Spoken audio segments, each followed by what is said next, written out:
It's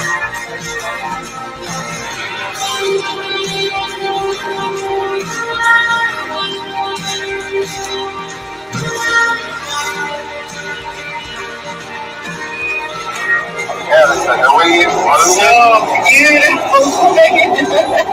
The wave in the hoop head. It's so weird. Wow. That's not quite the same on film.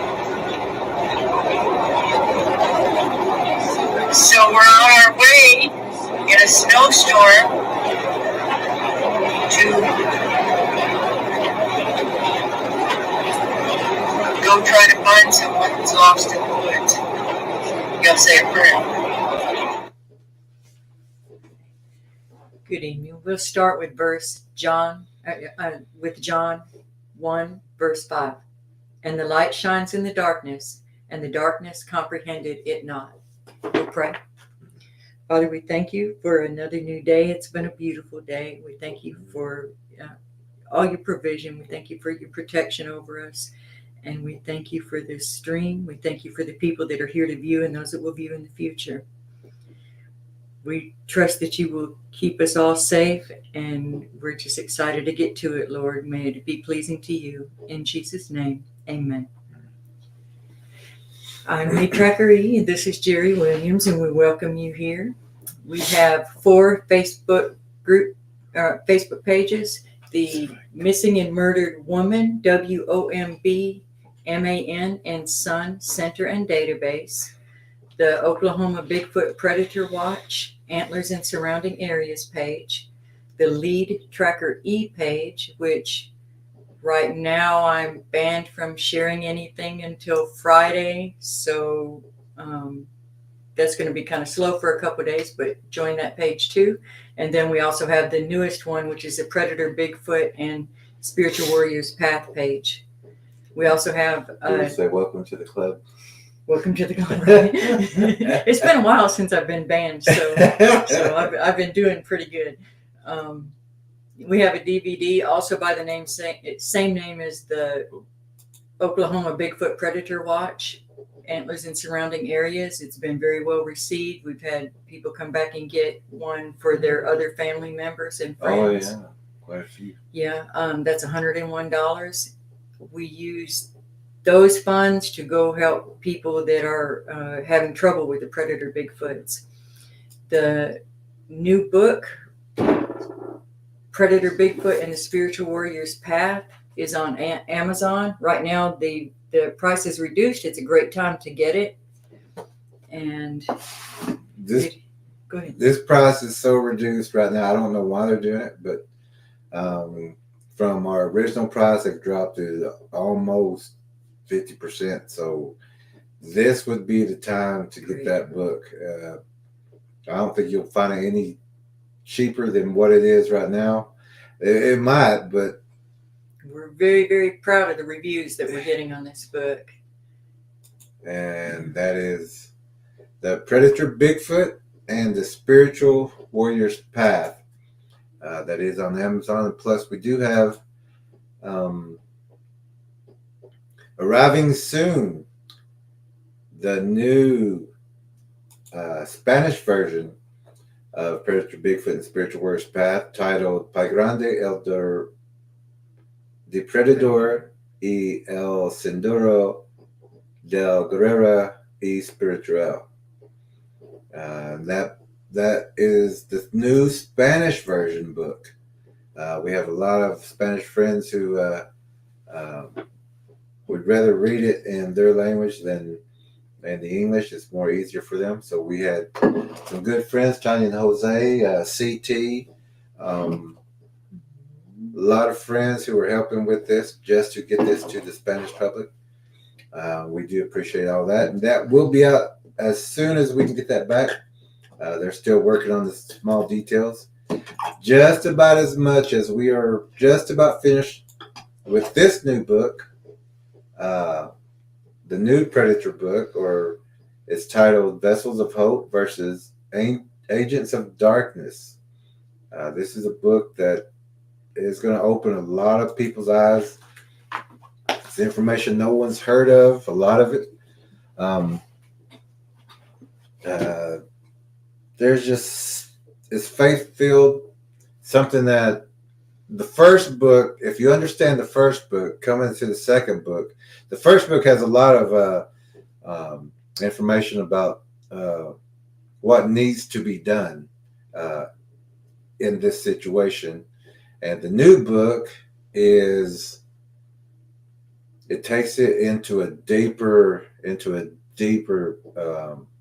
where no one has went there before. And we're sharing that information with everybody.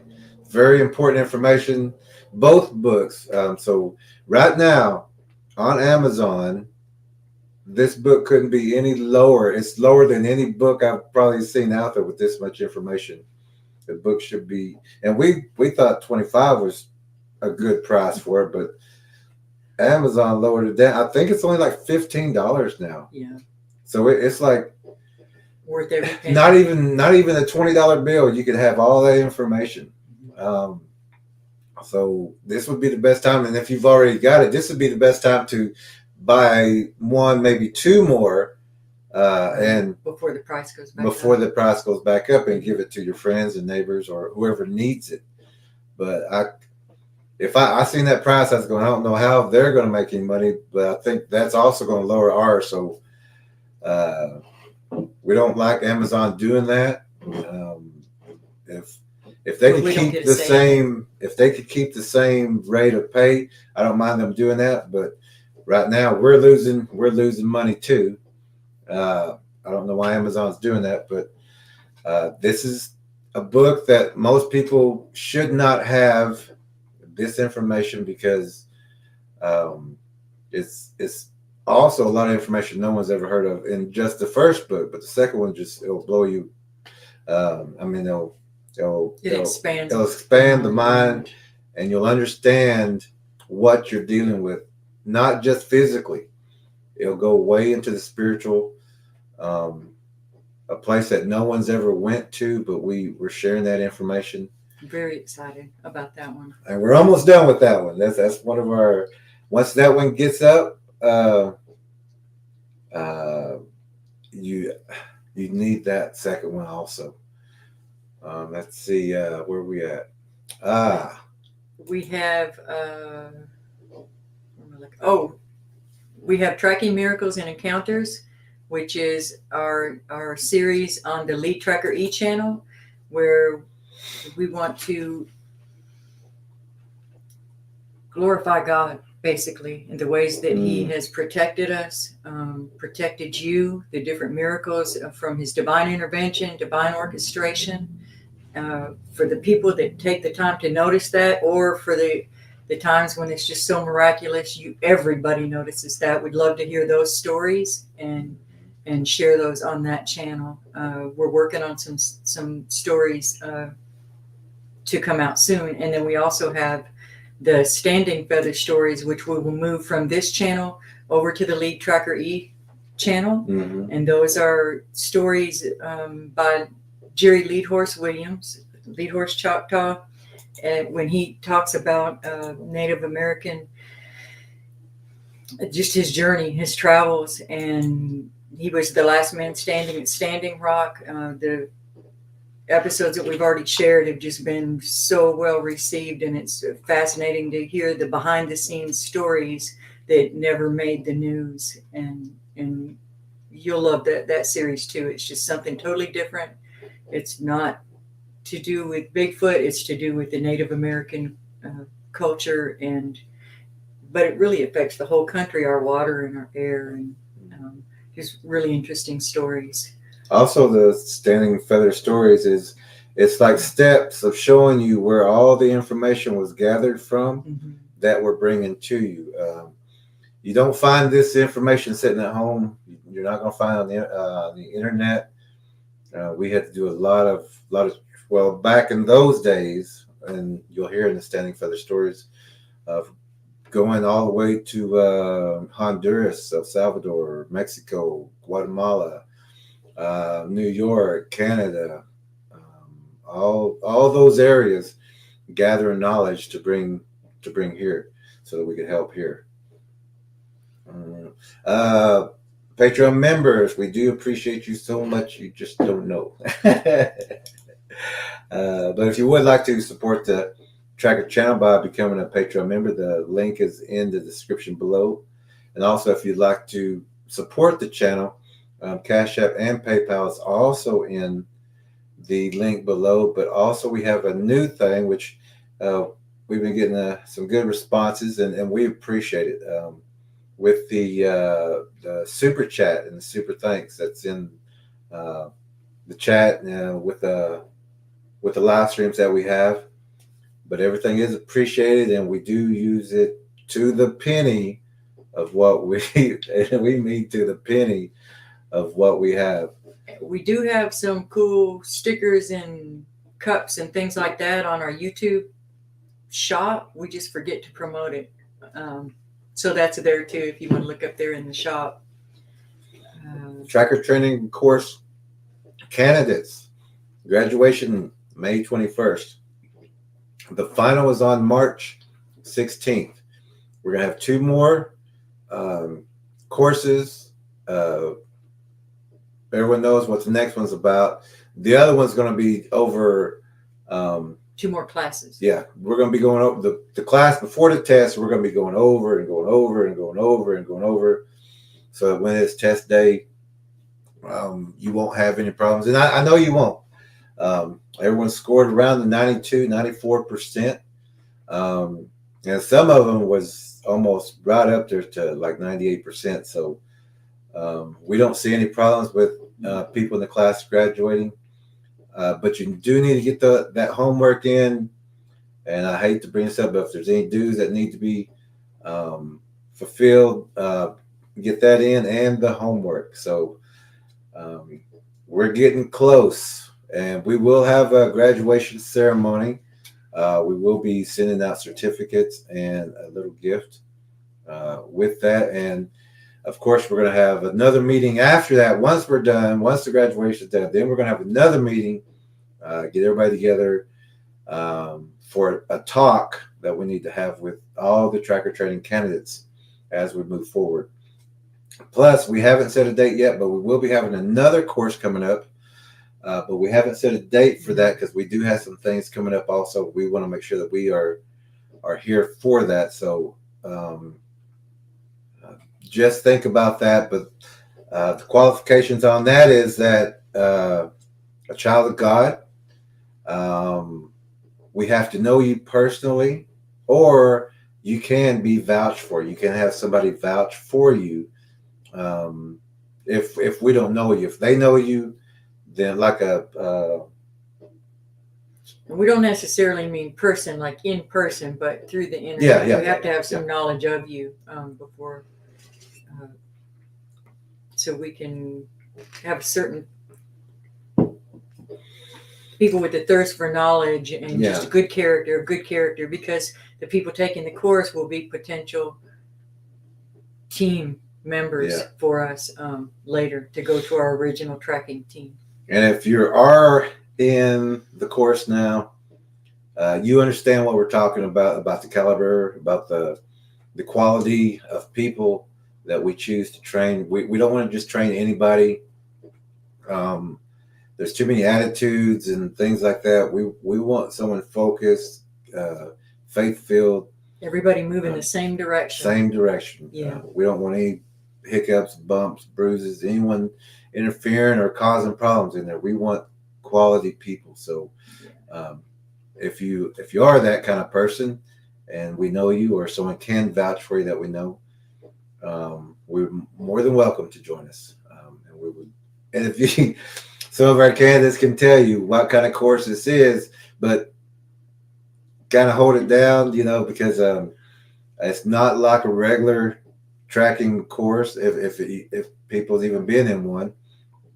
But this is a different one because we want you to know everything, so you're never fooled with anything.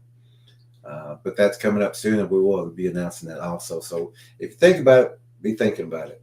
We're very glad you're here. We welcome you to be here. It's actually started as a tracker channel, and we explained this just for those new coming in. It started as a channel for trackers. That's what we mean by a tracking channel. And then we let other people listen in. And so when, for instance, tonight when our guest is talking, we don't want questions in the chat. We want to be respectful to our guest, or on the other nights when we have lessons. There's always a purpose to educate in every single show, or not show, in every single live stream. Our purpose is to educate and to inform people so that they can be safer, so they can come home safely and come to a safe home. And so that's why we do this.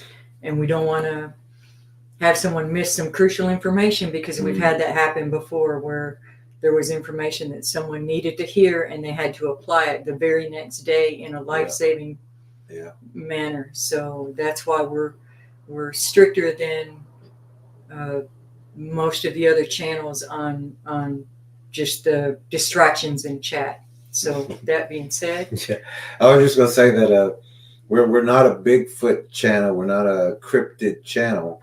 We're a tracker channel. But if you're a tracker, you know you're going to run into this.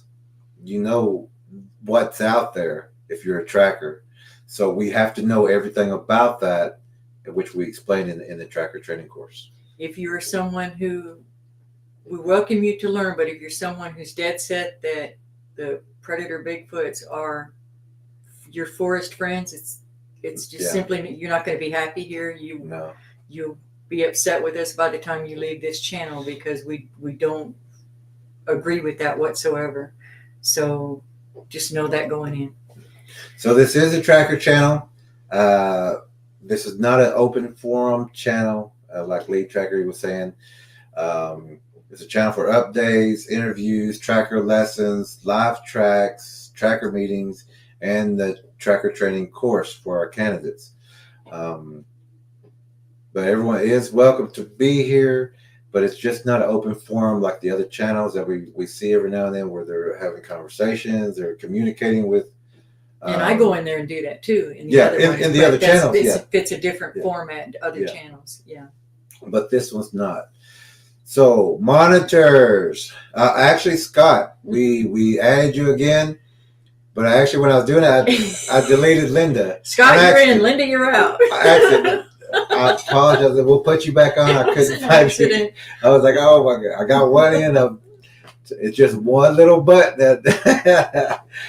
And but Scott, you are back on, and that was the same problem last time. I took you off on accident, so you're back. But now Linda's out because I pushed the wrong button again. So we'll get it figured out. But monitors, get ready. If there's any problems, take it out. We don't want to deal with that problem. If you see it in the room, or if you know someone who's not supposed to be in this room, get rid of them, block them, ban them. You know, we don't expect any trouble. No. But we're just saying, if there is, we're always prepared for it. Yeah. And we have extra monitors also, so it's not going to get past anybody, and there's not going to be any cussing or language like that in this course. Yeah. Or this. We want to keep it family friendly. So and no distracting. So. And we do love to talk with y'all and greet you and run through the comments. We'll try to have some space in the middle. If there's a break, we will catch up on comments again. Mm-hmm. And then at the very end, if you just save your questions till the very end, just write them in a note and, take notes. And if you have any, put them in all caps after our guest talks, and then we will ask her those questions. Yeah. Save those questions for the guests. I would write them down so you don't forget them. Because that's what we do. Yeah, we write them down as soon as we think of them so we don't forget them. Yeah. And at the very end, just post away as much as you want to. Or if we have that break and we'll ask for those questions, just type them in. We'll answer them, or the guest will answer those questions. And then there's a little bit of time for chatting at the end, because we do love that. We do love we do talk a little bit. Every now and then we'll have a stream where we can just have fun together. Yeah, we need to have more of those. Yeah, it's always we're always just so serious. But we'll go through the opening comments, and then we will. Oh, and we want to tell you about a channel that called Scott's Life, SCOTT. Actually, it's Scott's Life Off Grid. Scott's That's how I Life found it. Off Grid. It's a dear Preparation friend of ours, a quality individual, Quality. and it's just going to be his journey of living off grid, creating an off grid property and situation, and we're excited for him and excited to watch him on that journey. You're not going to have to worry about any bad stuff on that channel, so it'll be fun to watch the progress there. Yeah, you won't have any bad language. That one's faith-filled, God-driven. Yeah. It's a great person, great family, and they'll show you how to do things off grid and how this could help you also without the whole thing. So, okay, so let's get. So now we get to welcome everybody. Now we get to say hello, but our guests will be on at 7:40, so we got about 10 minutes. Oh my goodness! Oh my goodness! I didn't send that. Let me send. Oh, look what I almost did. You better be careful. You almost did that last time. I almost ended the stream. So give me 1 second, because I'm going to. He's going to send the link. You can put it in the chat too, and she could get it, grab it, and come in. Okay, let me send it to you. So,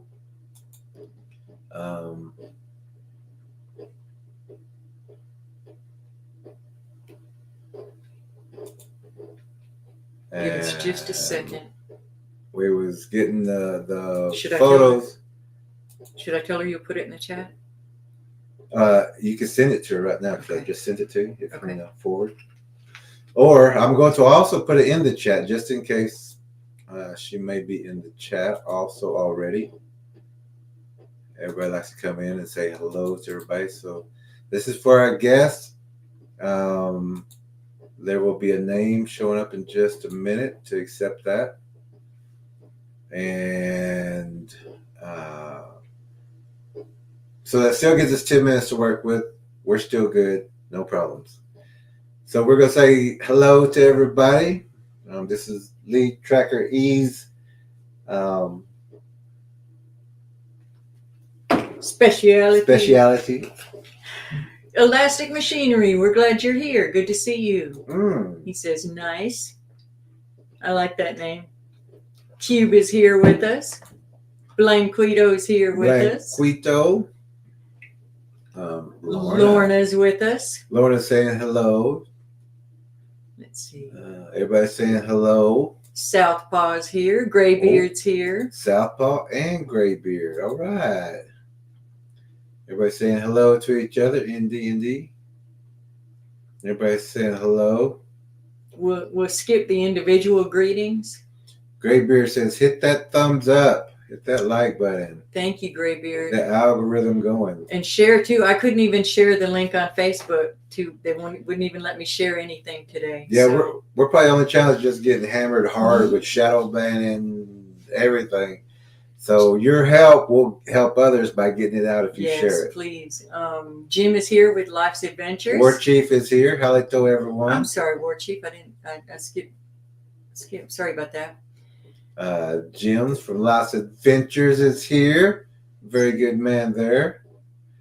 All right. Samuel Diaz. We have our guest in here, so everything's taken care of, and we still got just a few minutes. We're going to finish up with the comments, and we're going to invite our guest. Samuel's here. Who? Where? Oh. Samuel Diaz. Hey, Samuel Diaz. Hola, ¿cómo está? We're just looking for new names. Because everybody's saying hello, names, welcoming each other. Yeah. But I like that. Those hand signals there. All right. Who else we got? There's Jim saying hello. Samuel. There's Scott's live. There's Scott's. Yeah, go. That's make sure. Yeah. Make sure you subscribe to Scott's Life Off Grid. Yeah. That's on YouTube. Great man. And he honestly doesn't even care if the channel gets big. We just want you to know it's going to be a good channel. Yeah, it's going to be a good channel. He's just basically doing it to update family and friends. Yep. Guess who's back? I think Bernard's going to be a regular viewer, I think. Yeah, good. All right. Good seeing you, Bernard. Everybody's saying hello. Let's see. Nathan. Nathan. Hey, Nathan, how you doing? Where you been, Nathan? Where you been? It's been a while. Glad you're here. SMA Mommy, if Glad you're out you're there, here. and Kelly Lynn, if you're out there, and Lisa Lou. Lisa Lou. We haven't heard from y'all in a while. We hope you're out and doing all right. Yeah. There's Cobalt. It's always good to check in with us. Just say hi at least. Just to let us know everything's good. And good seeing you, Nathan. It's been a while. Cobalt. All right. That's great. And Cobalt, you know you're a moderator, so. Southpaw, we already greeted you, didn't we? If we didn't, it's starting to get confusing. If we didn't, hey, Southpaw. Let's see. Oh, Jim says he gets banned all the time. Yeah. Cubinator says, I get banned all the time. Yeah, we're in good company, aren't we? And Graybeard says, I'm too small an audience. I keep trying, but I haven't been banned yet. So, well. Keep trying. Keep trying. There's Wedge. And Cube saying you're doing something right. If you're getting banned, you're doing something right. I missed War Chief too. He said, you know you're doing something right when you get banned on Facebook. That's right. Yeah. It's a badge of honor. It is. Wedge. Hope you're doing all right. All right. Let's see. Oh, it's still the same price in Australia. Maybe they just don't like us here. Australia don't know us that well, but Amazon and the United States. But we're really proud of those reviews. Go and read those reviews, and you'll want to get the book. Yeah, I mean the reviews should keep the price up, but it'll come back up. I don't understand. But before it does, you'll grab it. Yeah, before it does, this will be the time to get it. It's almost free. Criminal? It's almost free. War Criminal? War Criminal. Yes. War Criminal saying hello. Wedge is saying hello. A lot of good people. Everybody's saying hello. Good. Go back up. I think there was some other kind of. Hold on. Be still. War Criminal says, "What's the cost on that, y'all?" I think right now it's like $16.99. No, I think it dropped to $15. $15.99. 15 or that or $15.65. It's something like cheap. That. Yeah. It's free, really. If you really think about it, it's free. It's a free book if you get it at that price. Cubinator says he's slightly petrified over finals in the test. As quickly as you. Oh, okay. You push to catch up. Yeah. You're gonna be all right. Don't worry, it's only like 1,200 questions. Yeah, you'll be fine. 1,200 questions plus a visual plus a it's gonna be. We're gonna go over it. We know everyone's gonna do well because everyone has been doing well. Down to Cube. Oh, that's where he said the cost.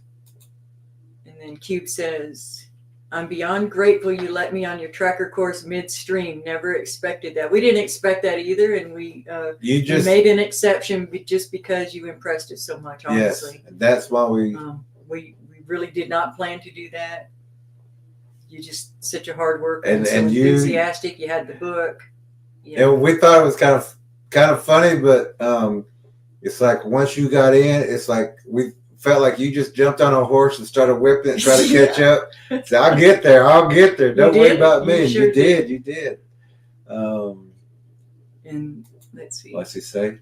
War Criminal says, I had a man tracker course through the academy, LOL. Good. Yeah, we tracked with some SAR, Search and Rescue. Yeah. Up in Louisiana. He had a same thing, man tracker course and things like that. No, it's not the same. Like we say, it's awesome that you got that though. Yeah. That's awesome. But also we let everybody know it's easy to track a man. It's easy to look for someone who's lost because they're going to make noise. They're going to be trying to be found. They stay on the ground. But if it's a missing person with a cryptid, there's different techniques that we have to know so that we come home safe, but we also bring someone home safe. Cube says elite course, best tracker course. Thank you, Cube. It's a high level. It brings your intelligence up to par also. It's our way of doing this. War Criminal says never made the elite. LOL.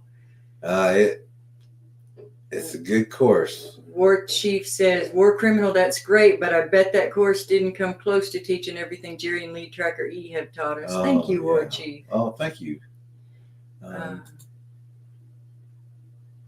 War Criminal says I don't doubt that a bit. War Chief, y'all are.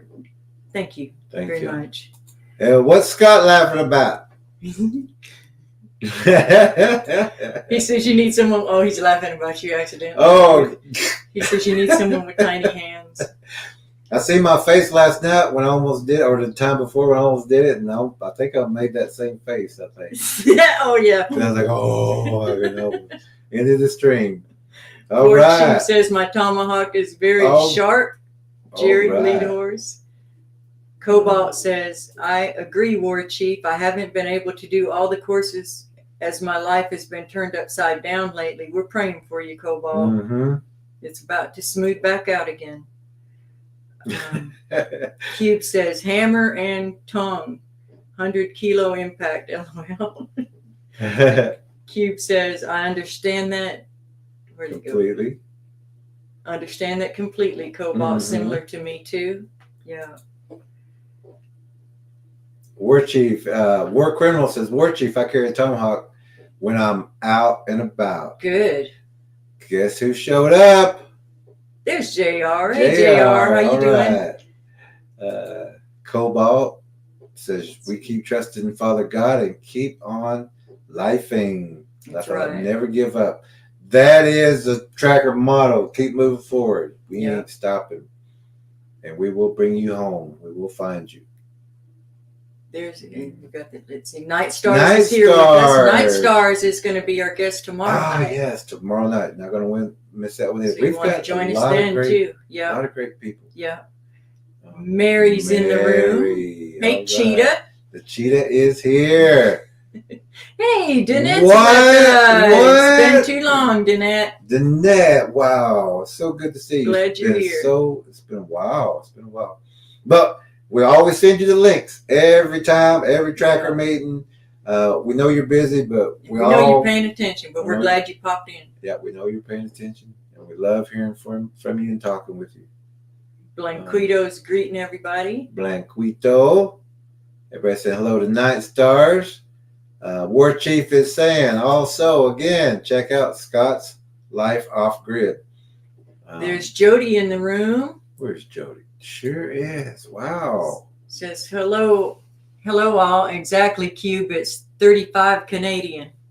Wow. Oh, okay. But buy United States. It's free here. I see Graybeard says I tried to review but wasn't an authorized buyer because I bought it from you, LOL. Oh, okay. You can still send us one. We'll post it when I'm allowed to write post. on a piece of paper or type it out or something. Let's see. Everybody saying hello again. Guess who else is in the room? Lyrical Jazzy. Hey, girls. How you doing? So glad you are here. Who else? War Criminal was asking about the price of the course. It's $20 a month, and we've been doing it for 5 months, so $100 for the whole thing. Which, if anyone's in that course, they will tell you $20 per month is not for what we go through and share and cover and train. It's and basically $5 a class. $5 a class. You can't beat that. What it amounts to. There may be some extra classes thrown in, but just depending on how if there's some things we need to add and before the end there. Paying $5 for a 3-hour class, or a 2-hour, it's pretty good. You get your money's worth. We're getting a lot of good feedback. War Chief says, "Bring that test on. I ain't scared of it." Okay, so now we're going up to 1,500 questions. War Chief gets scared. He don't get scared. He doesn't get scared. He don't get scared though. Let's see. Let me see. Everybody say hello. Scott saying, please say hello to your mom, Jazzy. More hellos, more hellos. I'm going to get to our guest. Let's get through all the We're almost there, hellos. almost there. South Lyrical Jazzy saying hello to everybody. Hey, Sly Dog's back. Hey, Sly is Dog. here. All right, it's good to see y'all. Laura, Scott. He said, War Chief says, oh, by the way, if JR made 100 on the midterm test, I'm not surprised because he hadn't turned in his test when we went over it. War Chief. He said he War watched Chief cracking that whip. He said he watched oh, look at this.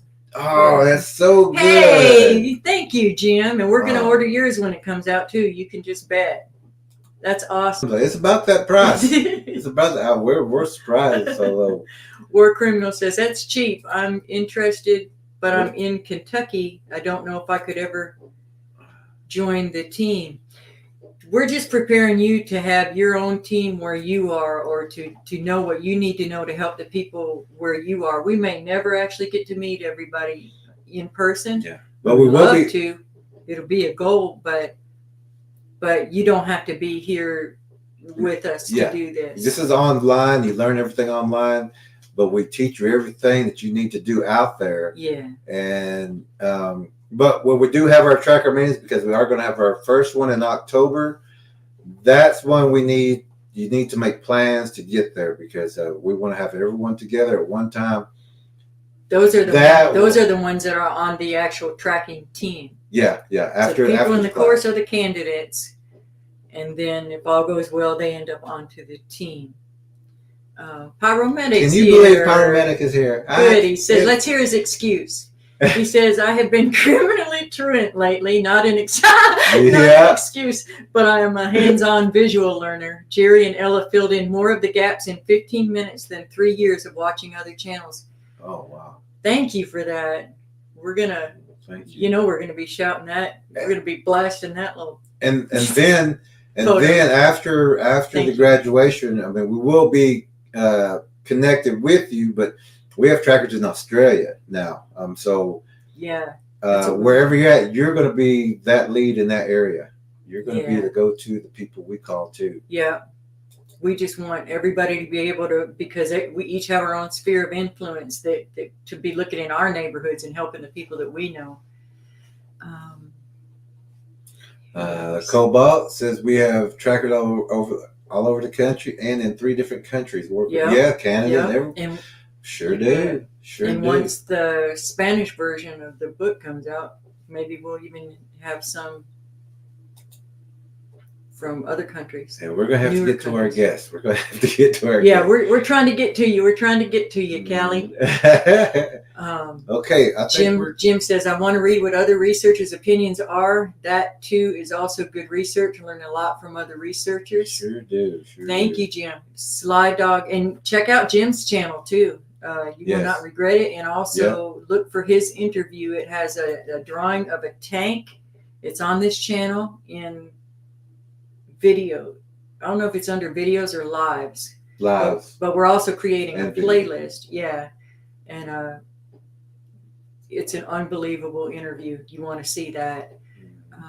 Cube says, yes, you do, Jerry. Australia trackers. I'm all over it. That's it. Let's see. JR says, about completed on the test. I'll have it auto-corrected for those I would have missed. War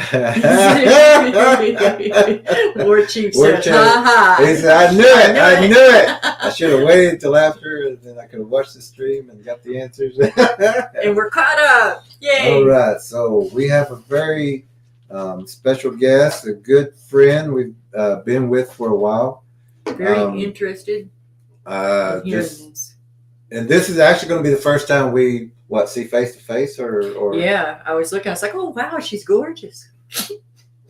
Sure. Because we can see her back. We can see her backstage. Backstage. Now. All right. So we are going to welcome our guest, and we'll have our guest explain just a little bit of who she is, what's going on.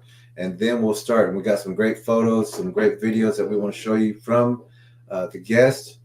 So let's welcome our guest. This is Callie from Australia or United States? United States. And our interview style is we want to, as much as possible, let the guests just talk and not interrupt. We explained that earlier. We'll write our questions. So one more comment from. Well, we'll do this first. Then we'll have War Chief says, "Bring her on." Yeah. Pyro says, "Hello, all. You all have been asking some great questions lately of the guests. Keep it up. I'm always bringing up the rear." As long as you keep coming, we'll be all right. Yeah. All right. So we're going to welcome Callie here. Make sure we listen. Remember, there's a difference between listening and hearing. Fascinating. So let's listen. We got some information. You need it. We'd love to share it. And Callie's going to be sharing this. So everyone have a warm welcome for Callie. And there we are. Hi, Callie. Hi. Can you hear? We can. Okay. Say something again. Okay. There you go. There we That's go. good. Okay. It seems like I've got a little bit of a lag here. I don't really know what's going on.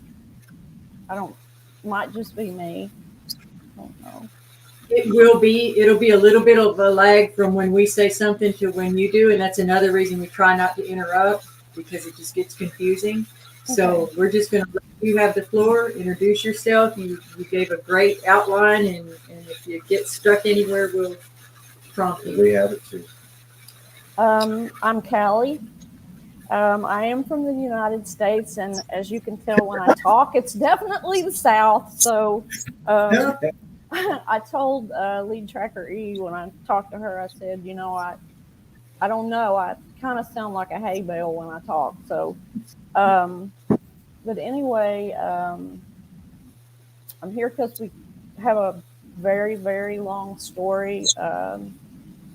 20 years that I've counted, but the more that my husband and I talk, it seems like things have gone on for way longer than that. And a little bit more of background on that.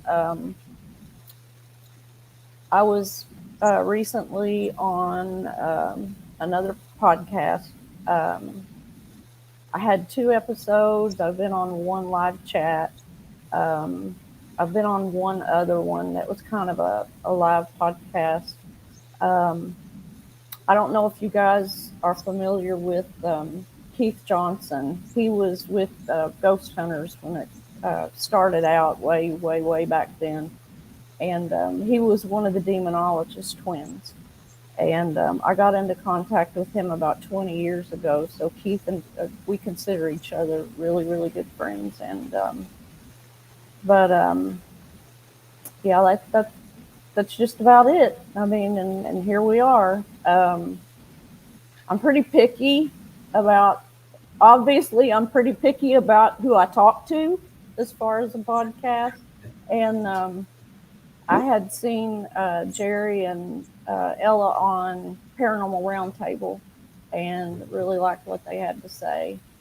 My husband was a minister for 23 years, Christian churches of Christ. And with all the activity that we've had over the years, it's been like your classic paranormal, demonic infestation,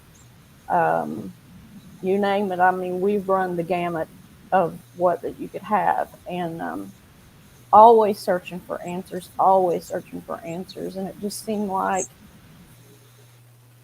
I don't know, nothing was really, it's really difficult to put it together anyway, but when I heard Jerry and Ella on PRT, then my husband was actually sitting over here reading, and I said, "Are you listening to this? Are you listening to this?" And he did, and we got the book. Yeah. And I just finished it. And I will say this, I think I mentioned on the review, I have like ADHD. I'm eaten up with ADHD. So in order for me to be able to finish a book is a big compliment, okay? It's a big compliment. So yeah, that may be one of only 5 books I've ever finished in my life besides a textbook. So A little more background, I guess. My husband and I were teachers. Um, I have a master's degree in special education, which, to be honest with you, at this point, is just a really expensive piece of paper and may be the dumbest thing I've ever done in my life. So, um, you know, he was a teacher, I was a teacher, and he was a minister for 23 years. So, um, just wherever you guys want to start with me, whatever you want to ask, that's that's good. Oh, well, we're going to start back. I know we've mentioned about the childhood, and this also too with these things that happen in our childhood. Everything carries on. It's always something that happened back then, or even like near death or things like that. We get, yeah. Yeah. So We have I have a pretty interesting bloodline, I guess you would say, and that's one of the things that we've come to have to consider. Um, for lack of a better way of putting it, got some pretty bad blood, I guess you would say, that goes pretty far back. We've been trying to determine for many years. We've been told by a couple of people, you've got it coming from everywhere. It's just, trying to get to the sources of it. And Keith and I have been through this. It's your family. And I don't know how you guys feel about this. I believe that people have gifts sometimes, God-given gifts. Apparently mine is discernment or just a strong sense of intuition. And I believe that sometimes that draws things in if you're not aware that you have it and you don't put the armor on. And I just really wasn't aware of what was going on as far as that. But unfortunately, it's been 20 years of trial and error. And you would think as someone who was a minister for 23 years with a family that it would have been obvious. Now here's the elephant in the room, and I've heard Ella talk about this too. So I'm gonna validate Ella here some. We were started out in a Bible college. We'd actually went back. My husband was actually doing something else at the time, but he got the calling to be a minister. And we went to Bible college. But, when things began that's where everything initially, as far as what we recognized was going on, it happened there at the Bible college. And I started to ask questions and bring things to try to take to my professors and things like this and say, we've got this going on, we've got that, what's going on? They really weren't interested in it. We had at least one professor there that I knew that was studying demonology, and he literally had to hide and do that. He would do that at nighttime in his office where no one could see him do it. And we also had one professor there who was actually a missionary. He went to missions in Africa and places like that. And he experienced things that I guess affected him so much that he rarely would talk about it. But he did talk to someone who had kind of relayed some of his experiences. But these sorts of things, spiritual warfare, those kind of things are not in our denomination. I guess it's in general, through my experience through 20 years, you don't talk about it, which ultimately led to a whole lot of problems for us. It's just, constant state of denial or trying to explain something away is what it got us to the extreme situations that we were in. As a matter of fact, Keith was on Coast to Coast AM. It's been about a year and a half ago, and he mentioned us briefly. He didn't mention us, specifically in name, but he referred to us and saying that, mentioned it in the same breath. I don't know how I feel about this because it was so controversial, but the Amityville Horror. And the other thing that he repeatedly talks to me about is the Conjuring House in Harrisville. Kind of making the parallel with that. And what a lot of people don't know is that Keith and his team at the time were actually the first people who went into the Conjuring House. It was not the Warrens. Keith's team actually called the Warrens in to do the investigation. So he knows a whole lot. Well, Keith knows everything. I mean, he knows a lot. He's actually called the house and said, something wrong, what's going on there? And I said, well, as a matter of fact, yeah. And he said, well, I just had this feeling something was not good. But Keith is a very devout man. He is a very humble, kind, genuine man, and just can't say enough good about him. He's been very supportive. His church is very supportive. But like I said, we just we're very picky about who we talk to, or just are. If you want to like prompt me, it's like I said, it's like 20 years of. Well, we just go down the list here. But I was also wanting to let you know that I also come from a line, but in the house that I was raised in 1945, there was a tornado in this town. Mm-hmm. Every house, everything was destroyed except for our house. I mean, everything around it. Wow. So they brought the bodies there for people to, recover. But some of those spirits lived there. So I was raised with orbs, shadow people, hearing voices and stuff and things moving. And I kind of thought that was normal at that time because it didn't bother us because we were just used to it. Yeah. And I remember one time I was in one room and I'd seen this woman or an older woman sitting in a chair. So I went back to tell my mother and I said, I just seen a woman sitting in the chair. And my sister said, was she wearing a blue nightgown? And I said, yeah. She goes, I've seen her too. So we know what you're talking about. And so anything you want to tell us, and that's something too with a lot of people, they'll say, like, you believe me, kind of, and all we're saying is keep going. We know what you're talking about. Yeah. Oh yeah. And I tell you, it's really hard. When I went on to the first podcast that I was on, which was the only one other than this, really. Well, no, there was another one, like the live one I was talking about. One of the things that I really dreaded to do, I mean, and Jerry, if you've ever talked to anybody in person, tried to probably before, you always get the looks. You get the, you feel like maybe you got something drawn out of your head. I don't know. Yeah. Maybe you're growing two heads, but I just was very hesitant, but I felt like that I had to talk to somebody. It's like I've described it before. It's almost like a toxin. It grows and it festers and it gets worse. And by that time, we were completely isolated.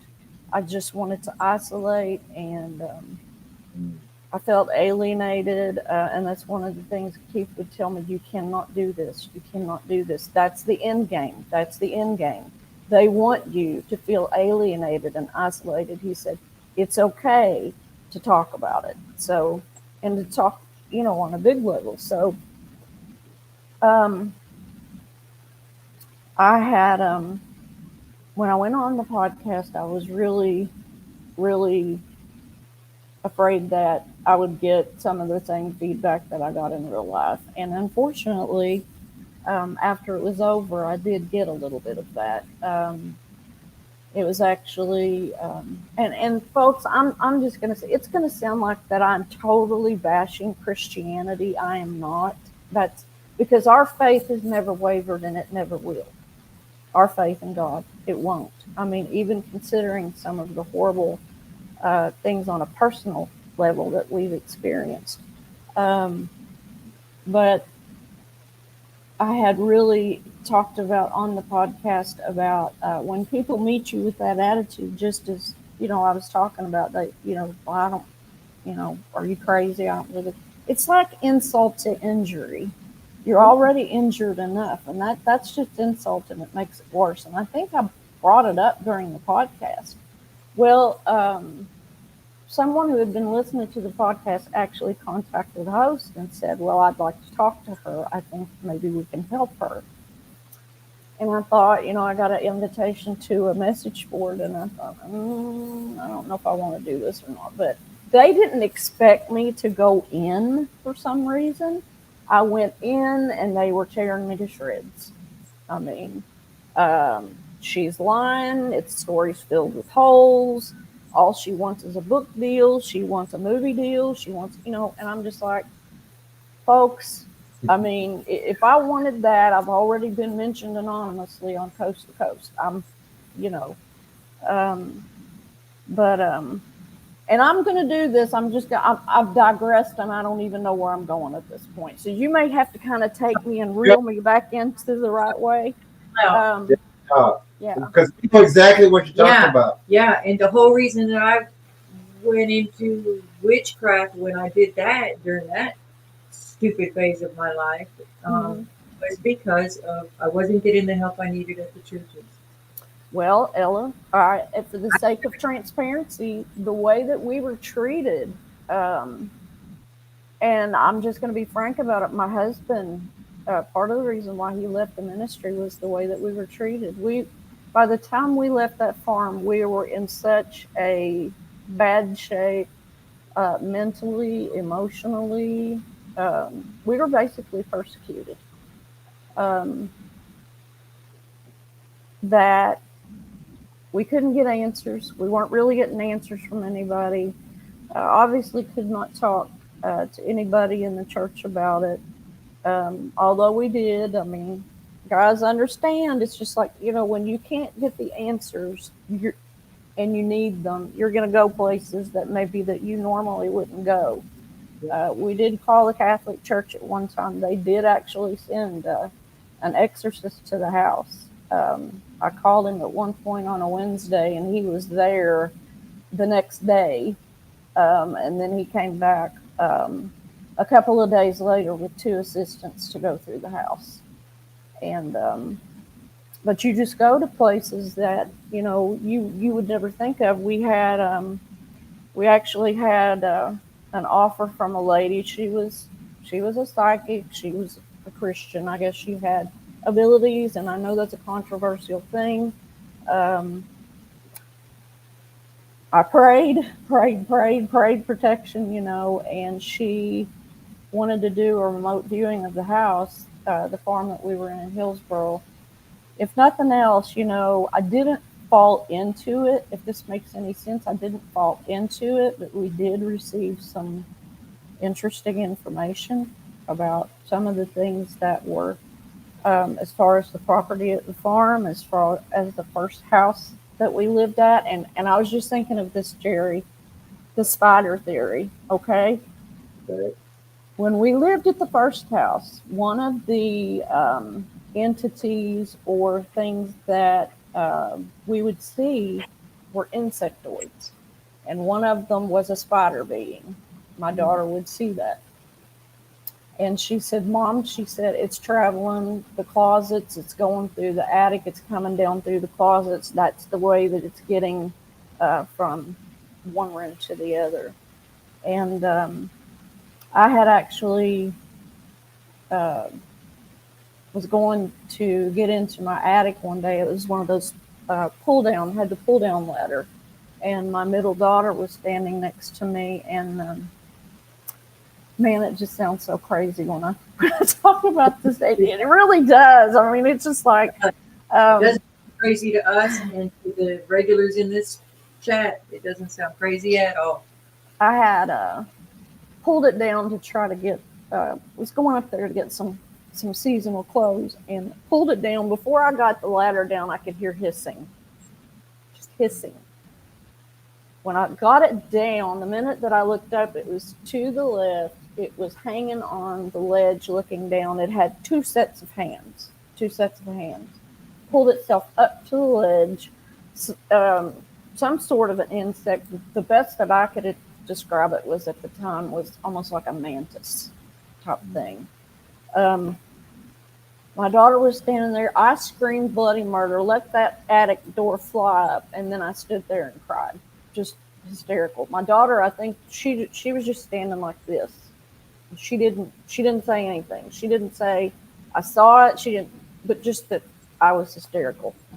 2 or 3 years later, she come back and she said, "Mom, I saw that." She said, "I did see that." So How old was she at the time? she was About. gosh, I'm thinking around tweens, teenager, something like that. I was also going to say that we've seen almost that same thing Oh gosh. at a house in Texas. Lee Tracker E took me to a house, and when we pulled up, she goes, "Oh, I need to tell you something." I went, "Oh, well, you're gonna tell me what? This is probably the most satanic house. It's probably got the most, The most, And because she goes, Callie has the most. yeah. And she goes, "Well," and there was satanic, or the sigils, and things in dark areas and cubby holes up in the attic. So Mm-hmm. we know. We've got some photos that look insectoid. Yeah, Like cubby holes. Did you say cubby holes in your attic? yeah. It's like back areas. Yeah. Here's another interesting thing. There was a psychic who I had no idea that she was doing it, but my daughter, in desperation at the time, my oldest daughter, was actually doing research for another podcast. And the people who did this podcast, after hearing our situation, were extremely worried about us. And they had actually contacted somebody, and I did not know. They had viewed the attic, and what they told me, or what they told my daughter told me, what they said was, whatever is in this attic is ancient and it's powerful. It's very old, and it is nesting in your attic. Nesting, that word, and that is just such a disturbing word to hear. But to think of something like that, and she knew the particular demonic entity, but she would not say its name. She would not say it out loud. I think that she'd gotten the point across to my daughter somehow, but she said she would not say it out loud. And my daughter said, "Well, what do we do?" And she said, "You need to use your Christian beliefs and deal with that." So, I was very, there was none of this, what you might consider off the wall things. And it was the same with the one at the farm. She simply said, use your Christian faith, your beliefs, and deal with it that way. So, that's not telling you anything. Mm-hmm. That's yeah, no and whatsoever. What I liked, or I've always said, and people will accuse you of dwelling on it. I don't dwell on it. Yeah. It's a whole lot like, you can kind of, like, how would you describe it? It's trying to like swing a sledgehammer in the dark to try to hit something. Mm-hmm. I would much rather to know, what I'm dealing with, which I think we pretty much know what it all. But at the same time, you don't like to be living with something that, what's going on. Maybe the curiosity is bad, but it's not really curiosity. I just, you want to know your enemy. I mean, that's,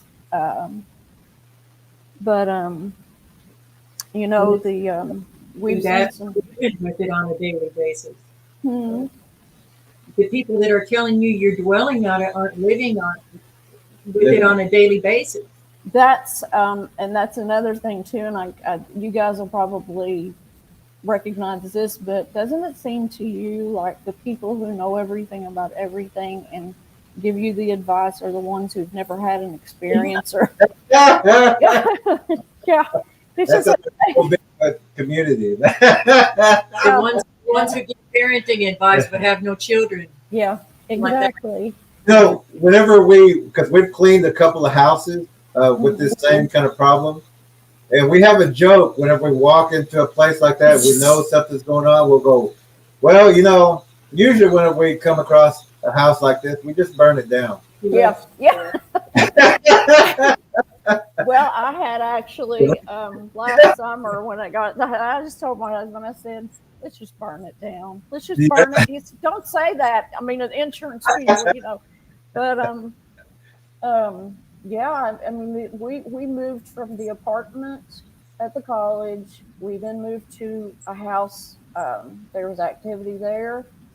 We moved from that house to a farm, and my goodness, that's just when it all just went 50 shades of crazy. It's just that, and then we're in the house that we're currently in, and we've had some pretty bad things happening here. But when we got to the farm, it really, and we saw some pretty messed up things in the first house. We had, I guess, what you would call doppelganger activity. As I guess Barton Nunley would say, inhumanoids, because I can't come up with any other description or word for it. Say spiritual predator. Spiritual predator, and that's what they all are. They're spiritual predators. They will suck the life out of you. They will drain you. Keith had told me, like in the first house, I would call and my question was always why, Keith, why is this happening? Why? And he would say, well, who better? He said, your husband's a minister. You're trying to do the right thing. You're trying to live the way that, you're supposed to. So who better? Who better to pick on? You, yeah. And, gosh, I lost my train of thought. I'm so sorry. No, It's okay. We was at the farm and things were going haywire there. Well, and then I jumped back to the first house, and then it's if you feel like it was the same entities following you from the apartment where trouble started to the second house. Yeah. Maybe I just need to. I'll start with a childhood and try to do a brief rundown. I'm sorry, guys. This could probably go on for 20 This is actually a great topic right here, because a lot of people don't talk about this, but this does go with Bigfoot activity and cryptid activity. It's all connected. And you know what? And whenever we go through the house, we have spears and we'll clean every little corner and slide them down. But we know that these demons the cross is the only thing that will affect them. If a priest comes in there, it don't care about a priest. They don't care about a wedding ring. They don't care about a police uniform. And these things will either be on an object, or they've already been in that house before you even get there. Oh yeah. We effective amount of faith that the person has in it too. Just everybody sporting a cross isn't gonna, that's not mean anything necessarily. Yeah. It's true.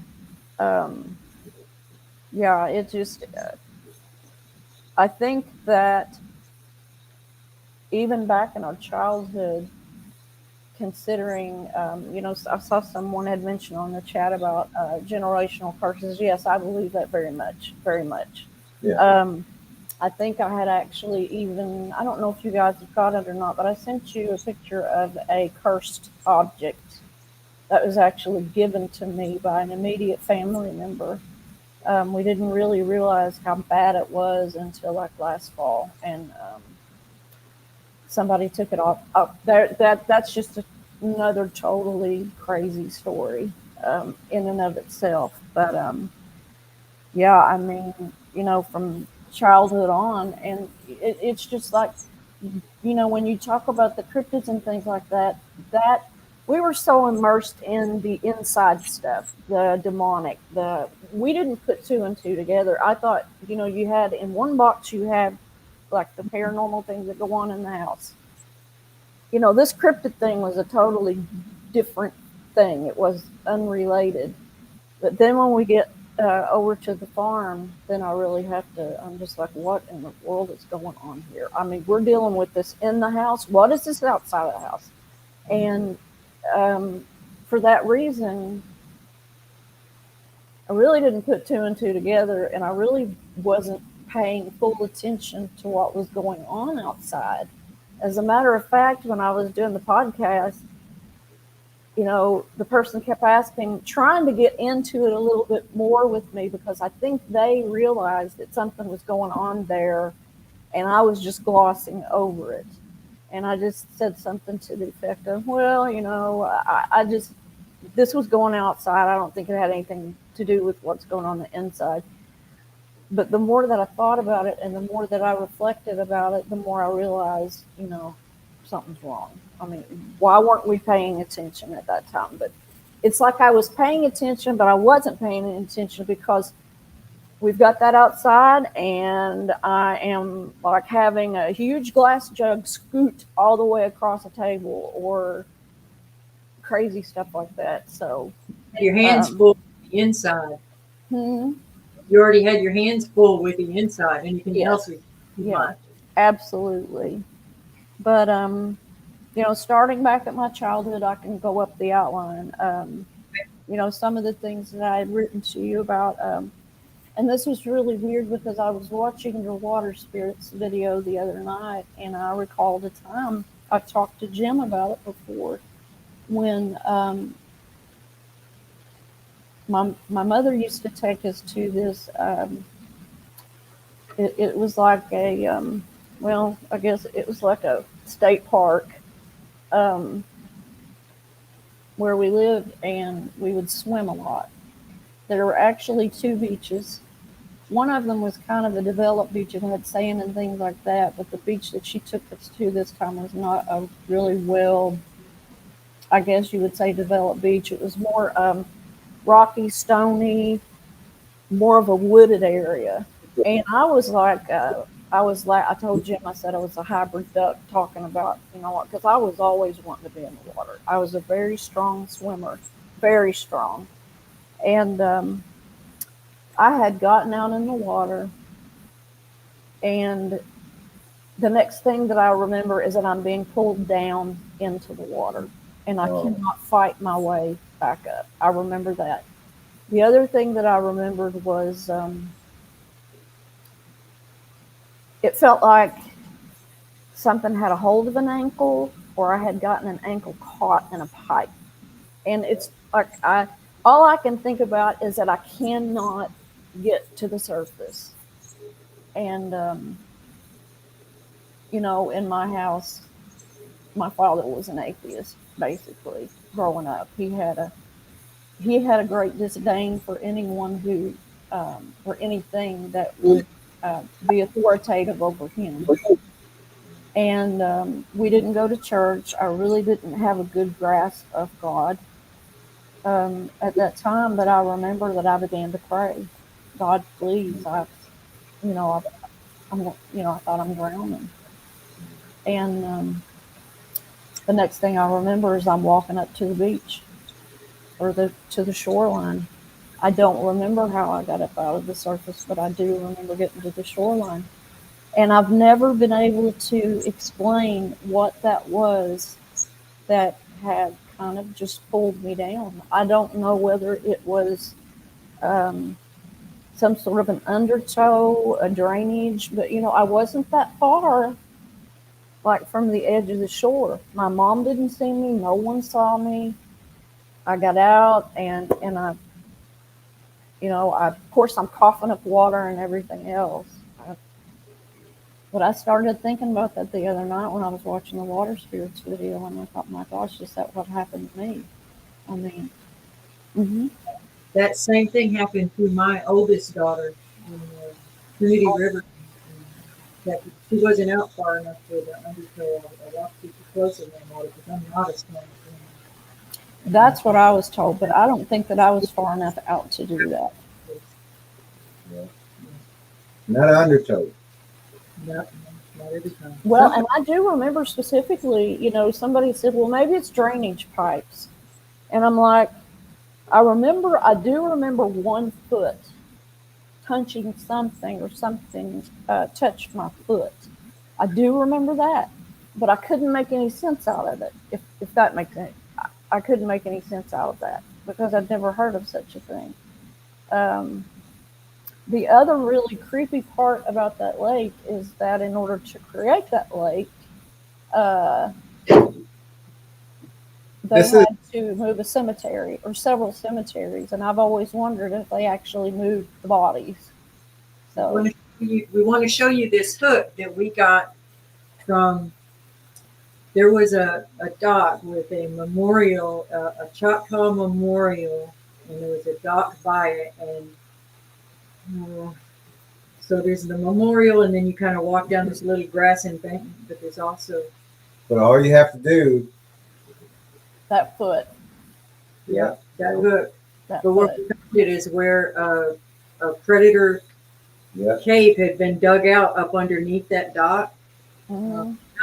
A dock may not be quite the right word, Pier. but yeah. And they would have tried to blame alligators or anything like that. There's no sign of alligators, but we found a Bigfoot sign and that big hook right there. So anybody that would have got snatched up under there.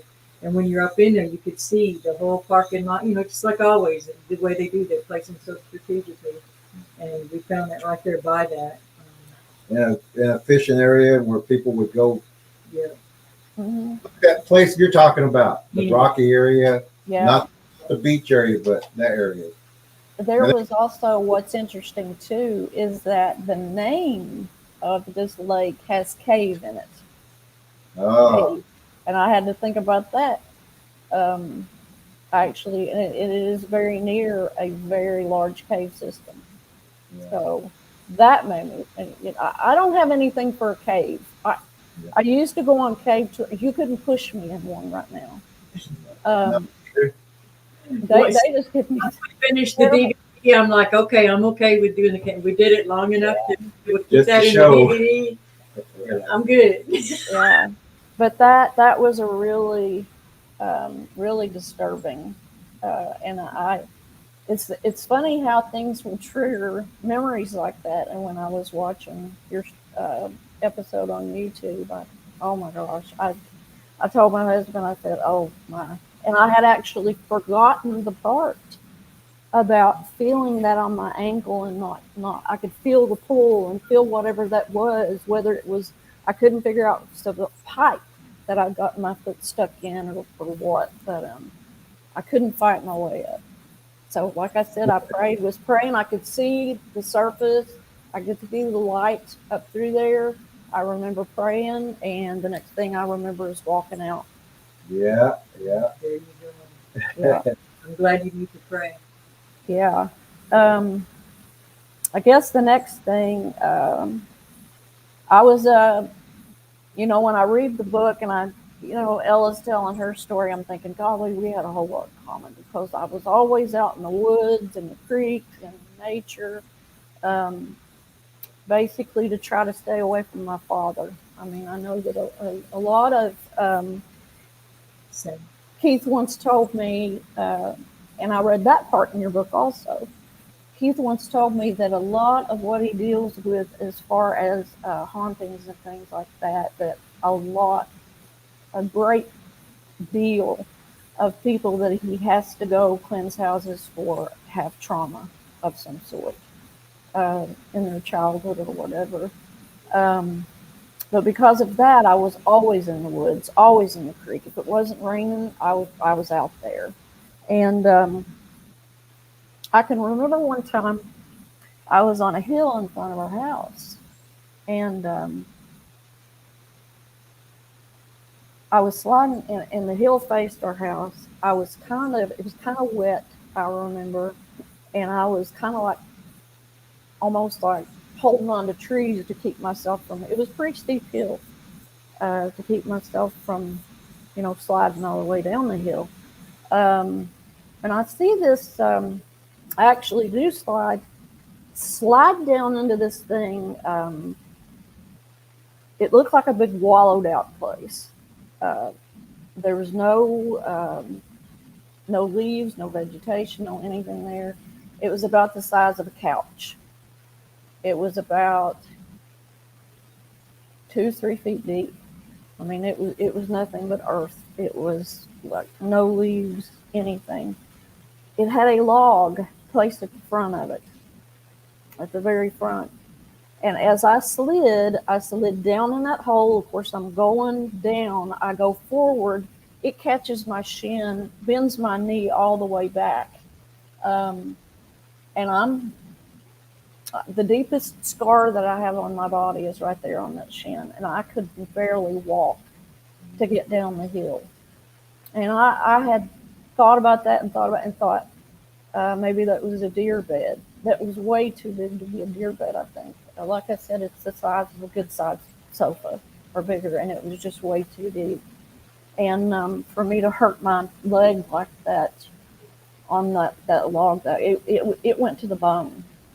And like I said, I could barely get myself down the hill and went across the road. And I thought, of course I didn't think at the time, but watching your stuff, you have to wonder, was that place there in front of our house just because, we were little, me and my sisters. We had other things that went on there. Looking back now, I wonder.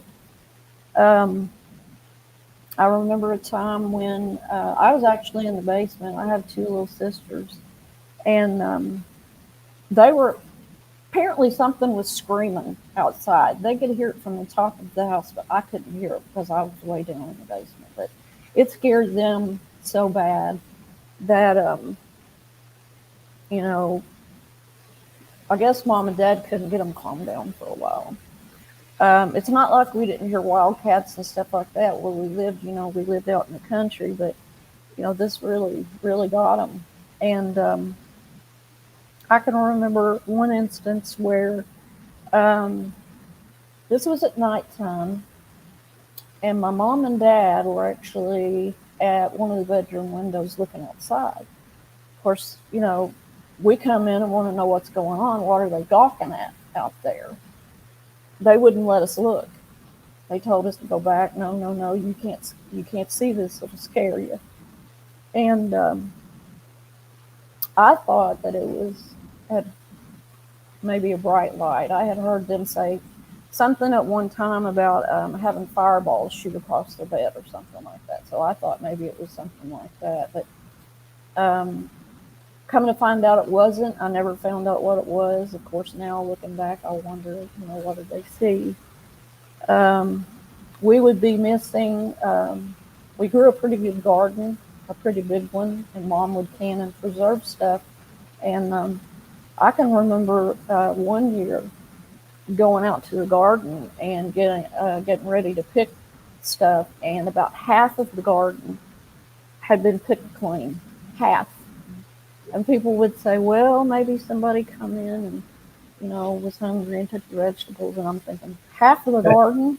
Half? I mean, exactly half from the road. Mom and Dad couldn't make heads or tails of it. And my dad, he was awful. He said, well, nobody around here would be ambitious enough to do it.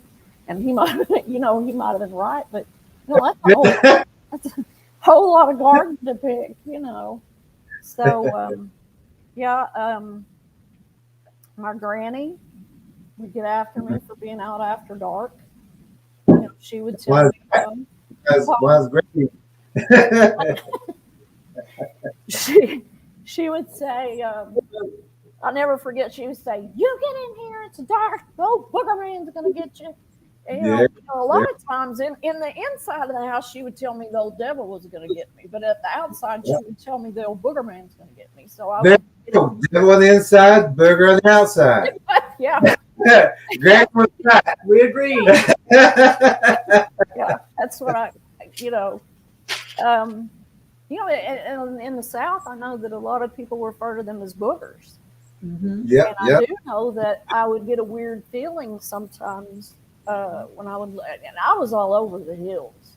But there were times when I would be up in the hills and things like that, and I would come running like a scalded dog because it felt like, I could just feel something watching or something like that. But this is probably maybe the worst thing that happened to me back then, besides being injured that way, was I remember one night. Is this with Granny? Are you still with Granny? No.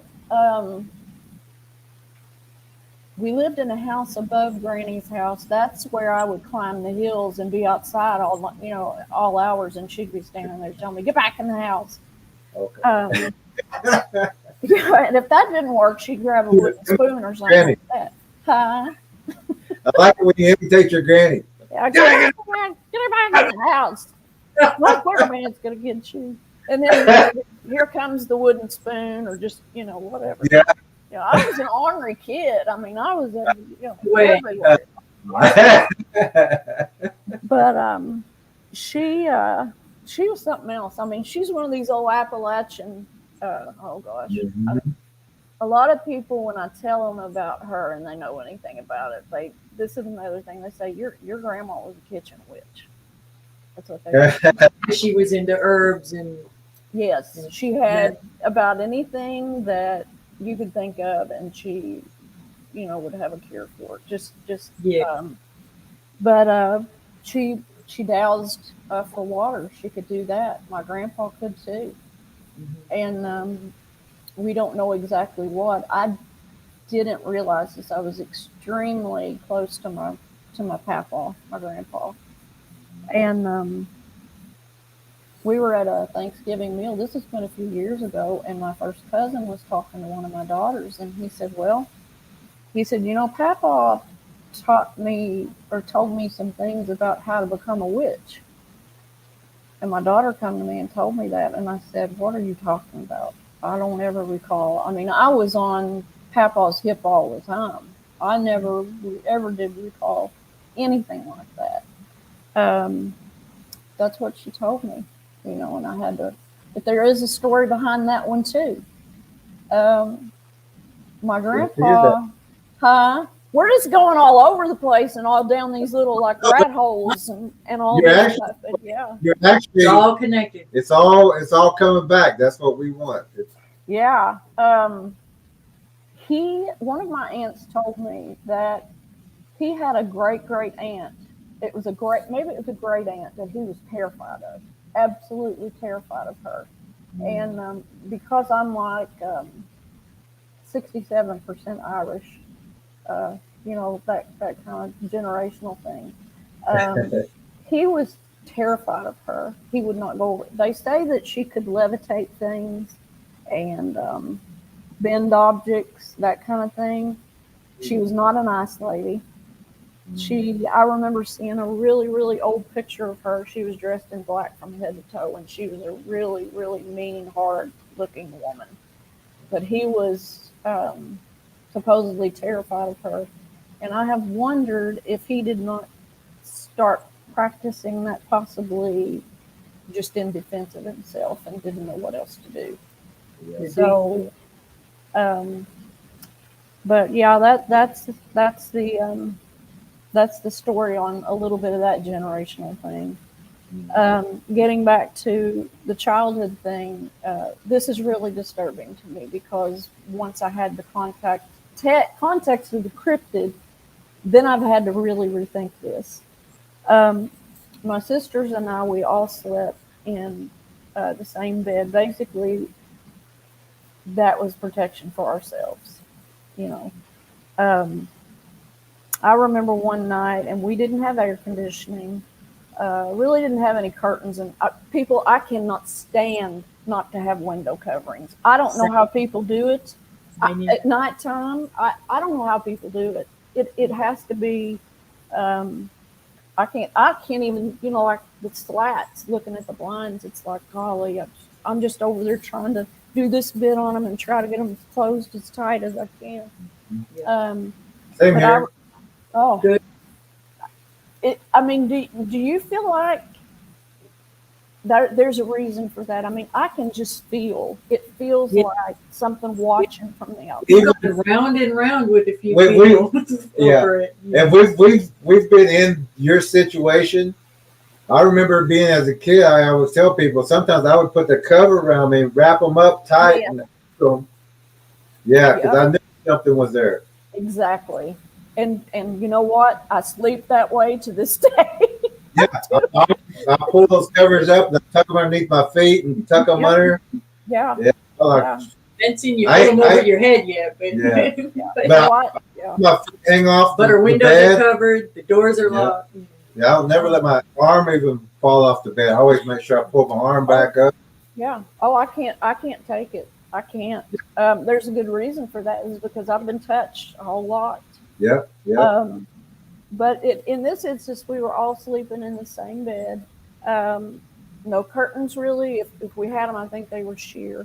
No curtains. I remember it was a full moon, and this is how I know. I looked up, and There it there's was. this huge shadow in the window. And I mean that when I say huge, I mean huge. Like The, a head top about of, this. You know, yeah, all the way to the top of the window. yeah. And I remember hair sticking up. Well, I'm paralyzed. I can't move. Here I am with my little sisters. And I lay there for the longest time. I'm paralyzed. I look at it, and I think I've got to get in there to mom and dad somehow. But it can't see me. I can't let it see me. So I actually kind of slid down on my back off of the bed as slow as I could, and I crawled into mom and dad's room, and I said, "Listen, something's in the room, in the window in the room," and I was just absolutely hysterical by that time. And mom come back in, couldn't get my dad up. Of course, he said it was a cat on the windowsill. We didn't even have a windowsill. We didn't have a cat in the house, so I don't know what the deal was with that. But mom came back in there with me, and it's gone. And I feel like that whatever was in that window saw me, and probably figured I better go. But I think about that, and it just gives me chills, especially with reading the book. And, the other things that you hear on podcasts about them watching through windows and things like that. But that's one of the top terrifying moments in my life. I can see it to this day. It was like backlit from the moon, just the perfect, like that. And that's as much as I could remember from childhood. Which, given all that, putting it together, what were mom and dad really looking at out there that we weren't allowed to see? That's my question now. What did they really see? Are they still alive? To ask. My mom died in 2015, and my dad died about 3 weeks ago. And that's another part of the story to tell. Is we'll get into it maybe a little later, but Okay. we of course, my husband and I got married. The only paranormal thing that I remember about that is after we got married, I was determined I was going to go to church. Of course, having lived with a man who didn't believe in God and ruled the house very militantly, that's the first thing I thought. I'm going to church. This man cannot be my father. I'm going to have another father. So, I remember we've been married a couple of years, and I was getting baptized. I was going to be baptized. This was on Saturday. I was going to be baptized on Sunday. And our bedroom actually had carpet, pretty good, decent carpet in it at the time. And we had these sconces on the walls where, if you've ever seen them, the glass part has a stopper on the end of it to hold it in there well. It's really hard for it to fall out when it's jammed in with that rubber stopper. Right. I remember I went to have a bath, got back out, came back in the bedroom, and in the meantime, that sconce had come off the wall, and somehow in that carpet, that glass globe had shattered. I almost stepped on it. The way that, it was kind of curved up and broken like that. Almost stepped on it, and I thought, man, if I'd have stepped on that, it'd have cut my foot wide open, and I wouldn't have been baptized. So that's my first that I can remember like that, wondering, that's just weird. I can remember telling my husband, how did that globe break in that carpet? How did it do it? It just makes no sense. So I guess that would be the very first brush with that I had. And then, later on, of course, like I said, my husband got the calling. We went to Bible college. That's when it really started to get hairy there. And what a lot of people don't realize is they think that a Christian college is a lot different than a secular college, and it is not. I can tell you that. We lived in a boys' dorm for 4 years. I can tell you it is not a whole lot different. But sometimes they would be into things that they really shouldn't be. We actually had a couple of students that come to Jim. He was we were dorm parents. He was the one that dealt with all that stuff. We actually had a couple of students that would come and, these people are dabbling in this. They don't need to be, they're dabbling in that. Doing horrific things. I could not believe how mean and cruel that they could be, even to my children while we were in the building. One of the most, and guys, this is disturbing, and I apologize. If you guys don't want to, it's very graphic. Go ahead. My kids, we weren't allowed to have pets, and there was a stray dog that would come around there. Of course, we couldn't have it in the apartment, but my girls loved it, and we fed it. It come around and they played with it. And one morning, my husband was getting ready to take them to school, and one or more of the boys had hung that dog in a tree, and they saw it. And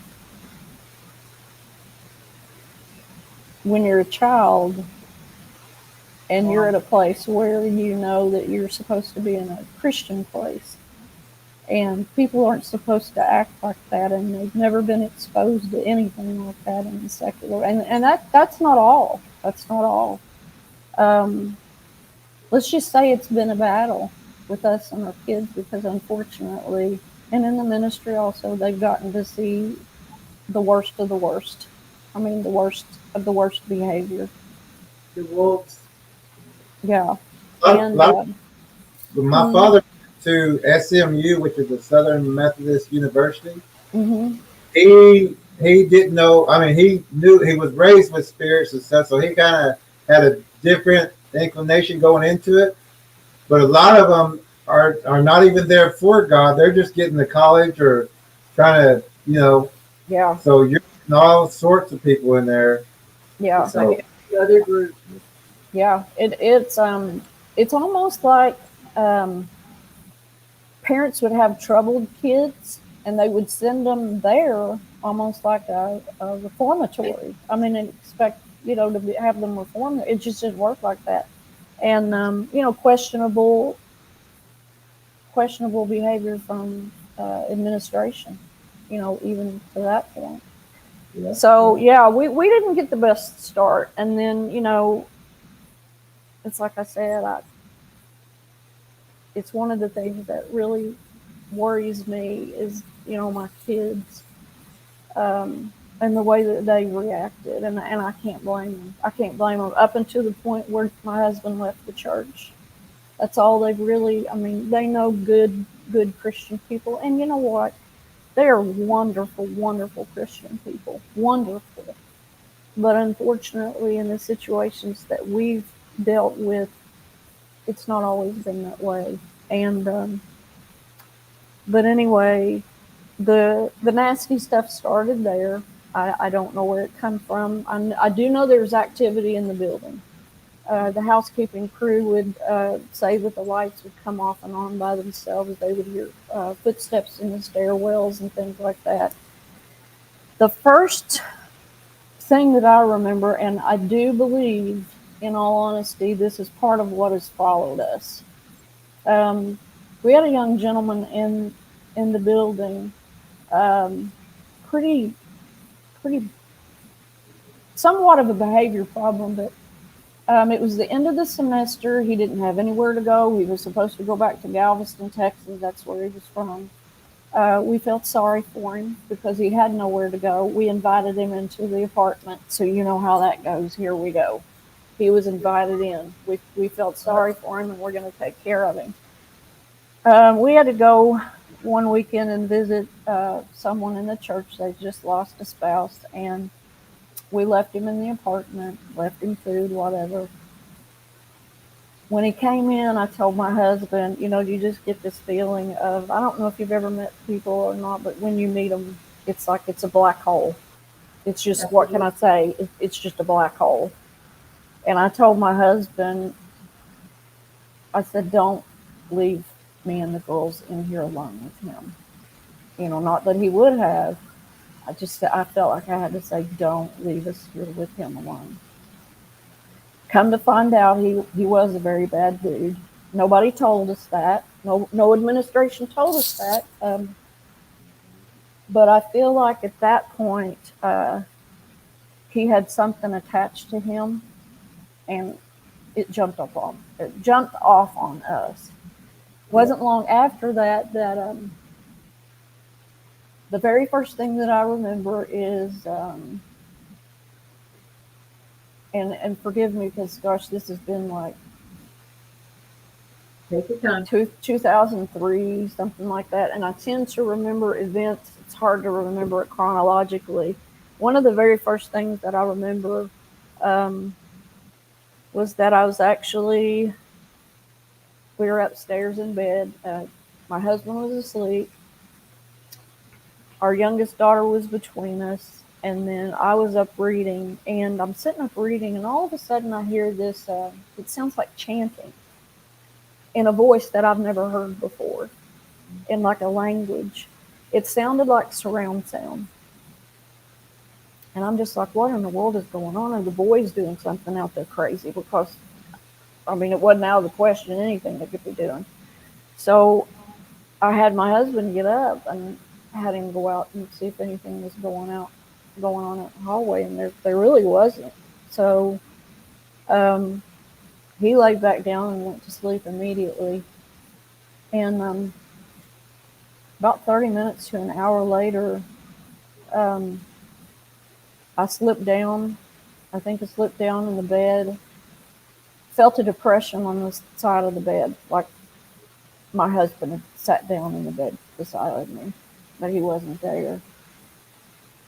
I kind of turned around. I can't remember if I'd flipped around somewhere in bed, pulled the covers up over my head, and about that time, it felt like a fist come down on the pillow above my head, and you know how you get that poof, like when something hits and you get that depression and that poof. And I'm looking, and he's asleep, my daughter's asleep, and, you know, at that point, I was still like in this denial thing. Just your imagination, you know. After that, I can remember being in the bathroom. The lights were flickering one night. My husband was in the floor trying to brush my toddler's teeth. I see a shadow pass over them. It's very obvious. And we thought that maybe one of our other daughters had gone into our bedroom. Actually, when there was no one there. That was like the second instance, but the one that really truly disturbed me was I was actually in the kitchen. Now, we had upstairs were the bedrooms, and I was in the downstairs and was washing dishes or something, and we had a child's gate up at the top of the stairs. And the kids knew you don't go around that gate, you don't play at the top of the stairs, you don't leave toys at the top of the stairs, you just don't. And in the 4 years that we had lived there at that time, I had not recalled at that point that they had ever fallen down the stairs. And I'm standing there, and I hear this, this thud, thud, thud, thud, thud, thud, thud down the stairs. So I, run in there. It's my middle daughter. She's falling down the stairs. She gets up, and she's kind of around her neck. She's a little bit red, and I said, "What? Were you playing up there? Are you okay? I mean, were you playing by the stairs? No." She said, "Mommy, something pushed me." And I'm just like there thinking she slipped. She had toys. It was none of that. I went back and, helped her. She went back up, and it wasn't 10 minutes later, my youngest one come down the stairs. And go figure, the gate had been latched at that point. And so right then and there, I knew, that you can't, there's something going on here. We've got something, Even at that point, unfortunately, it was still kind of hard to convince my husband that it wasn't just coincidence or accident or whatever. During that time, we also had in the back bedroom, the kids would play in the very back bedroom, behind their bedroom. Wasn't really anything in there but toys and this wardrobe that we had. It started to smell horrible in there. Rot. We thought maybe mice and dead mice. They've left food in this little place called kitchen. So we go through it. We're looking for mice. We're looking for everything. We start to shampoo the carpets. We must have shampooed the carpets a half a dozen or more times, and could not get the stink out of there. Could not. And then all of a sudden, it just disappears one day. It's gone. So that's pretty much what happened in that place. We moved on to the next house. We had a lot of, your typical haunting, the typical little girl in the white gown sightings that turned out not to be a little girl in a white gown. Kind of showed up innocently at first, and then my daughter said she would drag her nails down the hallway and be extremely upset when she would stand at the threshold of my daughter's bedroom door, and my daughter would play with her, which brings up the threshold thing again. We had entities in the house that would not cross certain thresholds. For what reason, I do not know. This girl was not allowed to cross the threshold for some reason of her bedroom. We had one particular demonic entity that would not cross the threshold of the kitchen as far as the hallway. We had shadow people that didn't seem to have any boundaries. They went anywhere they wanted to. One of them, unfortunately, was so common to see and was around me so much that my daughters actually named him Frank. They would say, "Well, Frank was standing over you last night." And it's terrible when you live with it so long and with so much that you get that familiar with it that it just Did it tell that his name was Frank, or did they make that up, or where did they get that name from? I guess they just made it up. Now, they did have imaginary friends in the apartment at college, and I think, yeah, they did. I can't remember it. One of them was a family. My middle daughter had a family as an imaginary, like a group. And you think, these are just kids that are playing. Did the imaginary friends start after the dog got hung? I think so. Yeah, that is so disturbing to me, guys. That story is so disturbing. First of all, how does someone do that to an innocent animal? And I feel like they did it knowing that it would hurt my children so bad. It could cause trauma, that would cause an opening, that would allow an attachment. Exactly. And there's always going to be a group. Mm-hmm. Yeah, they're running packs. And you're not, and like we were talking about, we can't just cast one demon off. because there's another one right there, and there's another one right there, another one right there. Yeah. It's like playing whack-a-mole. That's what I've always referred to it. You know, you get one down and you're going to have something else pop back up.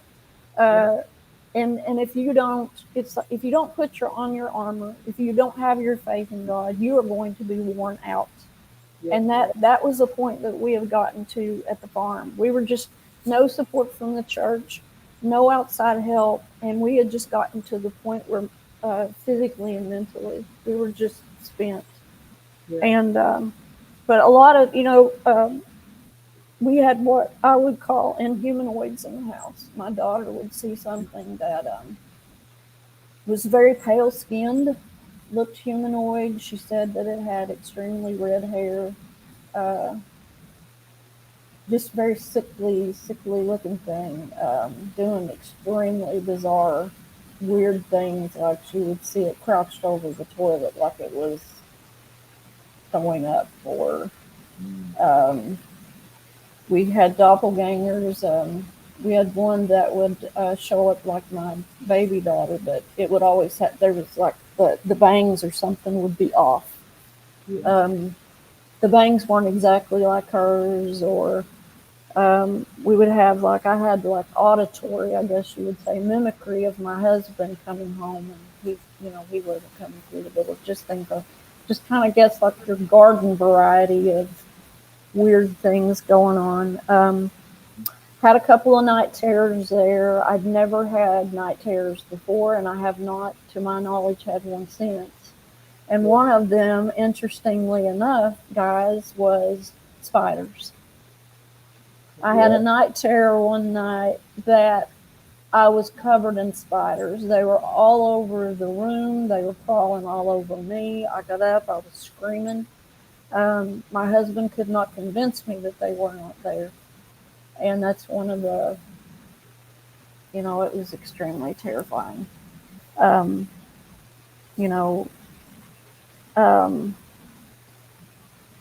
that's kind of like the short version of that house.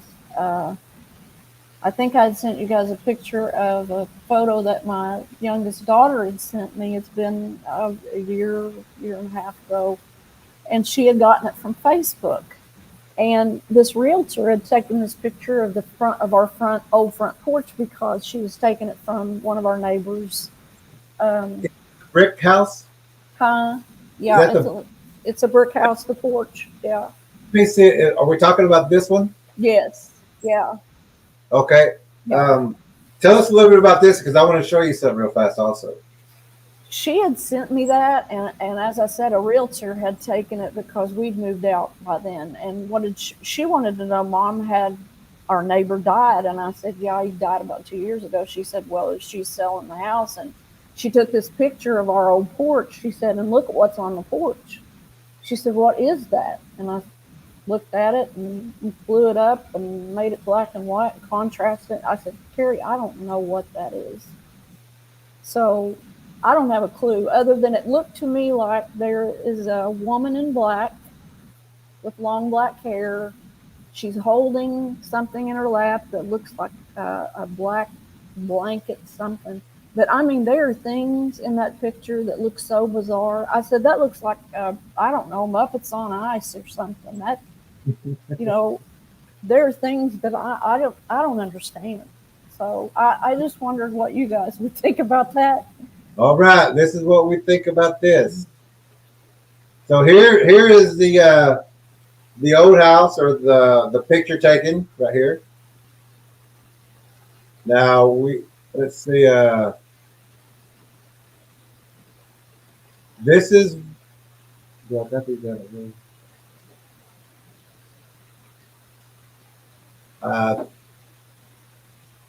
I'm missing one photo where I blew it up for that big top head in the back. Mm-hmm. That's a big head looking over that, over the top of that. Let me see if I got it. And this right here is another predator Bigfoot. You can see his arm. If you follow his arm, it's got his hand down on the other chair, kind of flat. And you follow that arm. It's a perfect arm. You know, it's got the forearm, the muscle part, the shoulder, and that circle part. It's looking directly at whoever's taking that photo. I'm glad it wasn't me. It was that realtor. I'm glad it wasn't me. But you can arm and everything.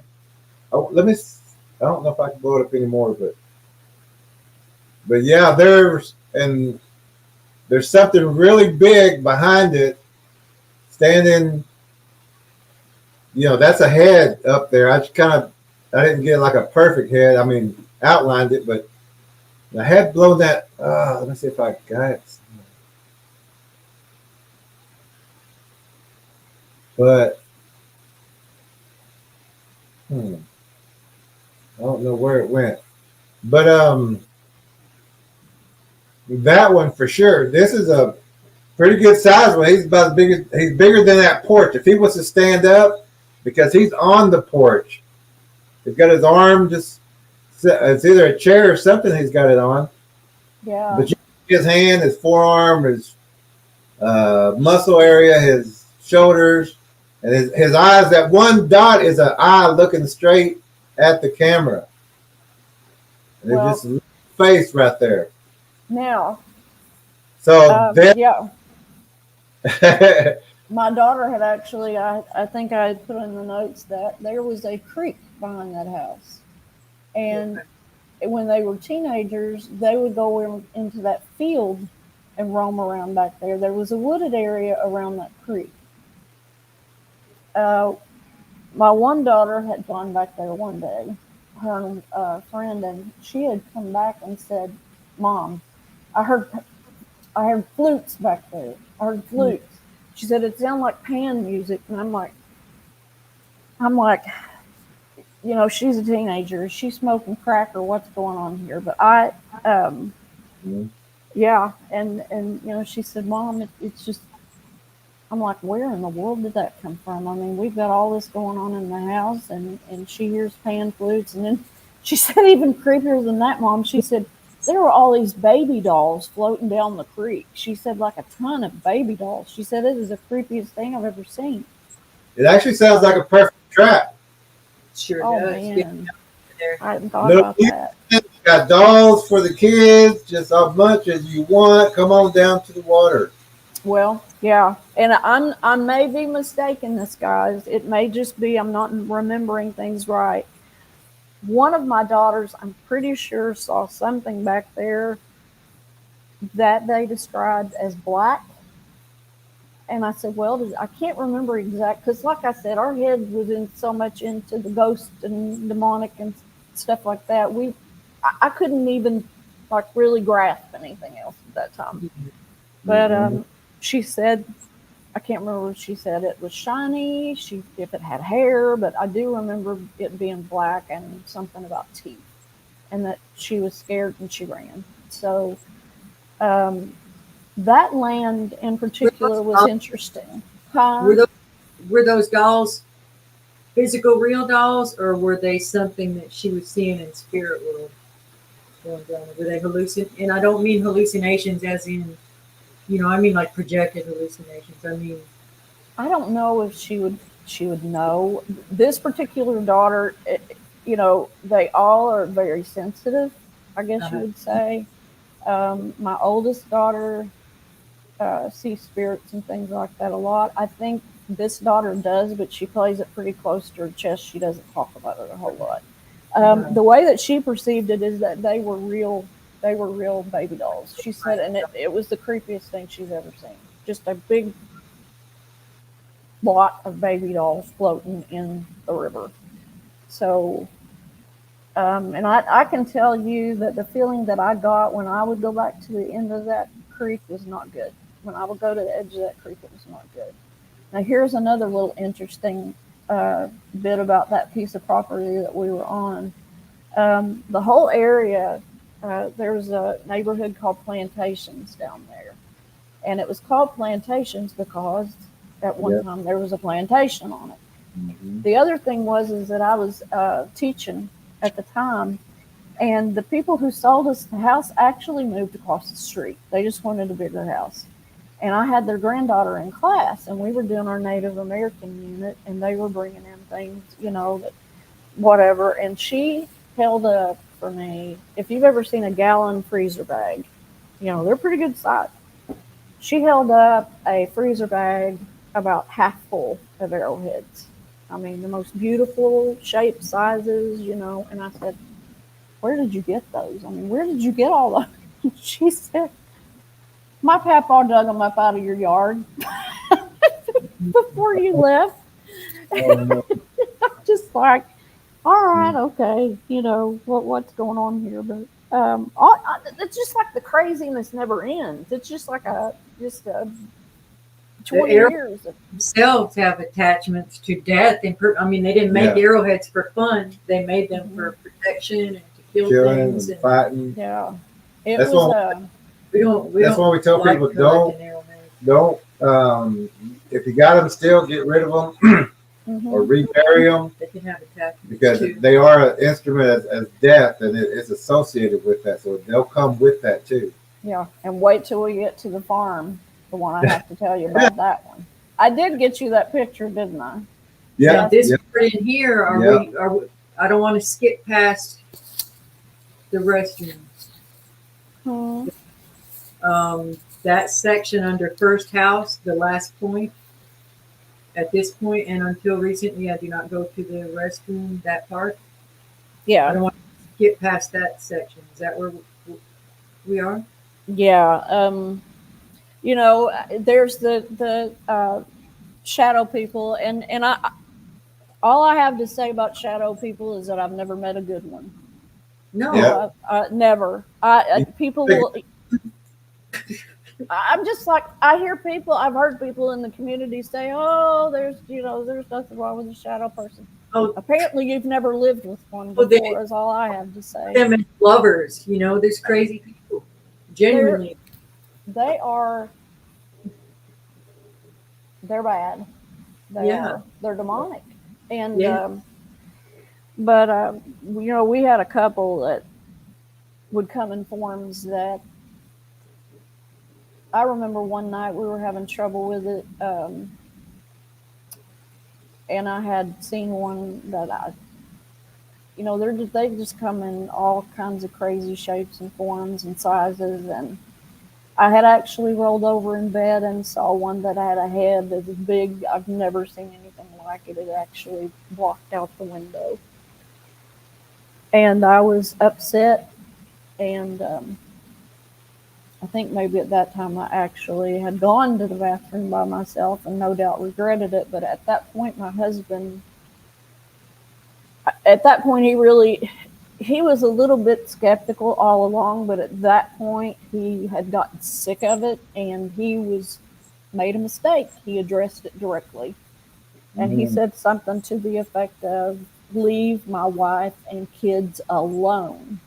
And at that point, whatever it was got down in his face and growled so viciously it scared him to death. He said, this has happened to me. I said, you know, you're not really supposed to address them directly. Don't do it. Don't do it anymore. Of course, like I said, he's a minister, but what if we ever hear about it? So at that point, I stopped going to the bathroom by myself. And the houses that we lived in haven't exactly been, you know, what you call big houses. And, you know, we had a bedroom with a bathroom in it. Would not go to the bathroom by myself. Even at this house, the light is turned on at nighttime. If I have to go, I don't. So ours. Yeah. Do you leave lights on in the house too? We leave lights on. We sleep with the lights on. Yeah, we've done that. And we tell people, if a kid wants a light on, turn that light on. Yeah. If I could go back to that part of motherhood again, it had just been drilled into my head. No, it has to be dark. And then if you're sleeping, there's nothing to be scared of. On, let them, you know, well, I knew there's stuff to be scared of, but that's what they were telling us. Yeah. And I would have a but I would leave it. If they needed a overhead light on, and I could do that again, I would not care about the electric. I would to have that light on for them. I regret Light that. is very, very, Keith and I've had it, when he was going through all the, you need to do this. One of them was, watch your movies, watch what you're watching, watch the negativity. One of the things that he told me was let as much natural light into the house as you possibly can. Let it in. When we moved into this house, it was so dark. So dark. Oh, And, yeah. the paint was just so dark, and the first thing that we did was paint the house lighter. But you think of God and Jesus and light and all that. Basically, you just get the darkness out of there. Don't play your Christian music and things like that. It makes a difference. But yeah, there is nothing wrong with leaving a light on. Listen. If you can't, you got two choices. You can not sleep because the light's on, or you can not sleep because something is sitting in the dark. Right. Something that the cat's looking at that you can't see, but that they see something there, which happens quite often. Remember when Walmart, not a while back, they had those big, huge mascot heads? Mm-hmm. They were spreading lice everywhere, I'm sure. Oh, yeah. Oh. You say the head was about that size? Like, remind you of that size? It was big. It was big. Every bit that big. And I know when I say stuff like this, it sounds so insane. It does. The stuff that you're saying is insane. Huh? We got pictures of stuff that you say is insane. Yeah. And you know what? Here's the thing. Most of that stuff was inadvertent. When you try to catch anything around here deliberately, it's very hard to do. The recordings and things, I have lots of security camera recordings as far as voices. I think I may have put one in the folder for you all. I go to the back door to put something in the garbage or something like that. Open up the door, and you can hear this mechanical. It's the craziest sounding thing I've ever heard. And I know you guys probably saw. Did you see the light in the backyard video? Yes. Yeah, we're going to show it in a little bit. If You want to show it now? If you want to, we can wait till we get to the house I'm in now. And I'll try to do, oh man, this farm thing is when it really gets interesting. But this is when I think that the cryptid thing comes in. Okay. We You don't think hadn't, it's in at the creek? Well, it was at the house too. Oh, I found that. yeah. Well, I mean, at the first house, I guess when you get past the cryptid baby dolls in the creek, and like whatever it is that my daughter saw that For kind of kids, reminds me, yeah. they'll use bubbles and toys and things to lure the kids in, inner tubes, whatever. Yeah. I told my husband one time, I said, to hear myself talk, I mean, even on the podcast, I said, people have to think that this poor lady. Take that off the. Um, People are relieved. There's people listening that are relieved to hear you saying this. There's probably a few people tearing up or crying because somebody gets it. We get it. And some of the things you talked about, saying we've experienced. some of the things you talked about, yeah, we've been on helping other people, and the same things are happening there. You're not alone. Yeah. I actually, when my husband decided that he was going to leave the ministry, I did a very, very big thing that you should not do. And at that point, I was so hurt for him for what had happened. I said, I know you're going to preach. I said, but I'm going up before you. I said, I'm not preaching, but I got a few things I want to say.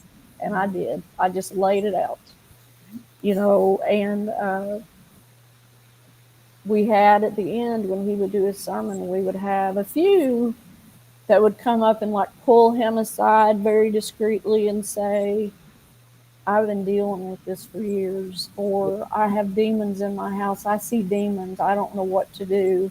And one of them, God bless her heart, her father was an elder in the church. very, very good, sweet man, and I absolutely adore him. But there is just this level of denial, and Oh yeah. um, and I like Ella, your comment in the book about the 501 501c churches. That is exactly right. That's That is it. exactly right. Yeah. But And anyway, it's just that they're more hobbled in what they say. Oh yeah. Say yeah, it. very. It's too bad that my husband wasn't here. He would come on, but he works nights, Mhm. and maybe some other time he will though. Yeah. We could even do a video and then just play it later, because that can be done at any time.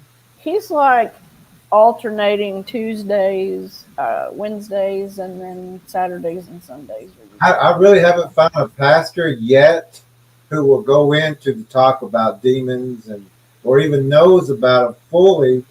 They'll say pray about it or do this, do that, but unless you experience it and know what is happening, I mean things are happening. It's not imagination. Things are moving, noises, the flute, the Yeah.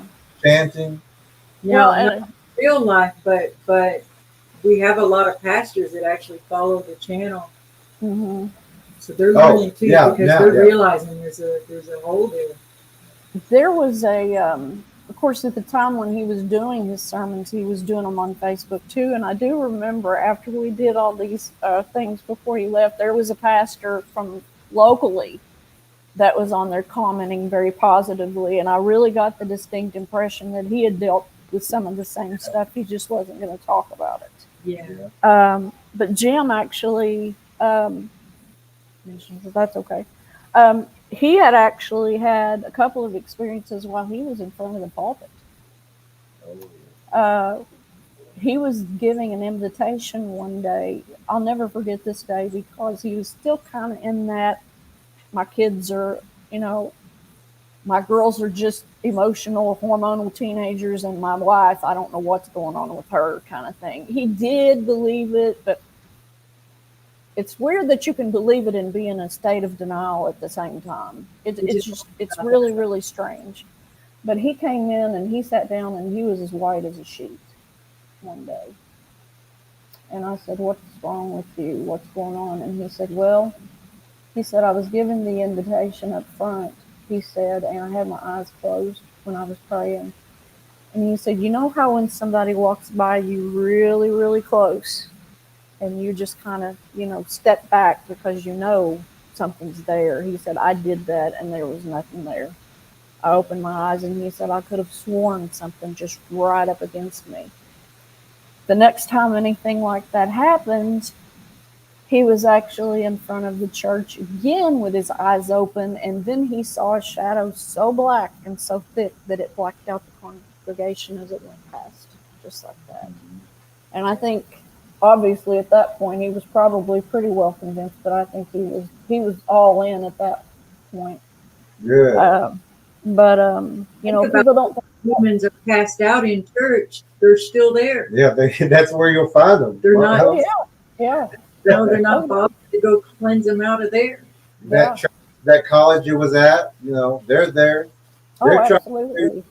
Yeah, especially at the college, they don't want people going to God, so they're going to be wreaking havoc all through that place. Exactly, and that's what Keith would say. Well, that's just like a smorgasbord. Yeah, it is. And you got a lot of vulnerable people, high emotion, everything they want to feed on. Yeah, exactly. A lot of stress, of course. When you go there, you're not the richest people in the world, and definitely not when you're there. So you've got that kind of financial thing going on. But going on to the second house. The second house was a farm that was actually pretty close to the church. So we were living right out in the community. Huh? It's a double wide? Yeah. Okay, we got that. That is a weird story. It's a good story, but it is a strange story, is how we came about getting that double wide, which is a very, very nice double wide. The people who were our neighbors who lived maybe about a quarter of a mile. If you look at this picture to the right down the road, very, very, very nice people, extremely wealthy people. I mean, very, very, very wealthy people.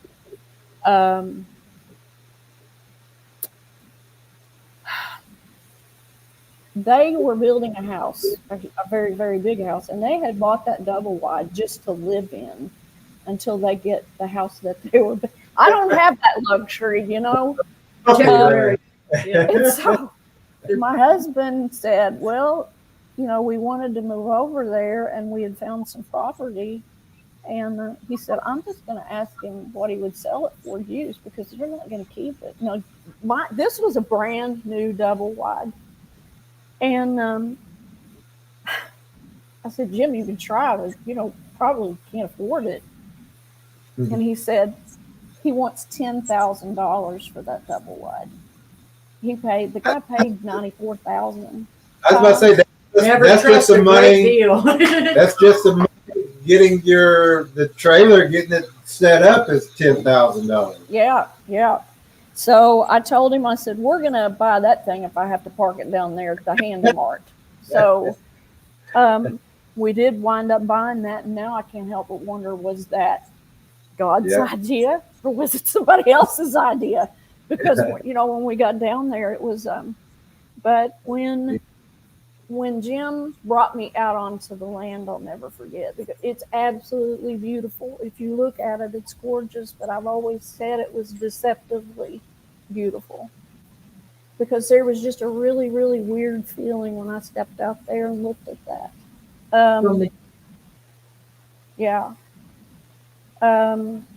land? Mm-hmm, that land, yeah. It's beautiful. Very beautiful.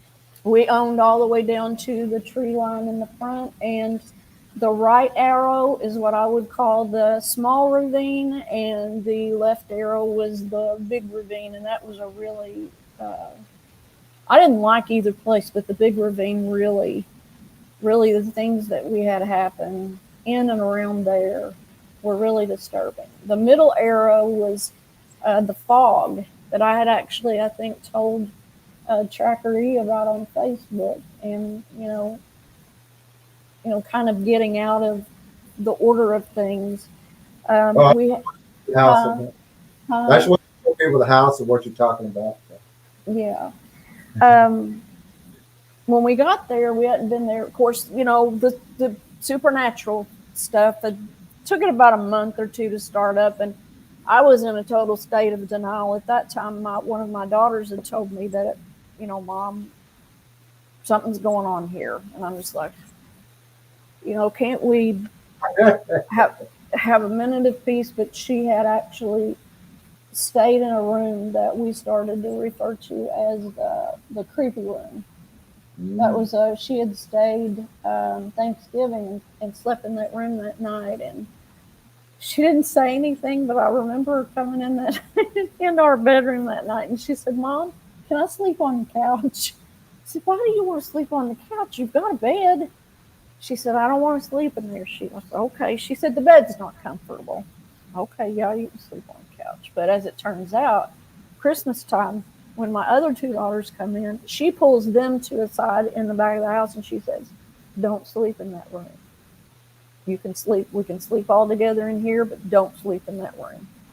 So they finally all got together and came and told me, Mom, something's going on in this house. So I thought, well, here we go again. I thought we were going to leave it all behind. I thought we were going to leave it behind at the college. We go to the next house. We take it with us. We go to the farm. We take it with us there. So as far as cryptid activity, the first thing that I remember was the howling.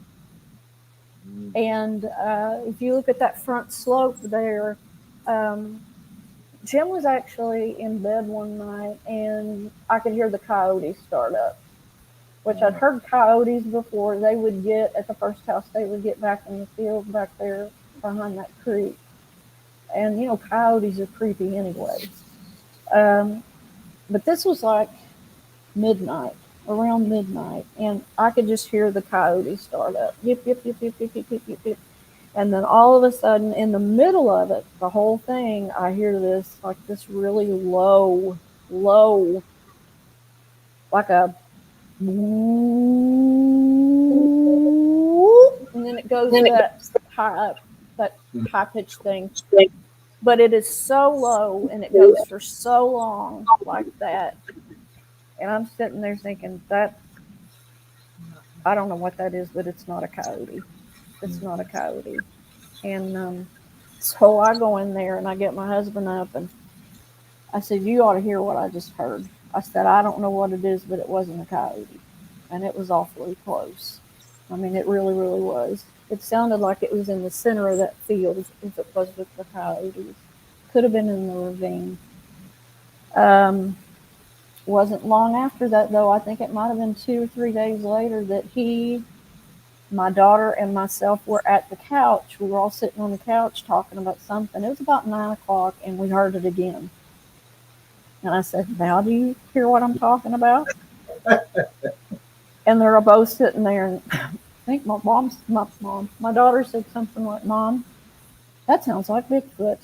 And I'm like, "Sure, no. I mean, we don't have Bigfoot. We can't. We have enough going on in the house as it is." So sometime after that, we would be, sitting on the couch, and we would hear like rocks hitting the window, like pebbles, where we were sitting. And it was always exactly where we were sitting. It was one of the windows around there every time. And I'm like, we are 14 miles away from anything, any direction, from a roll of toilet paper. I mean, even the neighbors that we have, we're not that close to. Who in the world where is this coming from? So, you might say, well, it's the neighbors. And,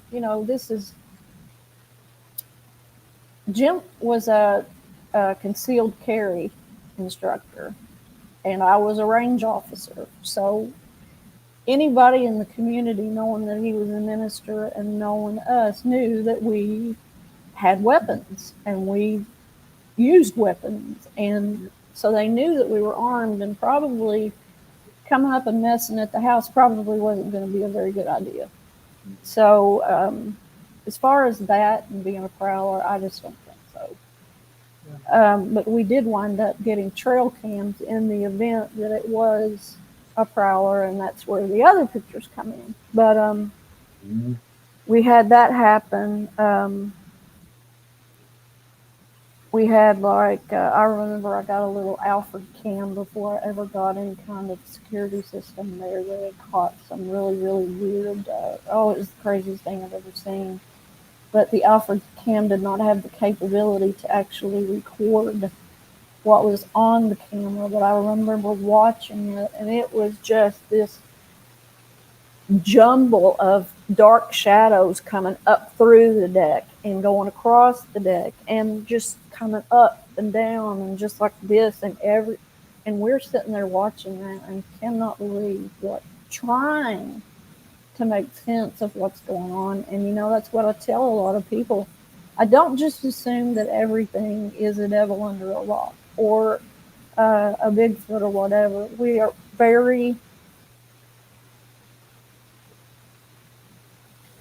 We try to go through something rational at first. Right. I look for patterns in everything. Okay, something happens once, okay. Twice, maybe. If I start to see a pattern, I follow all these patterns. And looking back, I've always followed patterns, but we don't automatically jump to conclusions right away. But this one, we tried to come up, and I wish it would have saved, because my husband says to this day, he said, that is the most insane thing I've ever seen. Aside from some of the pictures we've gotten here lately, which has really blown his mind. Yeah. But we'd hear footsteps on the deck at nighttime. And I'm thinking, I still don't know who would be foolish enough to be around this house at nighttime. We actually had like patio furniture out there. It's the really old type that's really heavy, the iron stuff. I guess it's iron, but not iron. Like a real heavy steel. We went out one day and every chair had been moved back away from the table. Like almost pretty even in fashion. The weirdest thing at that point that happened was that we had landscaping pebble underneath the deck, and it was the really little, you've seen it before, the little pebble. On the outside chair, you know, it has those little grills, the little holes in the chair themselves. Uh-huh. These pebbles had been stacked up in such a way on that chair that they had not fallen through, and I don't know how that happened. I tried to do it myself. Everything fell through. It was perfect pile on that chair that had not fallen through. And I like rocks, and I would sit and look at the rocks and just look at all the pretty rocks in the landscaping, and every pretty rock. The prettiest rocks were the ones that were stacked on that chair and had not fallen through that grid. Mm-hmm. I had also, we had limestone gravel, and if you looked at the report that I had in the drive, that whole place was sitting on a bed of limestone. It was dolomite limestone, and then it had hydrothermic veins running through the property. And I think, if I'm not mistaken, I think the dolomite would deposit in the hydrothermic veins, which is, I think dolomite is some sort of a crystal itself. So somebody once said, "You were basically sitting on a lightning rod, weren't you?" And I said, "Well, it sounds like it. I don't know how we wind up in these places, but it sure sounds like it." But I would go out into the driveway and pick up the limestone that had a lot of crystal on it, like quartz. And little neighbor girl, she would come over sometimes. Her grandpa and grandma would bring her over there to visit, and she would look for them. So I had a little pot of the prettiest ones underneath our porch back there. I go outside one day, and something has taken that pot and dumped it upside down and taken my favorite stones and thrown them underneath the deck, the porch. I don't know what or who would have done that. Now, this little girl, she actually lived with her grandparents. They were older. He was an elder in the church. They were very protective of her. There is no way that child would have been there in the dark messing with rocks. And, you know, I've already established prior that somebody would have to be crazy to be coming around there in the first place. But not long after that, there was a really big piece of quartz that my mom had had for years, very long time, that she kept in her flower gardens. I don't even know where she got it. Had a very large shard on it, very large shard. I came out one day and the shard had been broken and taken off, and it was missing. I don't know what happened to it. A few days later, come back out, and another shard had been cracked off of it, but it was lying on the porch at that time. Just strange things like that. We also had a spot on the property that it was the shape of a rectangle, about the size of a grave, to be honest with you. Wouldn't grow anything, nothing. And go figure, this is the same type of soil, same type of vegetation. It's just a rectangle that would not grow anything, and that's what I found on the top of it when we found it. Is this part right here? No, it's actually, if you look at the property, it is down to the left and over the slope of the hill a little bit. If you see the tree or the bush down there, it's yeah, it's more over to the right in that picture and to the other side of the arrow there to the right. It's not as far down, but it's about halfway between that ravine and the house. Somewhere down in there is where it was. And you can't really see it from that picture, but it is really bizarre. There was nothing growing on there. I mean, what you saw with the arrow was that. And when I stumbled up on it, I thought, you know, it was just so obvious it was like that. And dummy, I actually took it up to the house, the arrowhead, and I cleaned it up. But something said, Back in the day, I would have too back in the day. Yeah. I was like, hey. well, Well, let me have them or anything like that. it was just, I've never found one like that before. You know, I've never, like a lot of people, like Barton Nunley. I mean, I watch his videos and he goes and he looks for this stuff. I would never run up on anything like that, which was really weird that I did. But I took it up to the house and I washed it, and something just said, take it back. Take it back. It is not yours. Take it back. So I did. I cleaned it up, washed it, took it back. I said, I'm sorry. I'm sorry that I took this, and, you know, here it is. I cleaned it up. So that was really weird. Now, here's how it gets even more weird with that situation. When, of course, once again, I'm going to establish that when you don't have any help and you don't know what's going on, you'll take just about any help you can get. That's right. The lady who did the remote viewing, she said when she did the remote viewing, she had told me a lot of what was in the house and what she was worried about on the property. And she said that, there's a body buried on your property. And as it turns out, that's not the first time I've heard that. I heard it again after that. So I'm really freaked out now. I mean, I don't, but I imagined at the time that it was probably a body from way, long ago, just been buried out, because there was a community there years and years and years ago. But then one of the other another lady that had, I don't know whether she viewed it or what, but she had knowledge of it, and she said, there's a body on your property. Again, she didn't even know what this other one said.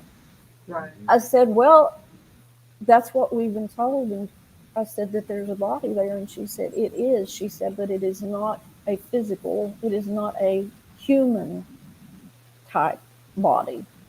She said, it is something that has been very, very, very bad, and someone has basically, she said, knocked it in the head and put it in the ground. And now here's where it really gets weird. Well, as if it's not been weird enough already. I've started to have, and I don't know, I don't like to call them visions or visuals because that just sounds like flaky.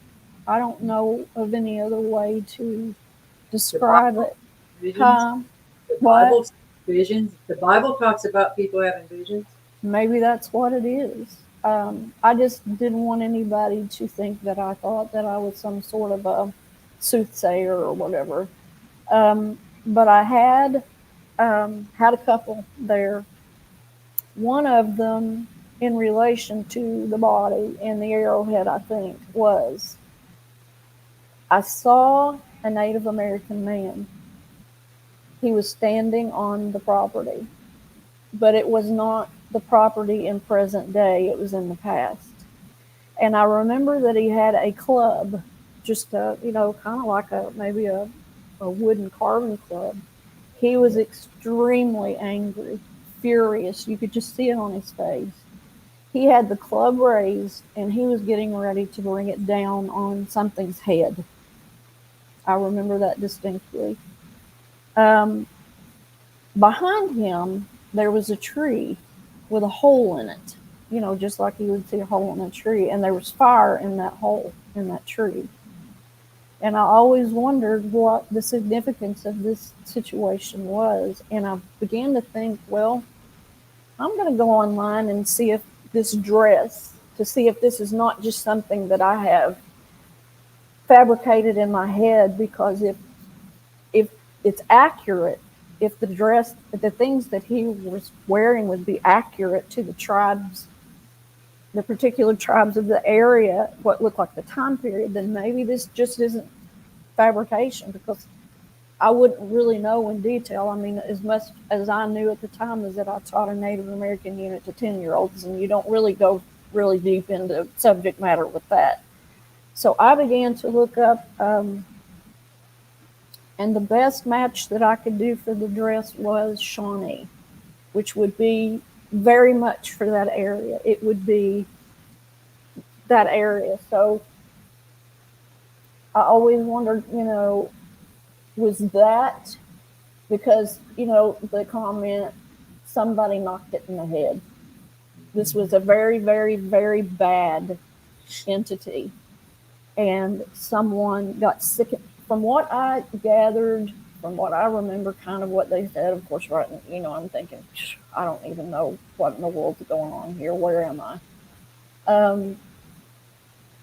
She said that whatever this was had been killing people. Like I said, there was a community there quite a while ago. But I think this was even longer than that. Something had been killing, possibly even eating, or doing something absolutely monstrous in that community. And an individual had knocked it in the head, and it was buried. That's where it was buried. So I wondered if the arrowhead that was placed there, I feel like that it could be right there where that grass will not grow on that spot, would not grow in that spot. If it had been placed there as a protective measure, or, I don't know. But the other thing that happened when I was there is I had another, I guess you would say, vision of an entity or a creature that was extremely white, pale, dark sunken in eyes. I remember it wasn't exactly what you would call emaciated, but it was thin. And it was dragging something behind it. I couldn't see what it was at the time. I guess in my head I couldn't see what it was. But it was very large, and it was dragging it behind it. And that's all I saw. So I had wondered if that didn't have something to do with it.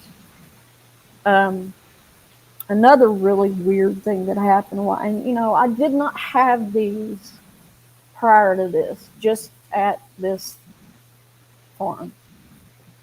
Had another instance where it felt like a dream, but it didn't feel like a dream. I got up one morning, and I had seen in a vision, in a dream, bare feet walking on grass. It was a white robe that went to the ankles. That's all I could see, was a white robe that went to the ankles, bare feet on the grass. I got the impression that it was the farm. I got this statement that sounded like gibberish to me, but it was just enough that I could sound it out. I went to Google Translate, and I thought that this is crazy, but just give it a try and see if something comes up. So I tried to sound it out a couple of times. What I got back was filled with holes. Filled with holes.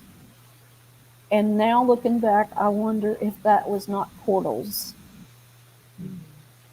And it was not kind of like a woman, maybe. Did have someone comment, and I had mentioned it to somebody that would listen, and they had said that that's portals. That means close them up and get out of there. That was a spiritual message, possibly from an angel, to get out of there. Close them up and get out. So, as far as portals and things like that, the ravine was a very, very messed up place, but I'll get to that too. There were knocks that came from the ravine. We had whistles. My husband came in one night, and he swore up and down that somebody was using flashlights down in that ravine. And I said, who would be using flashlights in that ravine? We thought, they know. Huh? Does the eye shine? That's what I think. I think it was eye shine, and we just didn't know what we were looking at. We noticed that we had rescued donkeys. We had rescued donkeys on the property. It was, we had, by that time when the pictures were taken, we had found homes for them because we had to move. I would look out every now and again, and those donkeys would be standing, I call it posturing, at attention at that ravine. And Yep. if you know about donkeys, they can stand in one place for a very, very, very long time. And it was absolutely posturing. They were very stiff. They were very alert. Their ears were pointed that direction. But they would do that quite often. For a very brief period of time, there were horses over there to the left. If you look from behind the house, there were horses on the pasture to the left. Yeah, you can see them back in there, I think. They were only there a very brief period of time because he would move them from that pasture when it was green. When it started to get cold, he would take them back closer to his house where he could feed them with hay and things like that. But sometimes I would see those horses come from the bottom around that ravine, and they would stampede up that hill. I mean, they couldn't get up that hill fast enough.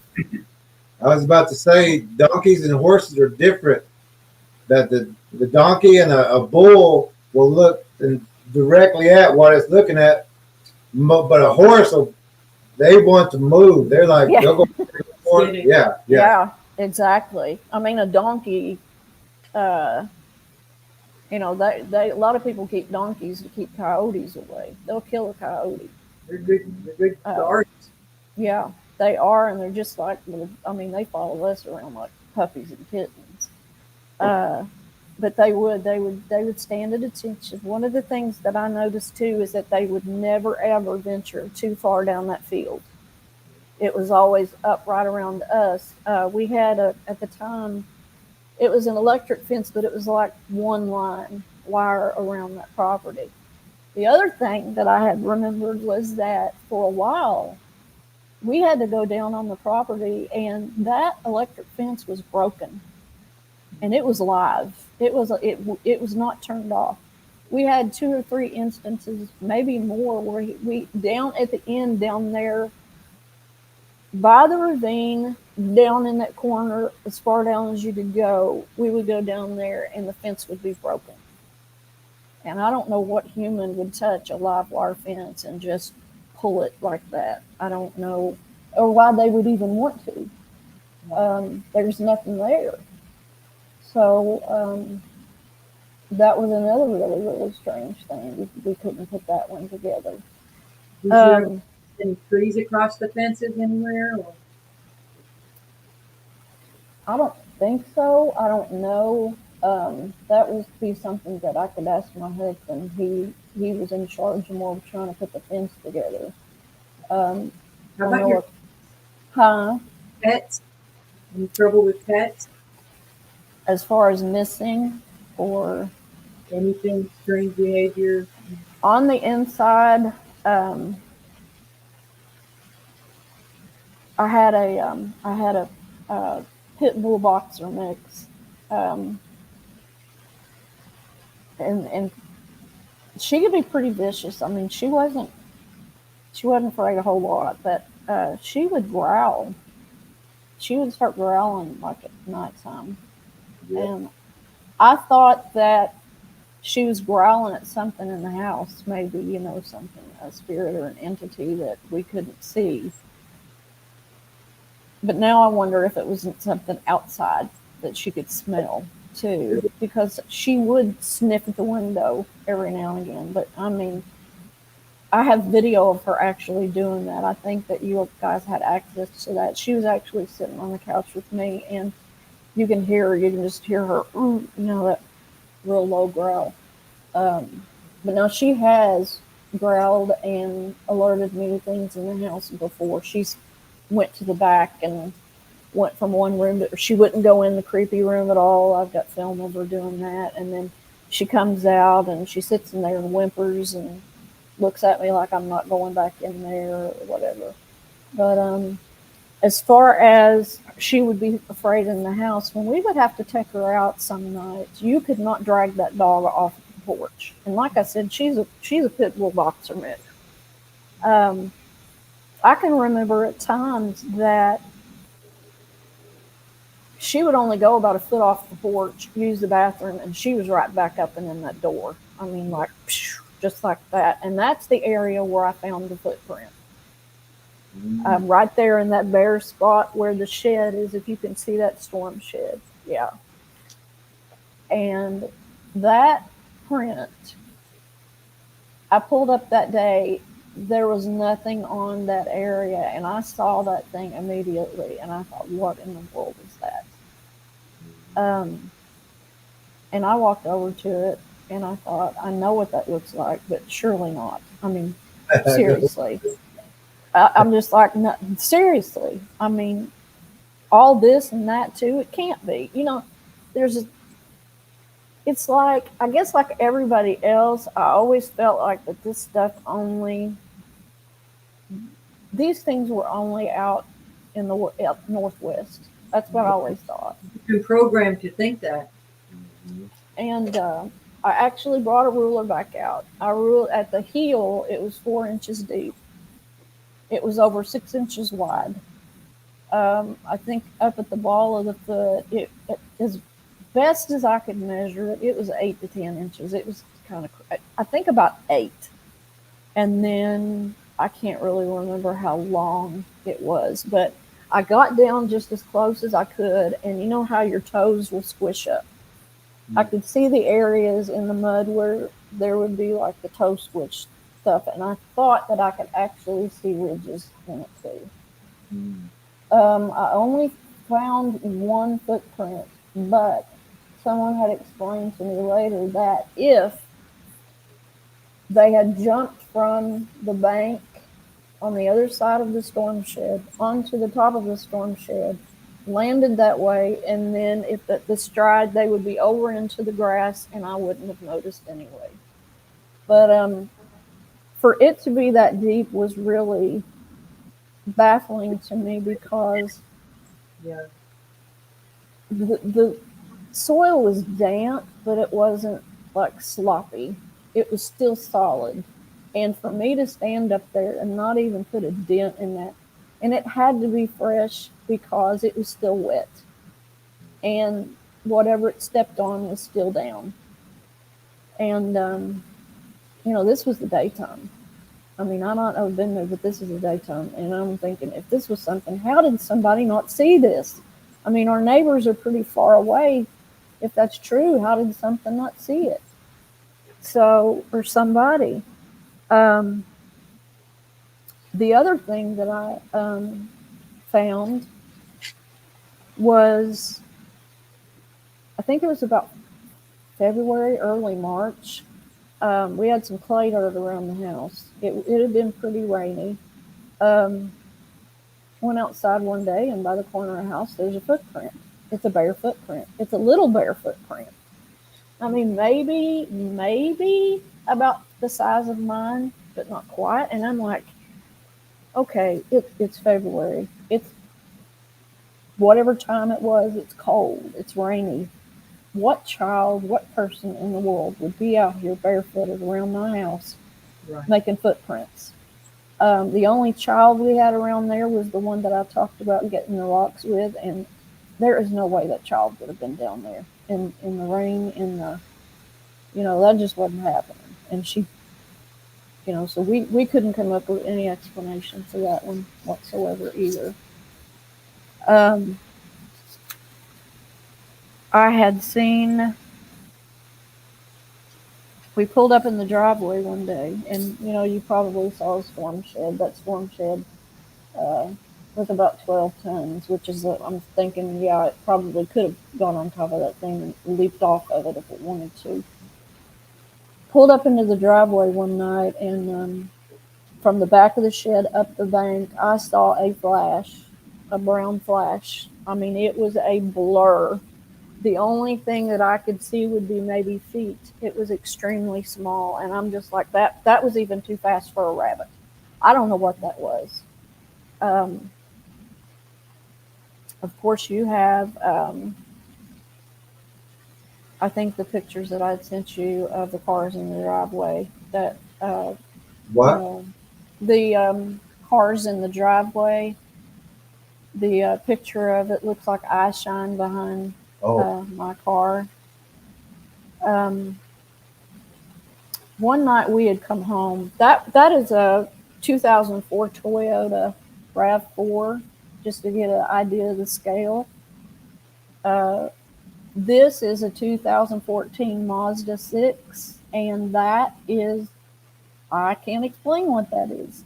But I do know that what was happening at the time was that our trail cam was being tripped, and I could not find anything on it. It was just like constantly at that time being tripped. So I sat on one night and I thought, I'm really going to scrutinize this. I'm going to look at it and see if there is anything in here tripping this thing, because I can see nothing. And that's what I found when I looked a little closer. Yeah. Yeah, you can't miss that one. Well, and I had wondered too, down there in the back, by the back tire, there is what looks like another eye, but I don't know. I guess it could be something else. But when I looked at that, it's just like, what in the world is that behind my car? Yeah. The scary part, huh? I was going to say, there's also one about where the driver's window is, above it. Does it look like it's got a snout or something? Yeah, it's facing the same direction, like the back of the car. It's heading that way, but it's right where the driver's rear view or the outside mirror would be.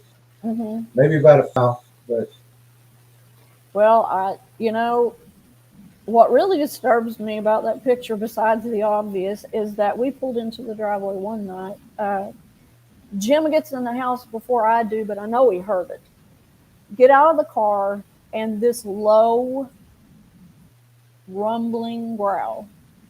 I mean, like it was right there. It scared me. I have never heard anything like it. It was so low, and it was so loud. It sounded like, I mean, the only thing that I can describe it as would be like a tiger or something like that.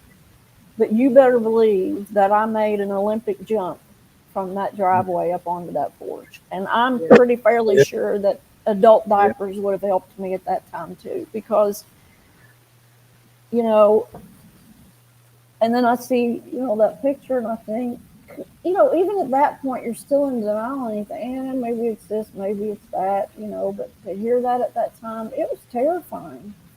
And I thought, this is right next to my car. Whatever this is right next to my car. And then to find that on the trail cam.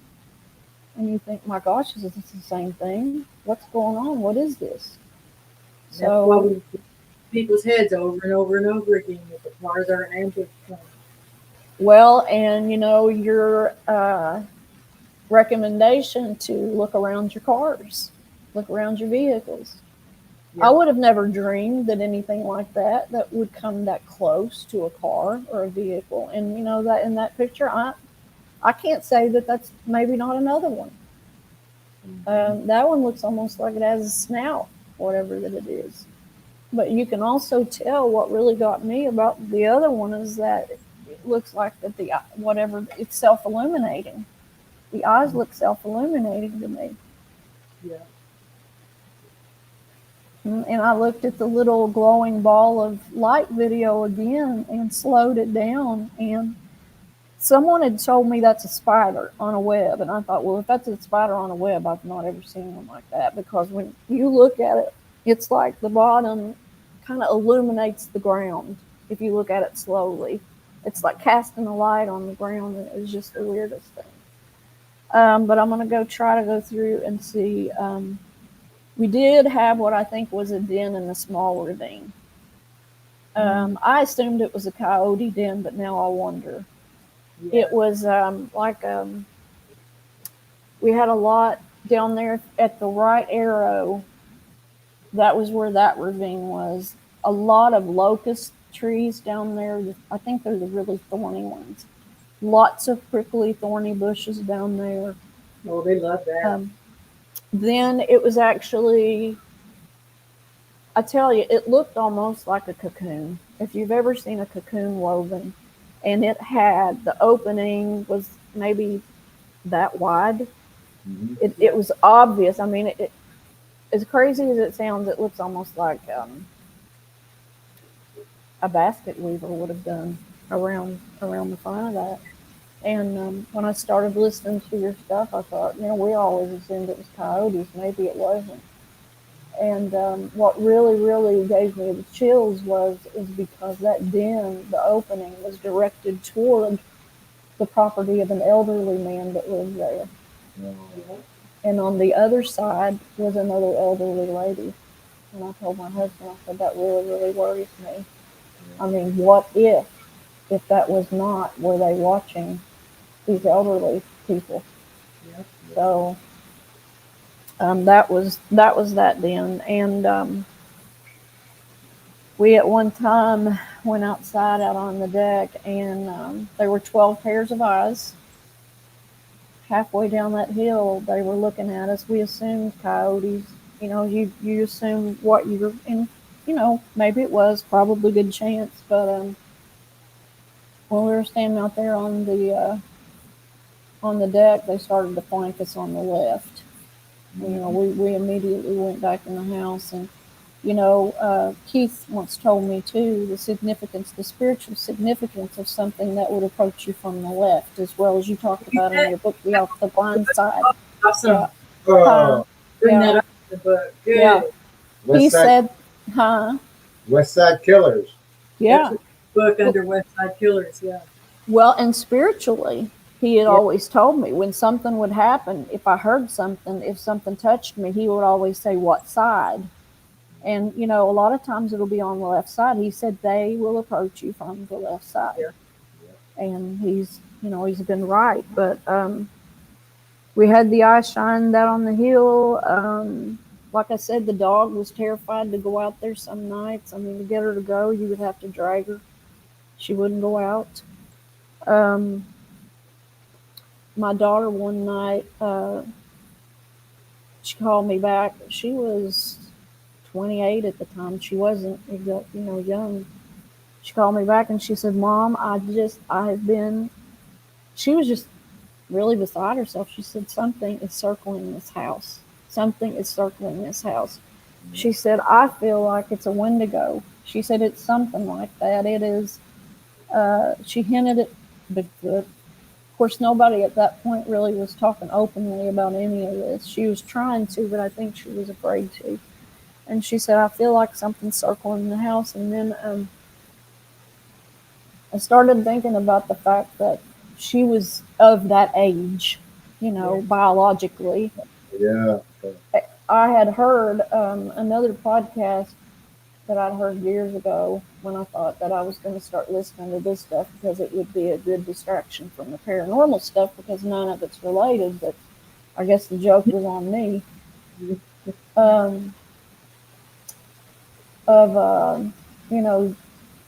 At that age, you really need to wrap things up really, really, really well and wait to put them out into the garbage. So I told her, keep your stuff back. We'll wrap it up really, really well until the day that the garbage is picked up because I just instinctually I felt like that's what we probably needed to do. And she had a lot of, we had a lot of thudding on the house, a lot of thumping. And the only way that I could describe it would be is if you took 3 or 4 grown men, put them behind a mattress and have them ram the house with it. That's exactly what it would sound like. And a lot of it was on her side of the house, which was very disturbing.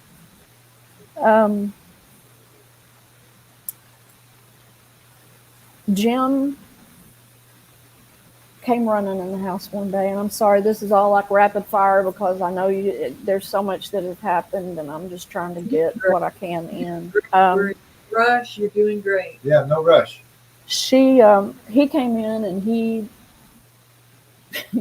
was like in disbelief again. He said, I just saw something come out of that ravine. I have never seen anything like this before. And I said, well, what is it? And he said it was like a mirage. It was like, he said it was huge. He said, the only way that I can describe it to you is that it looked like a huge mirage, like you would see that would raise up off the pavement, something in the heat. He said later on, he kind of compared it to the Predator movie. Yep, that's it. In the book. And Yeah, it's in the book. And, you know, I said, well, did you get any feeling from it? He said, only that I needed to run. And he did. I mean, he come busting in the house. Another thing that you guys might have some insight about was something else that happened to him there.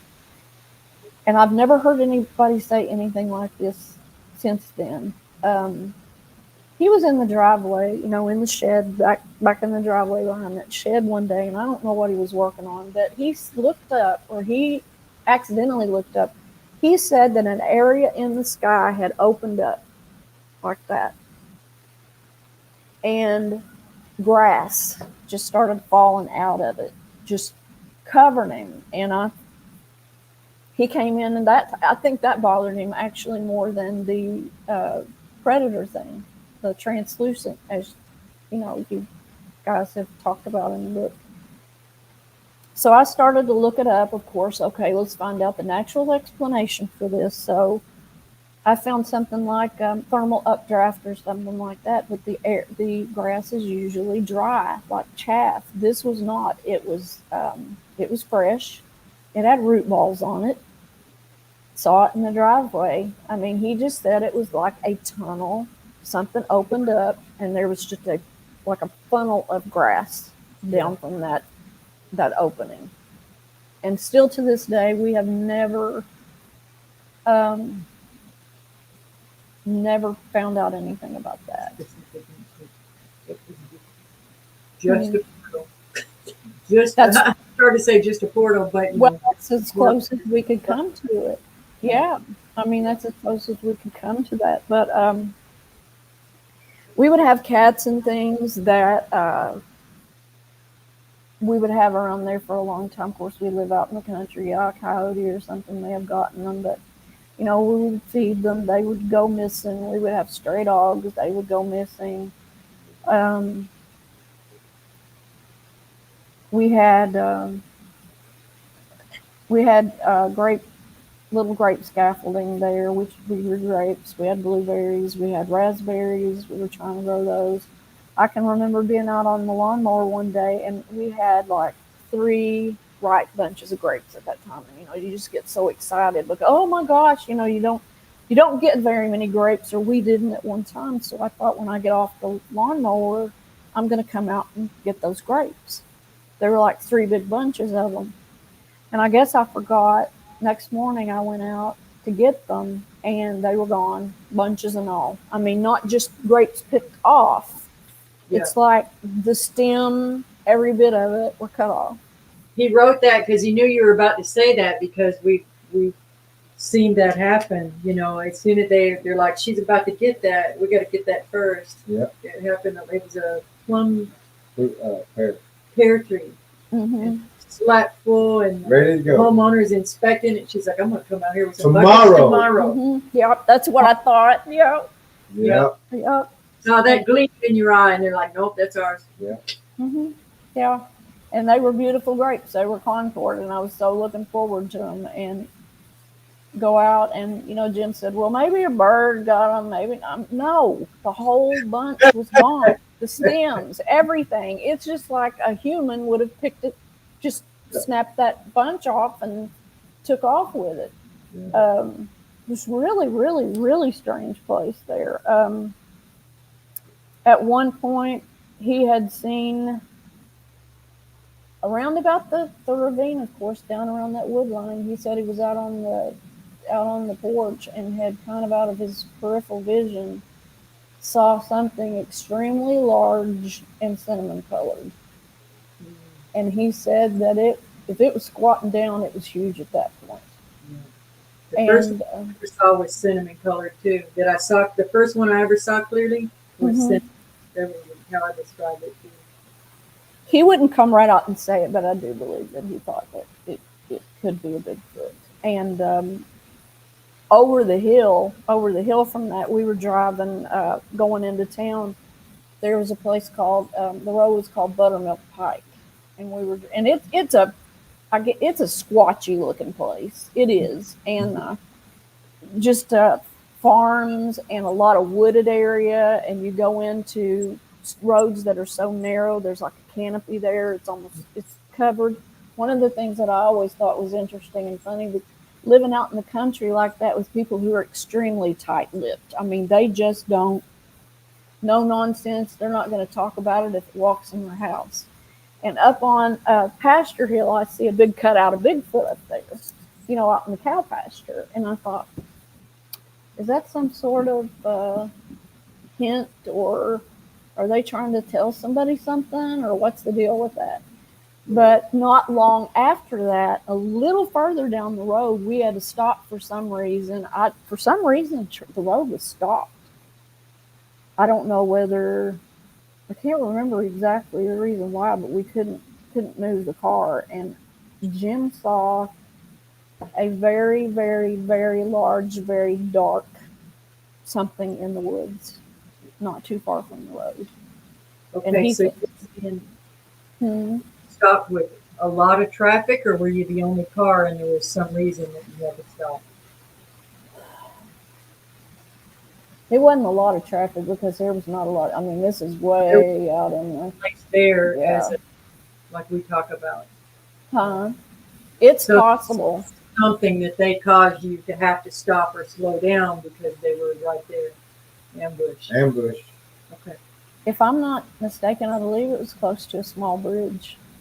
Oh no. Yeah, there were a couple of small bridges out there. I don't know if it was some sort of an obstruction in the road. I'll have to ask him. He could probably remember a little bit.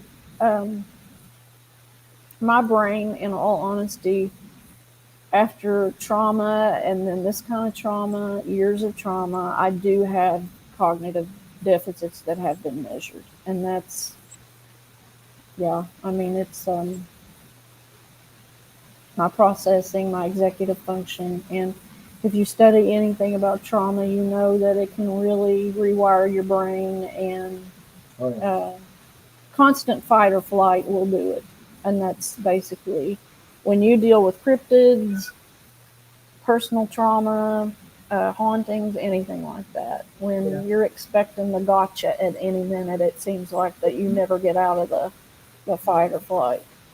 And it, like I said, it is a measurable cognitive, the way that I've been affected. But yeah, I will ask him about that and see if he remembers. But I do remember distinctly that the reason why that he saw it was because we were stopped on that road for some reason. And I said, well, could it have been a bull? But, you know, it's out in the forest. I mean, yeah, maybe a farmer, God, I lost a cow. But now listen, you know, it's what I said. When you, and the cattle around there were Angus, black Angus, so you know a farmer is not going to let one of those get too far. You know, they're very expensive. Even if it was an animal, we know that they push the animals out. Yeah, yeah. Ambush. Bear, I said, well, maybe it was a black bear. He said, no, it was he said, whatever it was as big as a bull. So, we had seen that. The other interesting thing that happened, and I assumed it was another one of those weird dreams, was one morning I was kind of stirring in my sleep. I was about, I guess, maybe half conscious, and I heard chattering outside of my bedroom window, like crazy stuff I'd never, you know. Then I heard the Ron Moorhead, and it sounded almost like that. It sounded like one talking to another, possibly a male to a female. And one of the things that I read in your book was the mimicry of things that may take place in the house, as far as maybe the husband and wife arguing or something like that. And the reason why that is significant is because at that house we went through such a... Keith had told me a long time ago, years before that, he said it can affect you in ways that you would not dream of. He said it can destroy your relationships, it can destroy your family, it will destroy your finances, your job. It's like playing the whack-a-mole. we talked about if it cannot get at you in one angle, it will come at you at another, in another form, in another way. Huh? Or what you love, the next What you love. Exactly. next week is new. All of a sudden on that farm. Better way to put it. I'm sorry. I didn't. Most vulnerable to whoever's the easiest target. They're either going to try to cut off the head of the snake, but the whole family's going to crumble, Yeah. or they go after the most vulnerable. Target. Oh, yeah. Yeah. And I think that moving out to that farm, looking back, I can't help but wonder if the reason why we got that farm so easily, even the property. Yeah. We actually, 16 acres for like $30-something thousand, and it was on land contract because we couldn't at the time afford to finance that. We got it on land contract, and then $10,000 for a $94,000 double wide. You have to look at that and say, what? Why? How did we get there? Fearful of a great deal. Yeah. And there's people, even not saying in your case, but there's people that will even just flip property continuously. They make a lot of money. They get all the belongings left behind. They get all the deposits left behind. But I'm sure we'll sell it again next week. Yeah. But it always, Darkness. I don't know. It really makes me wonder if that wasn't orchestrated in some way. Because when we got there, the way things that deteriorated personally, we've been married it'll be 35 years in September. And anybody that knew us, we were kind of like, and everybody says this, so take it for what it's worth, but like the envy of the married couple, we taught together. Right across the hall from each other. And people would be like, I don't know how in the world you stand to work with each other. I couldn't do that. Don't you ever get sick of seeing each other like that? And I'm like, I love working with my husband. We love working together. We didn't fight. The kids would tell you that in the whole time that we've been married, we might have had 5 arguments, and that was really no big deal. He's just my best friend, and we got along great, just great. Well, all of a sudden at that house, you go into the personal, he actually went into cardiac arrest in January of 2019 while I was giving him a haircut. He collapsed on me in cardiac arrest.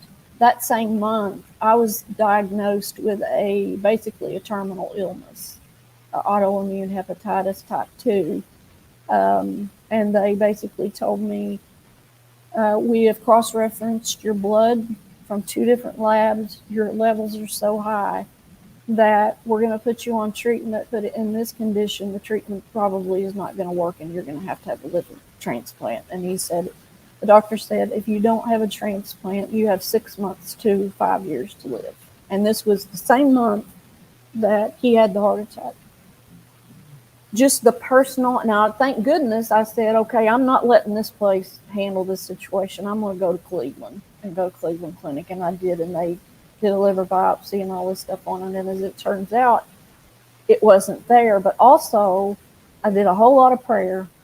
God, please. A whole lot of prayer. Yes, a whole lot of prayer. God, please. I have to take care of my husband.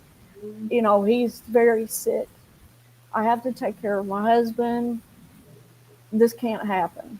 I also started taking things that they recommend for people who have liver transplants, like supplements and things like that. Mm-hmm. When I went to Cleveland, they couldn't find it. I said, no, you don't have that. And that's a miracle. That's a miracle because, like I said, they took the blood test that I was having because the anti-smooth muscle antibodies were so high that they sent them to different laboratories to make sure that that's what that was. And I have lupus too. I have systemic lupus, and but they thought it was something totally different. But it disappeared. Now that's a miracle story. Yes, so, the other miracle is that my husband had the heart attack and had been airlifted to one of the hospitals here, went to 3 different hospitals. They couldn't find out what was wrong with him at all. He went into total cardiac arrest and had been turned away 3 times. And because I went to Cleveland and had to go to Cleveland at that time, I said, get your records together. You're going. We're going to find out what's going on with you. He went to Cleveland. They told him in 15 minutes what was wrong with him, and they did surgery. If I had never had that problem in the first place and had never gone to Cleveland, he would have died. We would have never found out what was wrong with him, you know. So God works in mysterious ways. And that's why we will never lose faith, no matter what. No matter what people sitting in churches and pews do, we have those things to look at and see. You know, God's hand was in this. But getting back to the situation at the house, things got really, really, really bad. Almost immediate personality changes. His personality changed. Doing things totally out of character. I mean, when he had that heart attack, was there a near death, or that point of trauma there could have caused an attachment right then, you know? well, yes, he was lying on the floor face down. Like I said, we were 14 miles out in the country away from anything. I mean, you could go any direction as far as where you needed to be. 14 miles. And I didn't know CPR or anything at the time. And to try to get them out there in the ambulance, he was down for quite a while until he came to, and I could get him to chew a baby aspirin. By the time they got there, I could not believe this. They made him walk to the front door. And I'm like, the man is just collapsed in the floor. But now they did say, we're going to call a helicopter because he was just so bad at that time. They did manage to basically drag him to the door so they could get him on the gurney in the ambulance to take him. They had to take him down to the church parking lot for the helicopter to land. But they also told us at Cleveland that he may have personality changes after. I didn't believe that. I thought, what in the world are you people talking? I mean, really, this is Cleveland, but what are you talking about? Never heard that before. But they don't know the true cause of that. Yeah, exactly. But he did. I don't know. I have never asked him. But he became so depressed in the month that followed. Very out of character for him, some of his behavior. Very. And then all of a sudden, it was just like the apocalypse, like a war. I flipped, he flipped into it. You know, it was horrible. It was awful. I can remember both of us saying that, I don't even know who you are. Who are you? He would say at times that I would look like a wild animal when we would begin to fight. We are not violent people.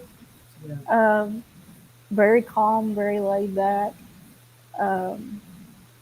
By the time we left that place, I am not kidding. When we left that house, we were driving down the road for the last time, and I was literally crying and screaming and praying at the same time. God, please leave this behind. Don't let it follow us. Don't let it go with us. And but anyway, one of the points that I was going to get to is the fact that, you know, we were fighting. We decided to go on a vacation to Tennessee, just to get away, a little bit of change of scenery. And my daughter, just out of curiosity, left a recorder in our bedroom. Did what? She put a recorder, I guess a digital recorder in our bedroom while we weren't there to see if she could catch anything. And she said, Mom, when you were gone, I caught people arguing in your bedroom. And I didn't really put 2 and 2 together until I thought about the chatter that I heard outside the window. Is that what she captured on the recorder? I mean, it might not have been a spirit. It might have been what was outside of the window that she actually captured on the recorder. They may mimicking you guys in there. Exactly. When I read your book, Yeah. that's what I thought of. I don't think at that time we had even seen Ron Moorhead. We hadn't even listened to that, but there's a section of that where it sounds like he's got a video of it, but it sounds like a couple fighting, but with the muffled sound. And what people don't know is the muffle itself is an extra layer of sound. It's another mimic. It's a very bizarre sound. It was a very bizarre sound. So, you know, the window smears, I sent you pictures of the window smears, and at a very, very high level. Oh, we can reference. Yeah, and I think in some of them you can actually see the like the ridges, the dermal ridges that would be palms or fingers or hands or whatever they are. This was the first. Yeah, that's the thumbprint. That was the thumbprint. And it was very big. You can, very, very big. And you can see the dermal ridges in that. Too.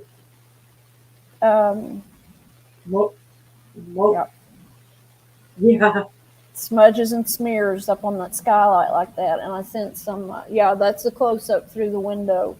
And I think from being on the roof and reaching over, down, you know, beyond looking from that the top. one. Yeah, this one is reaching like it's on top of the house because the points are coming, they're pointed down. Well, we heard things on the roof, and you know, we had like entertained at the time, well, maybe it's Bigfoot. And I thought, now how can something that weighs that much be climbing on the roof and not fall through? But, you know, that's the one I think that. Yeah, they're not all huge like this. You know, someone can be a half foot, like one of these pictures we're about to show. You know, they don't have to all be 4 foot. They start out small and get bigger, you know, so they range in between. Yeah. Yeah. That's at this house, and that is in the backyard, and those are recent from the last snow that we had. I went back through when I was reading your book, and I thought, I'm just going to go back through and look at some of these pictures that I already have and see if I can see anything. And there it is. This is your looking out the window, or?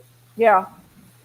I'm looking out the window. I took those pictures because I was watching the birds. And my husband did do some photography way back when, and he always told me, you know, to do birds and anything in motion, take rapid fire pictures, rapid fire succession, so you'll get one good one. And so that's what I had done. And I got to looking at that picture, and I thought, you know, that's awfully dark to be back there. It doesn't make any sense as far as the shadows and things like that. It's just so out of place. And then I look at, and you can see the eyes back there. I mean, to me anyway. Yeah. Give me 1 second here.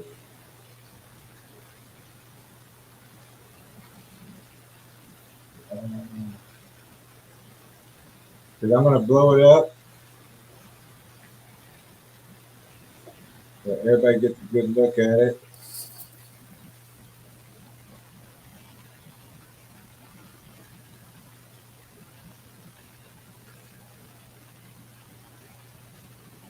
I'm sorry, guys, that are having to go to sleep. I'm so sorry.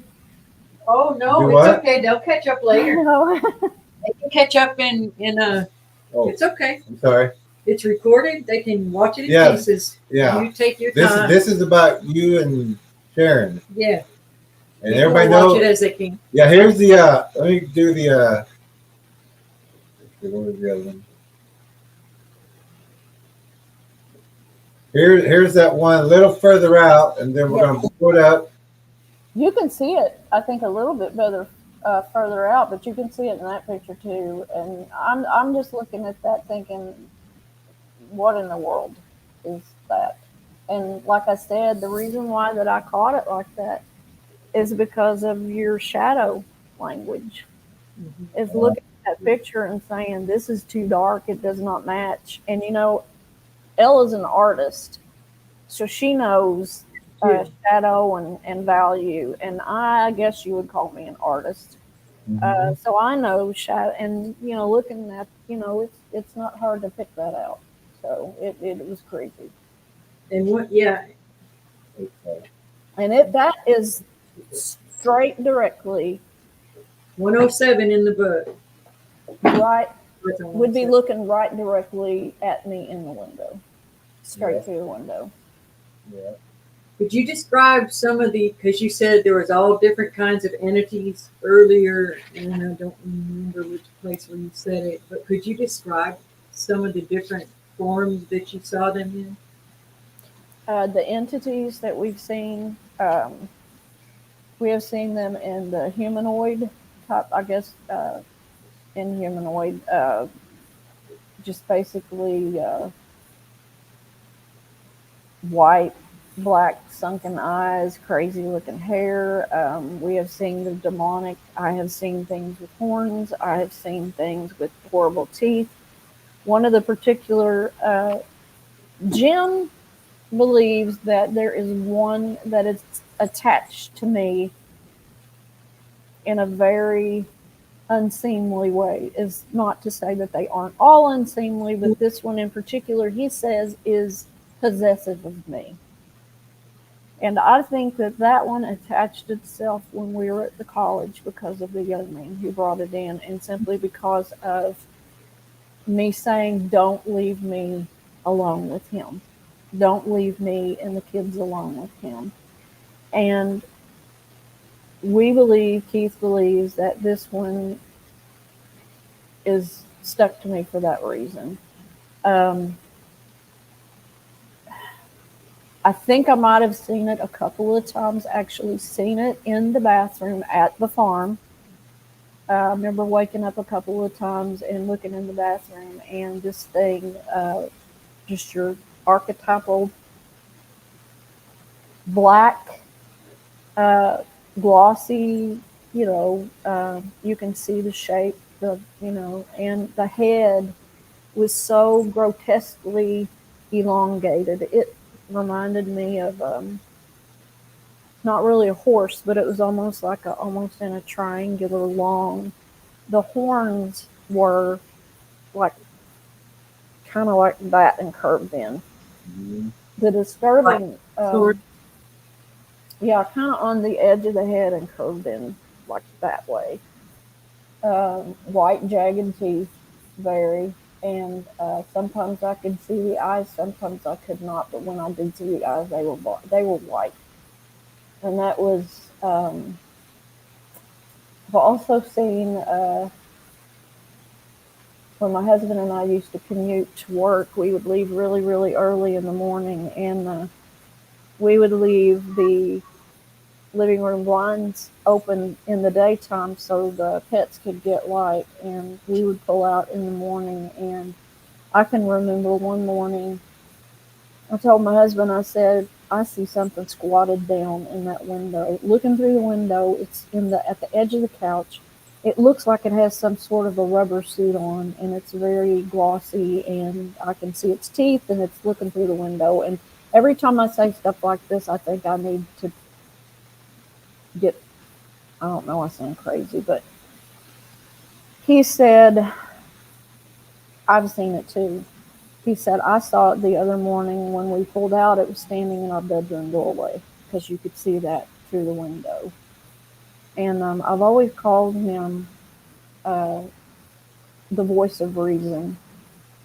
If I see or hear something and he's around, I will take it to him and say, did you hear this? Did you see this? And if he does, then I pretty much take it to the bank. I will run it through I call it a filter of probabilities. Like, okay, is it this? Let's run it through the filter. Could rationally it be this? Could it be that? If it gets through the filter, doesn't make any sense. Or if he's around or both. But, when he said that, I thought, yep, that's exactly what I saw. And that's at this house? It was at the one before that. The one before. At the farm. Yeah. He thinks that, and I tend to believe that it is still here, that it is in a different form. And I do believe that they change from form to form. Yes, they do. Very much so. We had the one in the attic in the first house, which, as I said, she would not name it. It was a specific demon name. And when you look up the archaic photos of this particular demon, it looks like a spider. Yeah. It's got the spider legs. So yeah, I bet that just flipped your lid when you saw that, and just like what we talk about. I put that together just the other night, and I looked at my husband and I said, "Jim, you remember what that thing in the attic was supposed to look like, don't you? You remember the picture?" And we were just like, enough with the spiders already. But the other thing that I noticed that was in your book is that you were talking about things like things like spiders and centipedes. Mm-hmm. This house is full of centipedes right now. Mm. The cat plays with them. We're on a concrete slab foundation. We should not have any bugs. We had an infestation of beetles last fall at one time. And flies at one time also, haven't you? Flies. Talk about the flies. Yeah, the flies at the farm. I don't know if you guys got the pictures of it. The whole side of the house where our master bedroom was covered in flies. Covered. The outside covered. We have movies of them. Also, let me look at my. You're doing fantastic, by the way. We had that side was where our master bedroom was. That's where the flies were, but also that's where I heard the chatter. And when we were getting ready to leave the property, when we had sold it and were getting ready to move, it was in the very last in the home stretch there. I looked up in the window one night because I do have a lot of trouble sleeping. And there was a shadow up in the window, and it was huge. I think I gave you a reference photo. I don't know, maybe I didn't. I put an arrow exactly where the head would have been in the window. I looked up and made a mental reference as far as how tall it would have been. But I'm laying there and I'm thinking, what could be casting this shadow? Because I had looked at that window. At that point, we had lived there 4 years, and I'd looked at that window every night, and had not seen this. And if you look at the photos of the house, you can see we don't have any trees, nothing that could cast a shadow that way. Even the little bush that's out there, it's only about 3 feet tall at that point. So I'm laying there trying to run this through the rational process, and I think, it's right there. You don't see any vegetation around there. There's no way. It is right there where the head came all the way up there to where that arrowhead is, or the arrowhead, the arrow. Mm-hmm. So the next day, I had Jim go out there and use a tape measure and measure it, and it was a little over 8 feet tall. And that's the fingerprint thing. I don't know how tall that was. But that's the same window, the height of about where it was, right? That window there on the back with the arrow, that one, if you look at the mobile home, it's jacked up pretty far. Yeah. I mean, my head at best, I think, come maybe peeping over the top of that window. Oh. Peeping into it, yeah. But at that point, he measured it over 8 feet. Mm. And I had looked at that, and here's the funniest thing. I laid there and looked at it forever. And it was shaped like your classic Bigfoot. It did not, I don't think I saw like a domed, but it was leaned over kind of like barely, and it would be looking kind of like that. I mean, I guess just kind of maybe trying to, we had roller blinds at the time, and there was unfortunately a little gap there. Yeah. And I had intended to put some like vinyl frosted something there and try to cover that up. If it was trying to peep in, I think that's what it was trying to do, but it was very still. And I guess that's why I doubted myself for a while, is that it had to be a shadow that was being cast just because it was so still. And I laid there and I watched it, and like I said, I run it through my head. Okay, what could be cast in the shadow? Because I have never seen it before. We have been here for 4 years, and I have never seen this in this window. So, Is that, huh? how long ago was that? Let's see. We've been at this house for going on 2.5 years.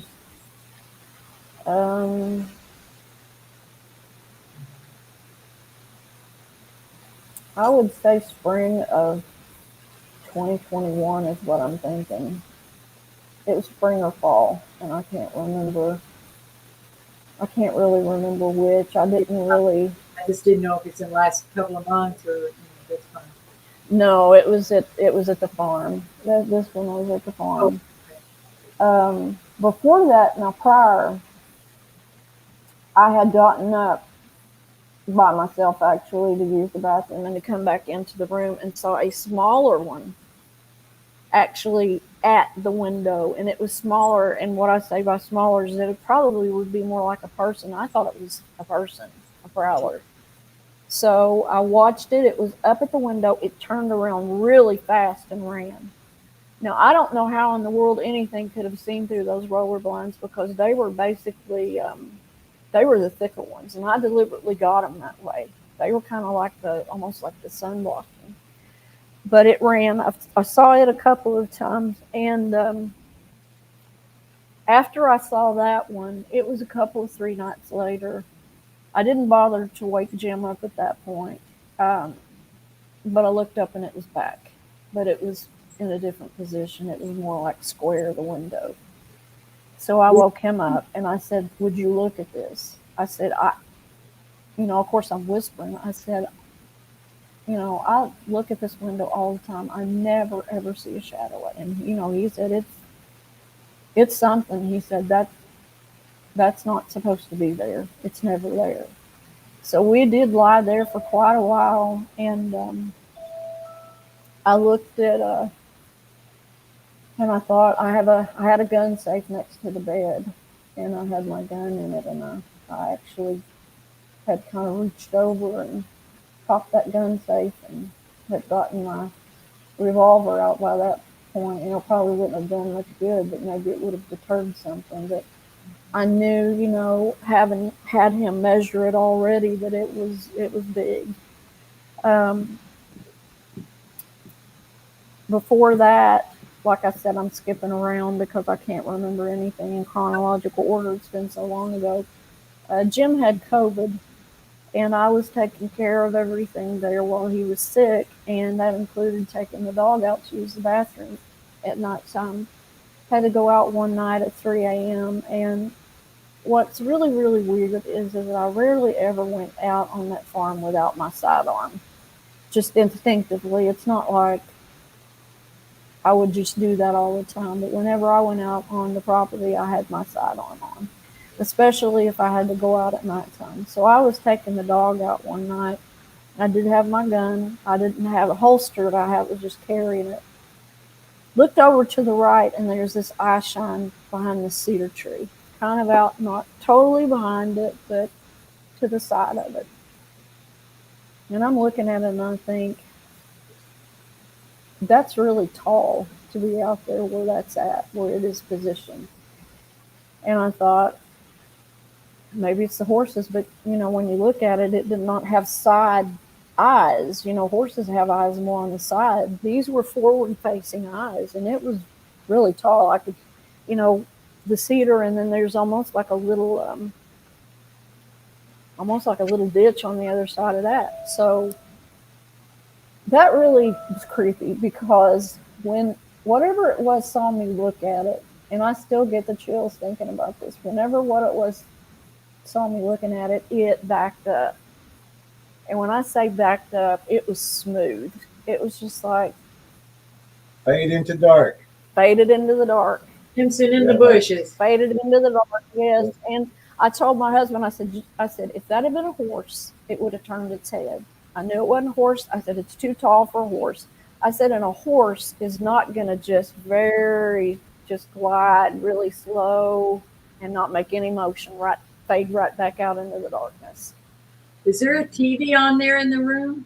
Or there's a few flashes of light behind you? Is that It's probably the TV.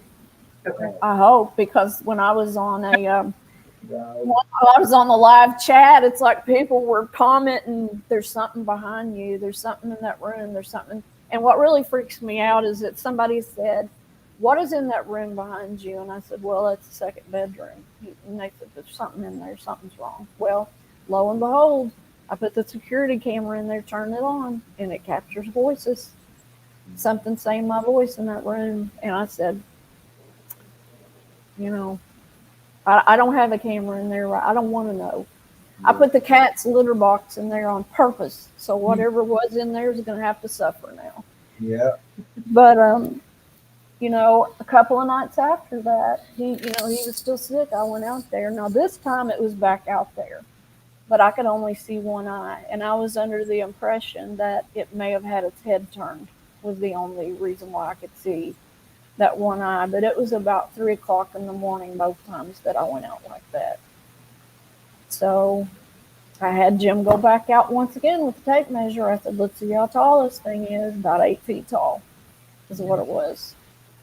Now we want you to quit reasoning yourself out of what you've seen, because you've seen enough now. Stop doubting yourself. Yeah, well, Great that you come asked. a long way. I have into accepting that Good. these things, just the iterations that they can manifest and present themselves. Yeah, and I'll get to the last few little bullets because I know everybody's tired and I could just probably go on for another hour. Don't worry. Don't worry about the viewers. Break it up. Um, As they need to. I know. Bits and pieces. As you know, we're not here really for the viewers. This is more for the trackers. yeah, We need to know this information for the other trackers to be safe out there. yeah, So after this too, we're going to talk with you some more just privately about how we can handle something. Yeah, at the end. Yeah. So we still got time. Yeah. I actually had put in the notes about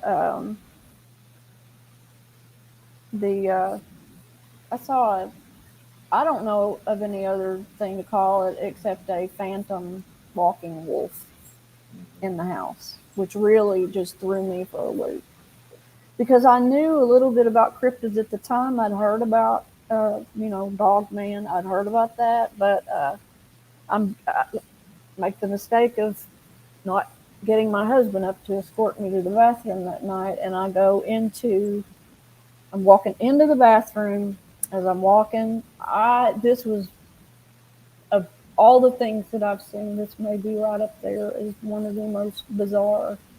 I see this thing, this entity.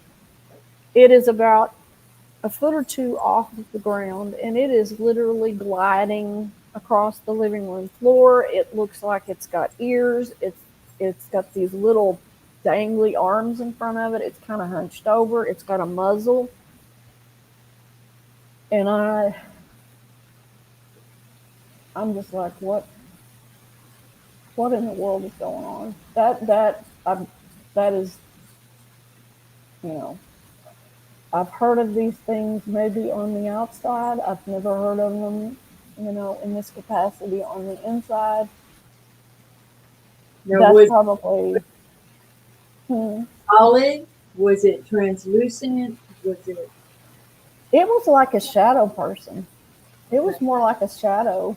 It was a shadow, but you could still make out that it had a muzzle. It had tall ears. It had those front you know, how a kangaroo or something else would hold those, you know, their arms up in front of them. Like, it was just Well, disturbing. for us, we don't. We're kind of throwing out trying to name things. We just say there's a problem, there's a predator in the house or outside the house. Yeah. I mean, it doesn't matter if it's big, small, whatever. We got to get rid of. It really. That's probably one of the most disturbing things that I've ever. I mean, you know, I've seen a whole lot of disturbing things, but for some reason, that one really. I think it's just that it was floating. I mean, and like gliding. It just would glide. It would glide across the floor is what it was doing. When we, you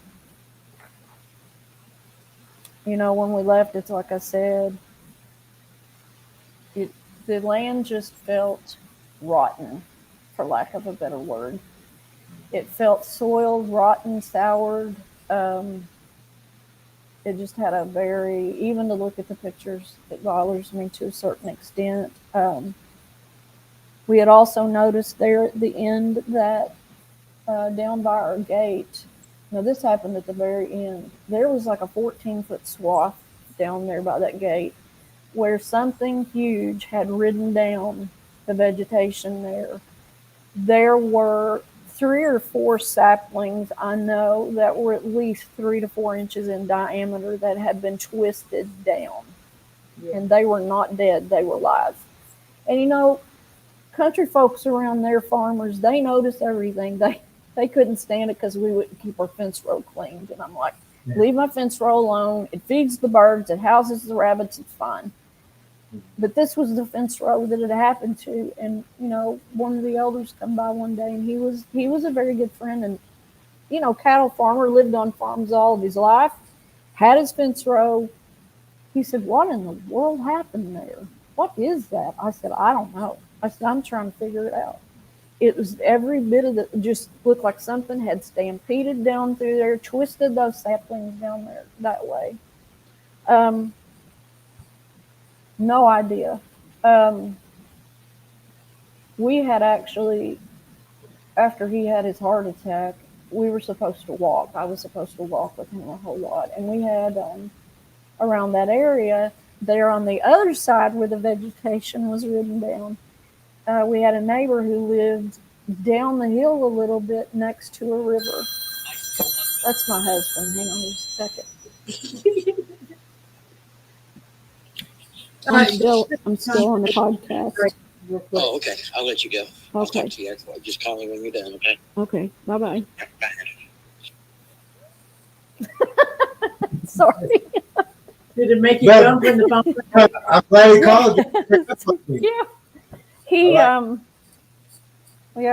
'Cause, yeah, I told him, I said, you know, sometimes, you know, I watch them. Sometimes they go longer. I might be on there. I said, if you don't hear from me, I'm probably on. So, yeah.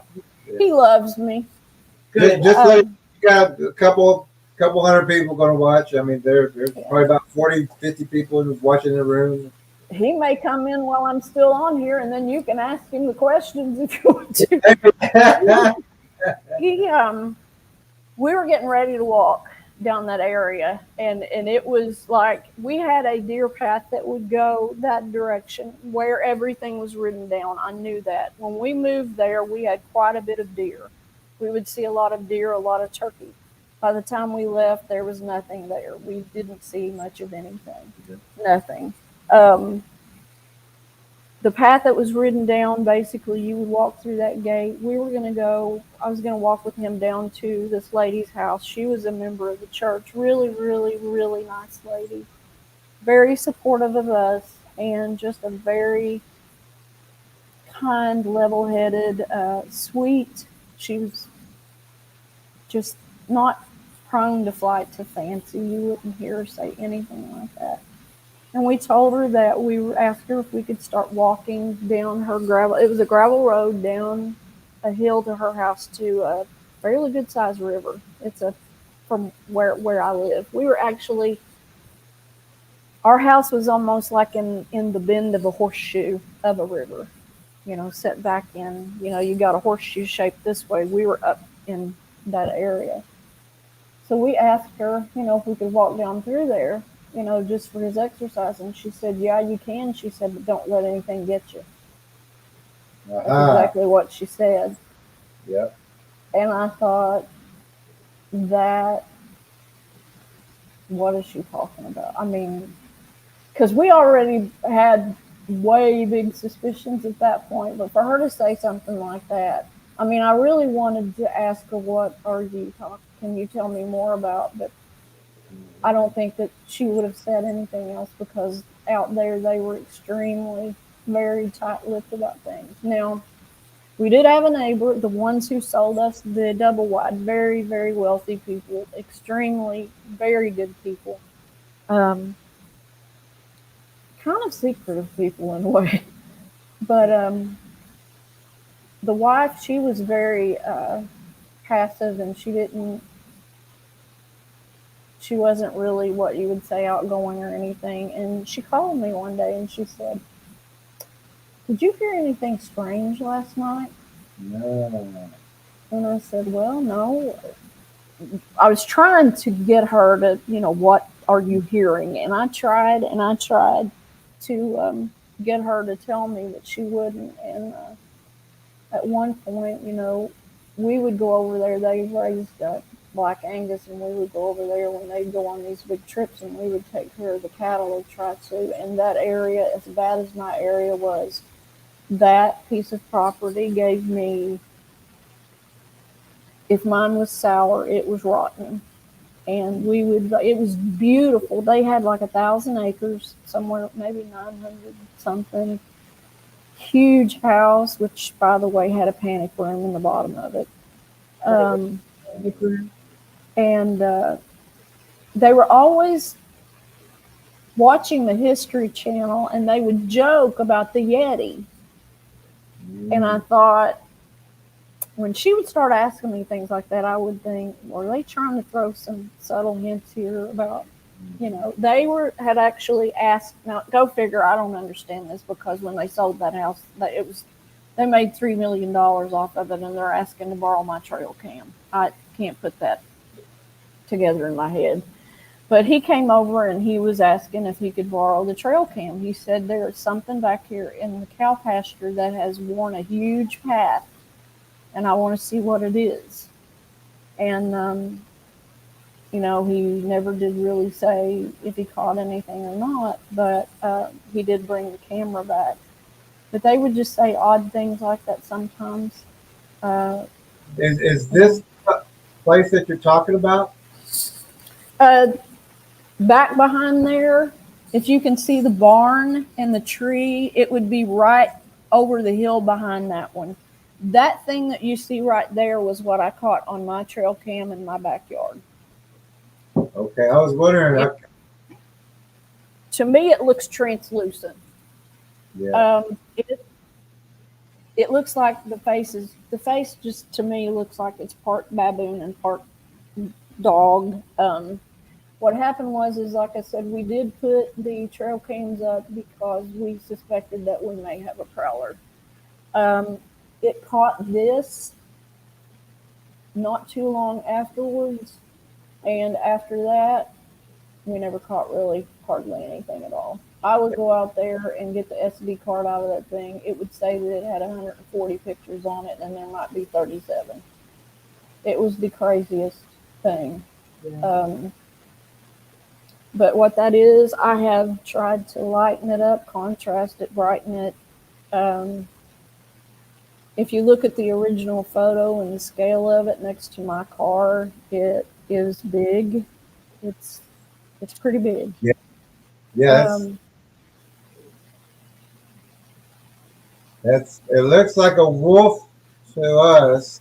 But of course, like you're saying, very big, but they're all very big. I mean, well, of course, I mean, one can be small, but we're talking 30. I've seen one 35 foot sitting behind the house, and I could still see it sitting behind the house. And it was sitting but I can still see the head part. And I'm going, okay, guys, it's time to back up a little bit. And our guys backed out. So you think it's just one of the predator type things? Yeah. There, and it's not from Yeah. God, it's a predator. Yeah. Well, that's that lady, like I said, who had come to the house, had looked at it and she said, I don't know what that is. She said, but it's a great catch. I've never seen anything like that. And, you know, like I said, that there was just really not, as beautiful as that place was, it just never was a good, comfortable feeling. Just, you know. What about this one? Oh, okay. That picture was actually taken over property that was not ours. But if you look to the far left, it looks like in the stand of trees, there's something looks like almost like it's in a linebacker position that does not look like it belongs there. You know, in the football position or whatever, it kind of looks like that to me. And then there's something on that tree that, as far as shadow, makes no sense to me whatsoever. I'm glad this is not your property, because we blew up a couple pictures in here, and we're going to show it real fast. I'm glad it's not your property. But here we'll start with what's in that tree is what. Yeah, that did not look right to me at all. Oh, jeez. So that one is, this one right here is the one that's, you see how you can see it on, like it's where the tree is, it looks like it's hanging on the left side of that. Yeah. But there's actually two, one of them, the big head is up top. Let me see if I can point over there. Other hand. Oh, well, we're on the wrong side, both of us. But this is the good shot. No? Okay, let's do it with the halfway up. Okay, now, yeah. How far up? Now, this is one right here by itself, but there's also one that's behind it. It's a little higher, but that big dark spot is a different head. It's this head that's up there. And the other one that's below it where that bright light is. Mm-hmm. Let me do this first. That white part up there? One with the mark. And here's the one with the mark. And then here's one also. That's also that same one. You know, it's just right there. You know, that one kind of reminds And me then- of the one on Shelley's book. Yeah. And this is a close up of that one with the light. You can, where that light is, you can see his eye right next to it. Mm-hmm. And then long, kind of weird nose. And a long chin. Well, that's not. Let's see. That's a little bit lighter. But also in that picture, off to the right side of that tree, the right side of the tree, what looks like flames or something down there low. Mm-hmm. So right directly back in that direction. Let's see. We got those back there. If I can get those up. Oh, that's different.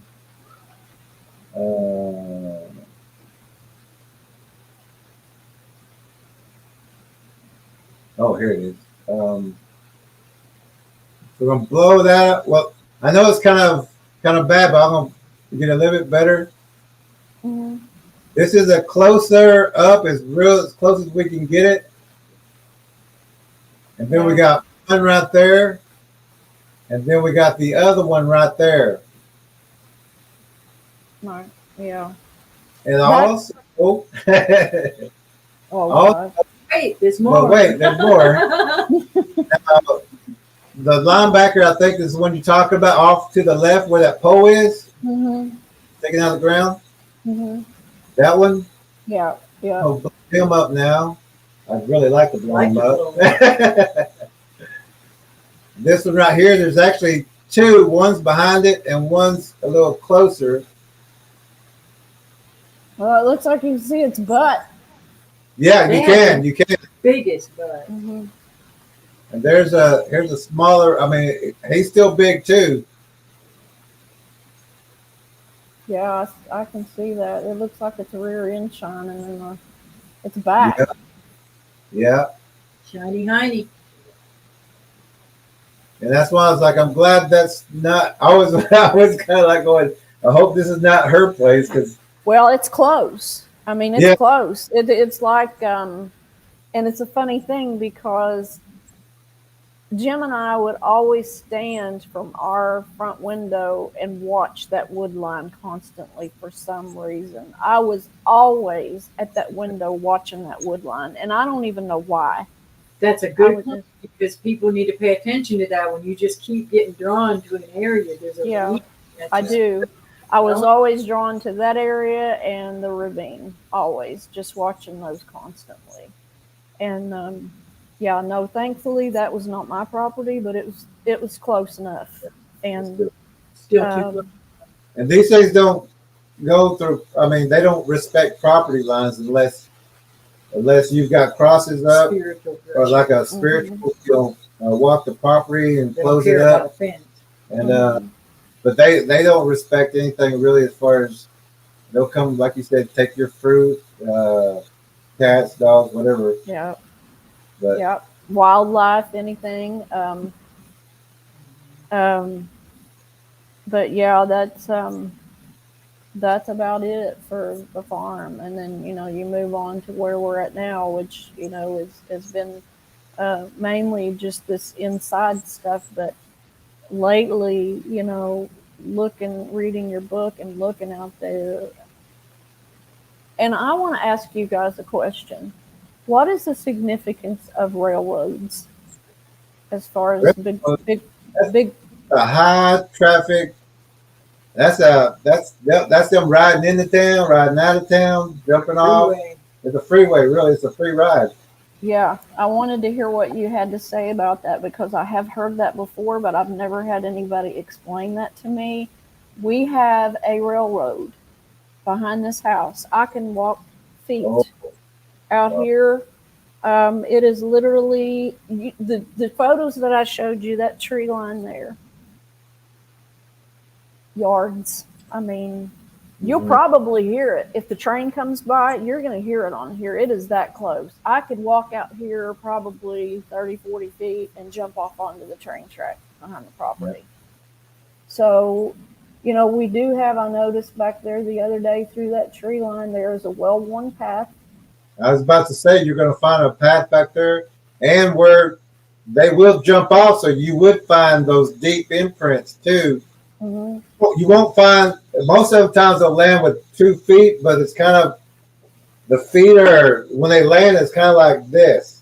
It's not like. Gosh. Okay. Did you get the claw print that I sent you? I sent you another print. I don't know what this is either. It's a clawed print from the farm, and that's exactly what it looks like. That is the way that it is positioned. No, I don't. We was having trouble with a couple of. I'm sorry. I've just shot so many of them that. You've done fantastic. This right here is a structure, very well developed structure, and it was right within yards of a railroad track, and the whole area around there was, like we described it earlier, squatching. There was so much. One of the things that makes me wonder too is that our neighbors next to us, they've since moved out, but they informed us that when we moved in, that a lot of homeless people travel here behind this little very small stretch of greenway through the backyard. And I'm wondering, was that really the homeless people? Homeless. And the homeless is a whole other Huh? Not with that much activity, homeless, that would be just food. Mm-hmm. And the Yeah. homeless out there. Yeah, and I've heard you guys talk about that, and that is true because I worked very briefly in behavioral health, and I worked with the homeless population and substance use. And I had a client who came in one day, and a little girl. She was not very old, mid-20s or something, and she was quaking. I mean, quaking. And she told me that I'm so afraid out in the encampment at nighttime because I've been in a homeless encampment. I know, sometimes we have an idea that it's at least a decent tent or maybe even they don't live in tents. The ones that I saw basically sleep on the ground with a tarp pulled over them like a blanket. They will have a dog or something to keep them warm. They love their animals. They won't go to a shelter because they won't take the animals. But she told me that I'm terrified at nighttime. And I said, well, why? She said that because out in the woods, I can hear something walking around. And I said, well, can you tell if it's 4 legs or 2 legs? And she would say both. She said, and it is extremely heavy and I'm scared to death. And she would also tell me that this one really bothers me, that she went to check on a friend one morning, and I guess it was really, really cold, and it was a girl that she was friends with, and she found her, but she found her shed blood coming out of her mouth. She deceased. Now, I don't know if there's another reason for that, but it's just like you say with the homeless population. We would have the guy who was actually in, like the director of the center would tell me, he would let me know when someone would pass away, and it was average maybe 1 or 2 a week. And you could do a search. I mean, because I've done it and search for these people, and you will not find an obituary, a death notice. So yeah, it's really, really, really worrisome. But yeah, I mean, getting back to the throughway here, we definitely have a well-worn path, and I'm definitely, my husband and I are going to get back there and clean it up. I don't know if you got the one that I sent you in the, like we would say, the crook of the tree. There is what looks like has been an old stake or something that is lying in that crook that doesn't look natural. It looks like maybe something that you might hit something with. Definitely the trees that are braced, just really, and I told my husband, he said one time, he said, well, that's just where the wind is blowing, and I said, how many storms do we have that blow up from the southeast? I mean, and the directions that these trees have fallen and been twisted down are the total opposite direction of the way that the wind usually blows when the storms roll in here, which they're usually, Is that? And that it's good that you noticed that, but also that where they're bent, if you look where they're pointed and who they're watching, that's why they're bent a different way, because they're facing this way. They're building a blind so that, and they'll make debris, whatever, but it's to watch whoever. So wherever those blinds were facing, they were watching. I don't know if you had neighbors or where those would have been facing. Like to watch here, it's across the street. There's blinds. Yeah, they watch us. It's aiming our door. And we got some marks over here where they watch our neighbors across the street or across the highway. These are whatever it is. It to me it looks like it's trying to build up to watch us. And here's another thing: is that I cannot believe that we sit here at nighttime and it sounds like we have rocks hitting the window again. And when we moved in, it wasn't long before we moved in that we were actually in bed one night. We were not asleep yet, and I don't have an explanation. It sounded like a growl from the inside, another one of those awful low growls that actually goes from the inside, goes to the outside, gets worse. And I just told my husband, I said, what in the world was that? And we are right here, smack dab at the edge of town in a suburb where we're 3 to 4 feet from each house. And what is this? This is, stuff hitting the windows, and that doesn't make any sense. You go out here, like you say, and I look at these trees, and you've got trees that are placed, big ones placed horizontally that are braced by, the trees that look, the ends that look like that are placed between them. I noticed today, I went out there, and I had not noticed when I was out there taking pictures. There are 3 like that in that one spot. There's one up high, one down, and the one that I didn't notice, which is right there in front of the fence. And it has been placed. And if you look at the pictures, I've got some of the branches that are leaned up in what look like braces toward the house. I mean, the part that's braced. And Horizontals or Bigfoot ballet bar. The skirting, I don't remember, is the skirting secure all the way around your house? we're on a concrete slab, thankfully. Oh, Yeah, we don't have a crawl space or anything. It's just straight. It's strict, right down to the concrete. So anytime they growl, it's the sound is going to be there. I mean, they could be right outside, and even our walls are not the thickest, but we would still be able to hear that growl. And the louder they are, they can sound like they're right in the next room, right in the kitchen.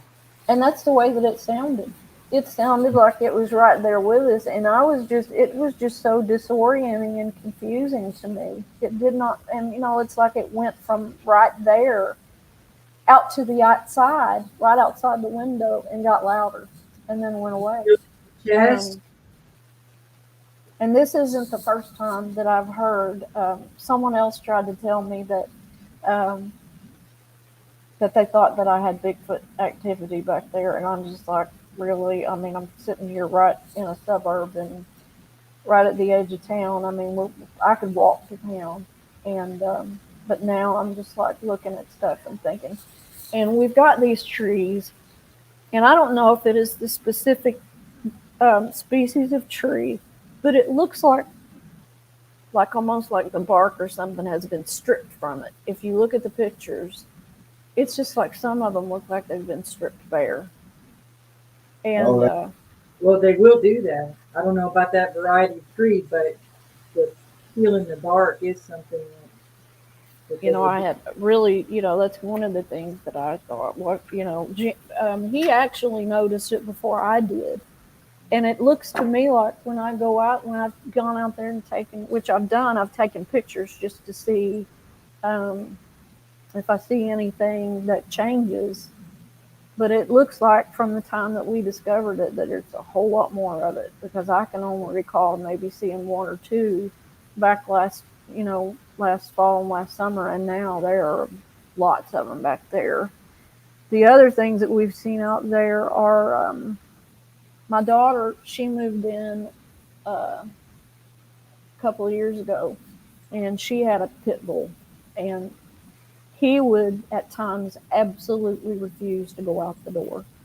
He's a 70-pound pit bull. He was not going to go out that door to use the bathroom. He would not go out the front door. And she told me she would go outside, and she would come in and say, "Mom, I see somebody, there's movement back in those bushes." And she said, she said, "I can hear branches, I can see shadows, branches cracking, and I see shadows." And she said she saw a blue mist. She would see like lights from like above, like coming down on her. And of course at the time I'm thinking, she's imagining things. But now I look at it And you were talking about blue mist. I actually captured that on one of the security cams in the backyard, or it did capture it. And she said she saw it. Yeah. So at the time, I thought it was just really bizarre.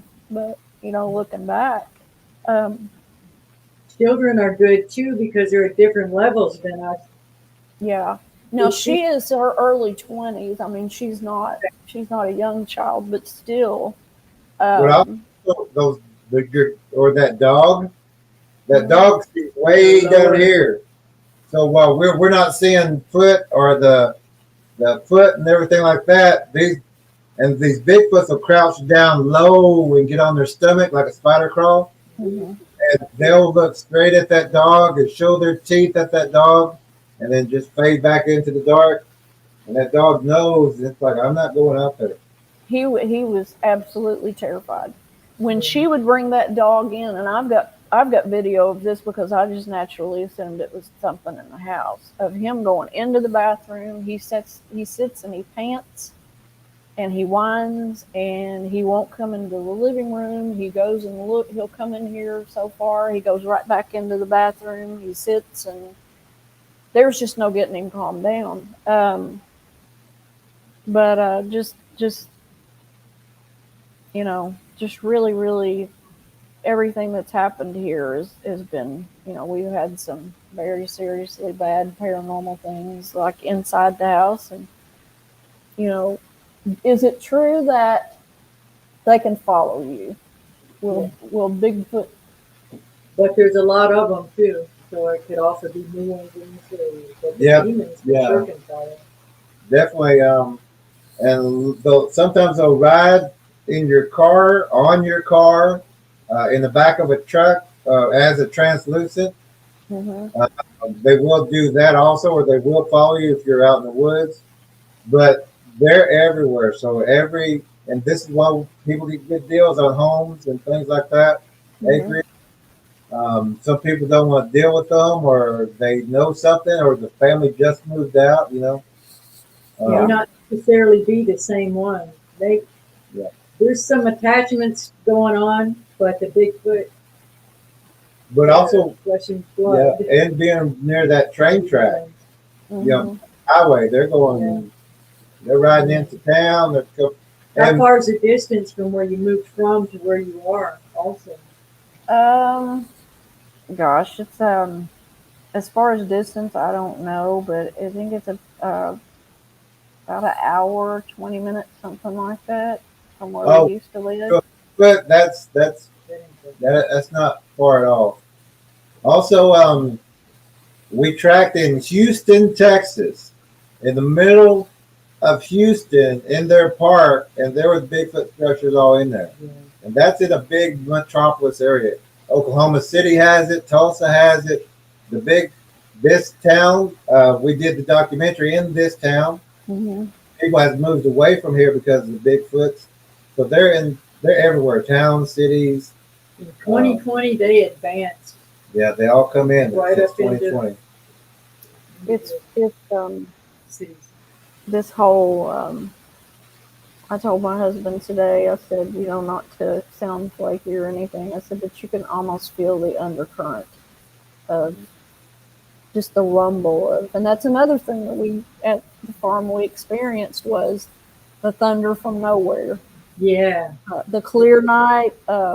We're like in bed and we hear this like thunder sound, and it's just like, we don't have thunderstorms. The skies are clear. Where is this coming from? Yeah. And the funny part about it is I really expected the next day for the neighbors to say something or somebody to say something about it, but nobody ever said anything. So maybe they didn't hear it, or maybe it's something they've gotten used to, or maybe they know what it is and they're just not going to talk about it. Or maybe they thought it's thunder and don't pay attention like you do. Oh yeah. It's we were like, what in the world is going on here? Did you read about thunder and lightning? Mm-hmm. Okay. Yep. Mm-hmm. I sure did. Poured Yeah. over. Say it was doggy. You went over this book. I did. Well, actually, I went and underlined stuff, and I thought, well, That's exactly what we want. Yeah, I said, okay, I had experience with that. I've got experience with this, and one I had underlined this. People do not realize that a traumatic event is a chink in their spiritual armor, and demons are only too delighted to exploit those cracks so they can break a person's will. Grief, illness, and abuse are such circumstances that can leave you open to attack, and that is very true. I also know I know of a podcaster right now who is doing kind of an own study about the connection between the paranormal and trauma. Good. Oh, You know, good. just like Keith. You know what? A lot of people. You know, I don't know why that is, other than the fact that I think that when you do have trauma and you live in situations where you have to be walking on eggshells and predicting the next move and anticipating things like that, that you become, I think that you become hypersensitive or hyper aware, and your senses are so finely tuned to try to escape danger that you start to pick up on more Yeah. than maybe the normal person would if that's that connection. But yeah, I did. I underlined parts of it, and you Good. know, just you know, and I'm gonna admit, I thought, man, this is really way far out. I'm an open. I'll listen. You know, an open. Not far out, but you know what? I'm gonna read it, and then I start reading it, and I think, oh my gosh. And I'm just like, my husband's trying to read something else, and I'm gonna say, did you see this? I mean, we've dealt with this, but you know, kind of like just reevaluating the things that. The other thing I wondered if you had seen was the picture that I just sent you before the podcast or the show of the sentry, what I call the sentry at the door. No, Let's see if we can get it. it will only take a second. He's home. You'll see him walk through. Okay. I don't. Oh, maybe. Where's he at? Where's he at? You better warn him. He wants to know where you're at. Come over here. Quit hiding. You look like a Bigfoot trying to evade.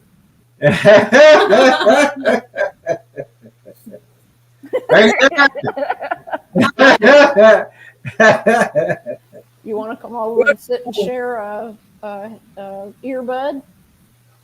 Yes, you do. Stop. It's Why okay. not? He's tired. He's been working. No, you don't. He may just want to watch this. He says he's got to go shower. He just wants to eat peanut butter out of the jar is what he wants to do. I hear you. Long day at work. But you're a we great, can talk to him another time too. and you're a great memory. You have it all. It's like, Well, you know, and here's the thing, guys. After 20 years, I've forgotten most of it.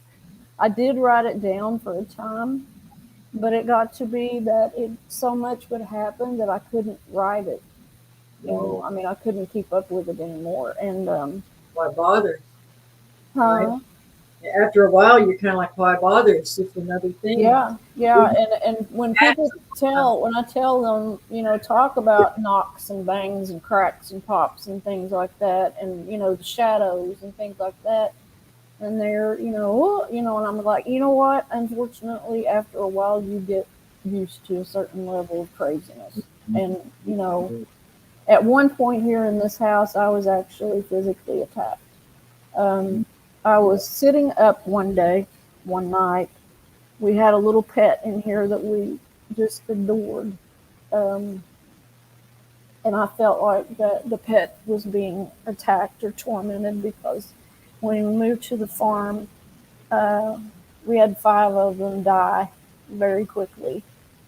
So I felt like that he was being tormented and tortured or attacked. So I was actually up one night kind of guarding over him, and kind of turned my head to the right and saw this huge huge black shadow, misty shadow coming down the hallway. I mean, I've never really at that point, a lot of it was peripheral, or I would catch short flashes of something, but this was just dead on right in my face. It come down the hallway, and it was huge, and it was so funny because I'm looking at it, and it changes form. It goes down into more like this snake-like form, comes around the couch, the arm of the couch where I'm sitting, blows back up again huge, and just blows me over.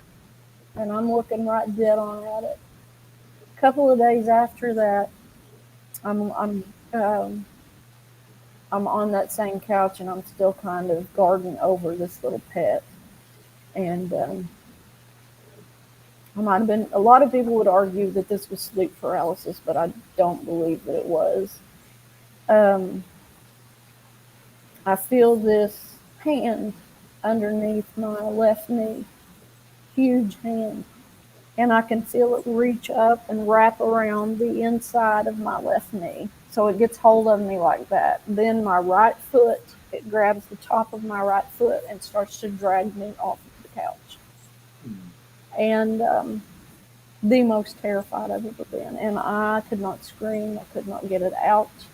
Finally, I did manage to scream and get my husband's attention, but when he got in here, I was absolutely hysterical. Now, fortunately, I've not had that happen since then, and I hope it doesn't happen again. But, you know, things like that you don't forget.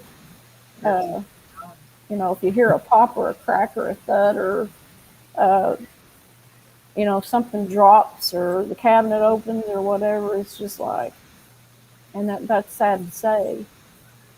But my mother used to sleep with a long butcher knife underneath her pillow. Mm-hmm. Say to cut the dreams or the shadows. Oh, what now? Cut the dreams or the shadows. She'd always have it underneath her pillow so she could grab it. Mm-hmm. But here at where we live now, we give each other permission to shoot shadows. Okay. We can use plaster. We can always fix that cement out the back. But if there's a shadow, like you said, we would unload here. Mm-hmm.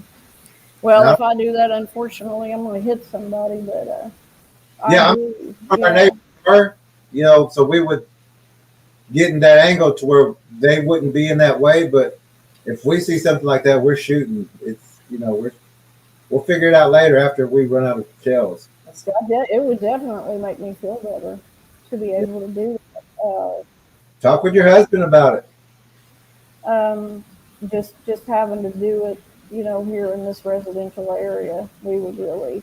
I probably would have. I mean, it's more of a spiritual war than anything. Yeah. Have you watched our spiritual house cleansing video? No, I have not. We'll link that to do that, but he, you know, Jim does a really, really good job. He's very thorough about the house cleansing. Yeah, we saw the video with him doing that. He really did it. But like with our the way we do it, we'll use like a spear tip. I mean, like a rod, like a curtain rod. I mean, what's it called? Clothing rod. Yeah, it's an 8-point rod where you can sharpen the tip, and we'll hit every corner because they won't hit in those corners. And we'll go through that, and we'll push all the way out. I mean, and even we'll start throwing towels around just so if we hit anything, because we can't see it, so, and we'll push it all the way to the door. And then once we're out that door, we put a towel underneath it. Then we'll go to the next room and do the same thing. Put a towel underneath that one, next room, until we go all the way to the door, to the outside. And we'll crack that door open. So we'll tell them, this is your chance to get out. And we'll have, if you can get a lot of people, one time we had brooms going everywhere, all the way to the door until we closed it. And it was gone. Everything left. But the only problem was the homeowner didn't keep up with it. They invited more people in, and it came back. You know what? I'd like for him to hear this. I don't know if he's in the shower yet or not. Are you in the shower? But Can you come here a minute? I put the link to that video in the chat right there. Oh, okay. The link to the spiritual house cleansing video. Do you mind talking to them for a minute so I can go to the bathroom? He's like, oh, thanks for Just putting me say on. hi. Just the peanut butter away here.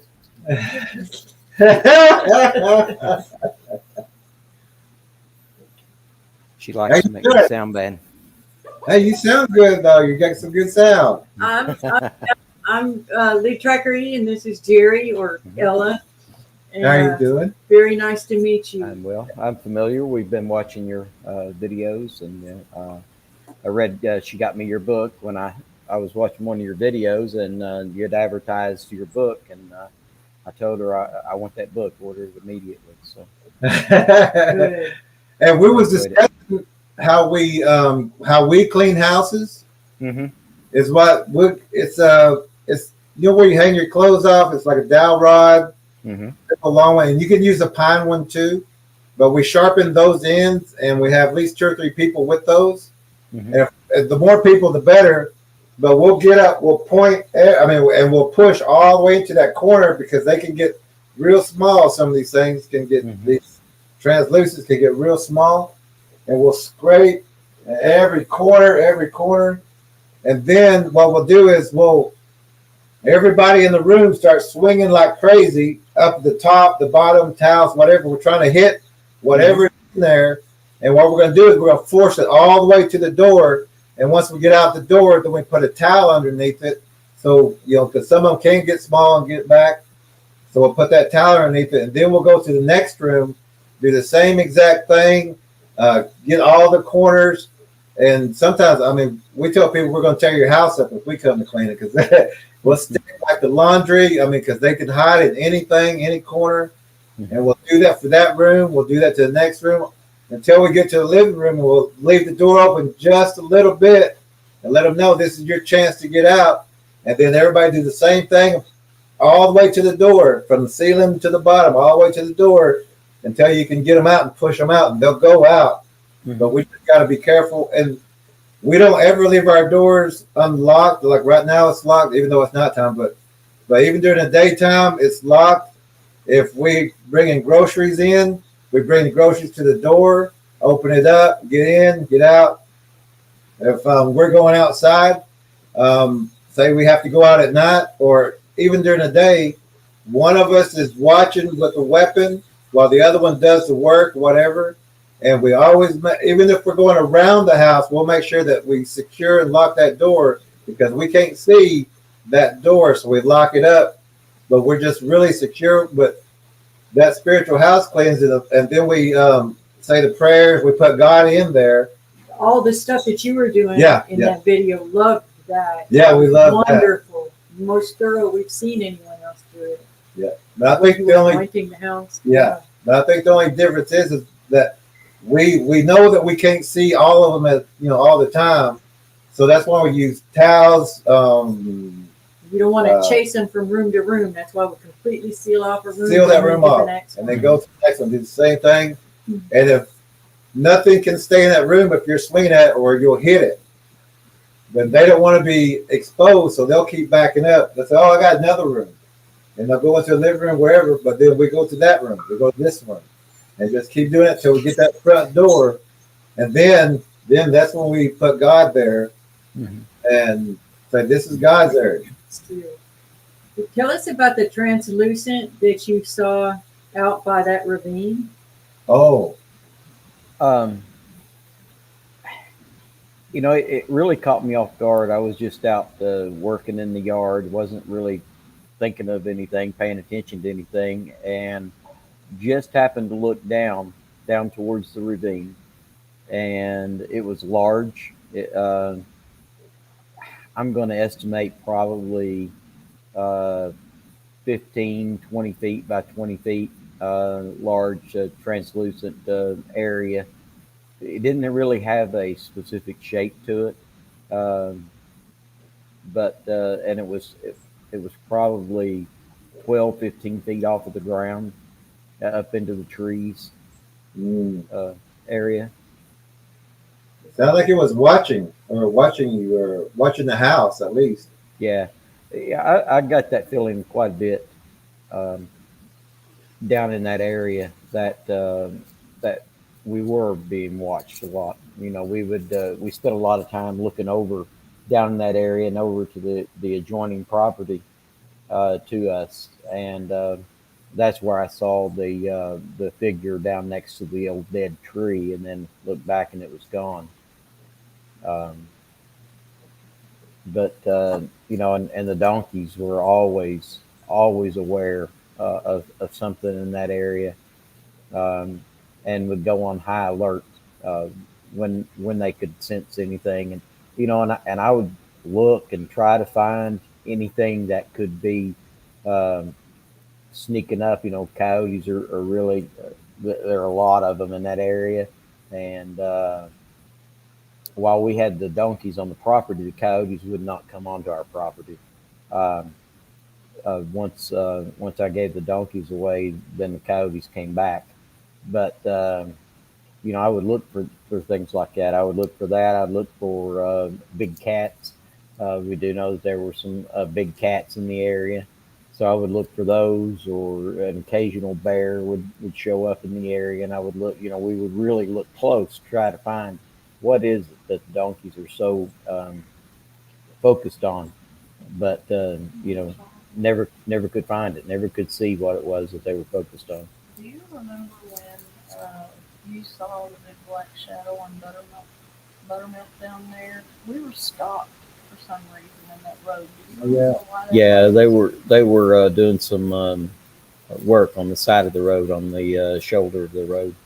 That So was it right at the bridge. watching them too. Yeah, it was before we come up to the area where they were stopped, where they were working on that, probably about a quarter mile back. But you know, it is in a very wooded, secluded area. It's going to be hard to get like besides that one good print that we've seen earlier. It's going to be hard to get real good prints only because when they're coming up, they go to what we call a spider crawl. Mm-hmm.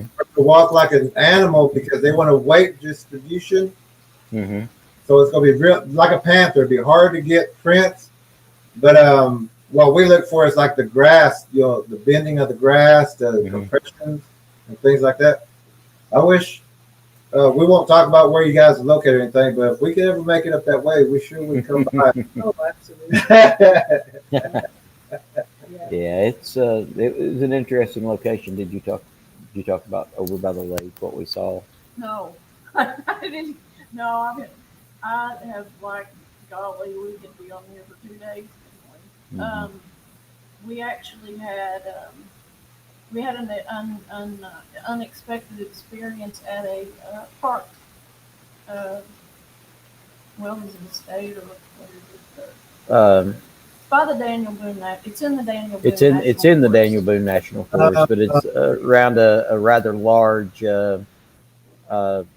man-made lake, Yeah. and but we enjoyed going into the area, into that area for going for picnics and things like that, and we got into also going out on at a night time. We'd go out and just go out for a drive. We didn't do that until after what happened.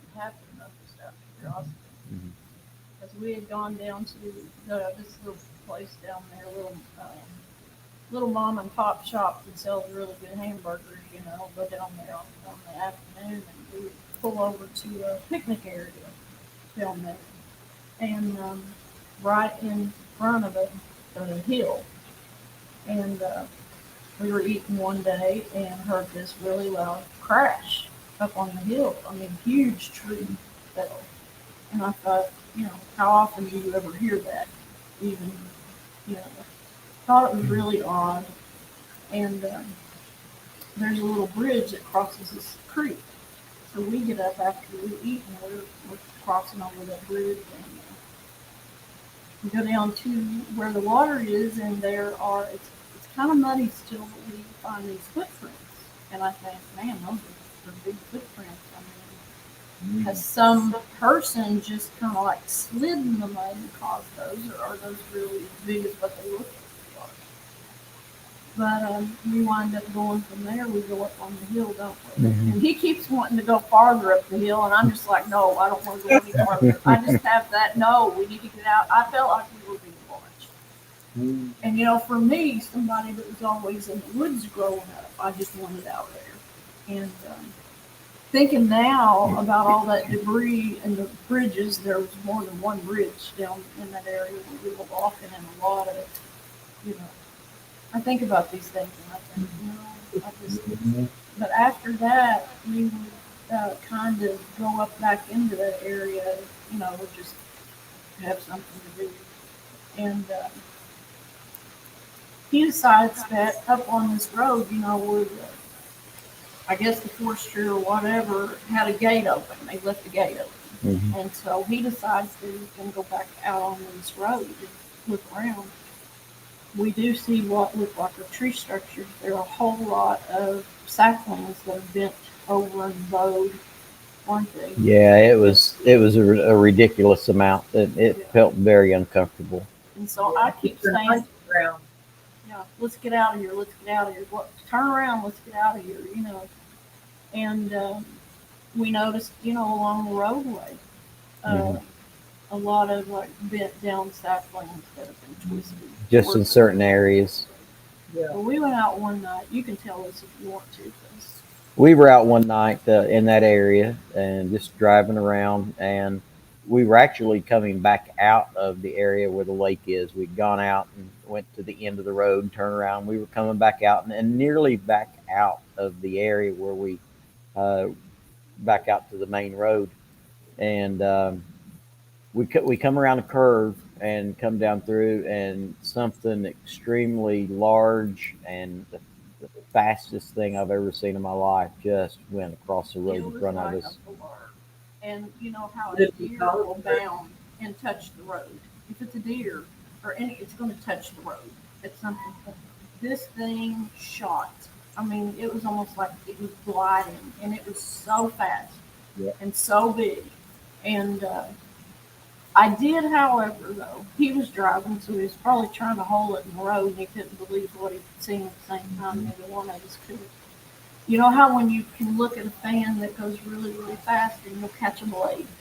Yeah. You know, even at that, your eye will kind of like, I did see part of an arm. And it was like it was bent over in a runner's stance.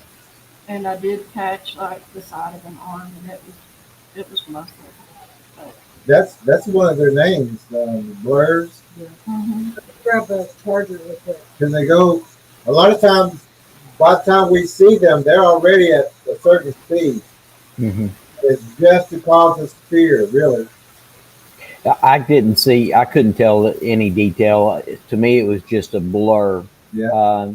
It did cause me to take my foot off the gas and hit the brake real quick, you know, so it wasn't an imagination. That, you know, there was definitely something there that caused me to react instinctively. But there was no, I mean, it was And a lot of times that's an ambush.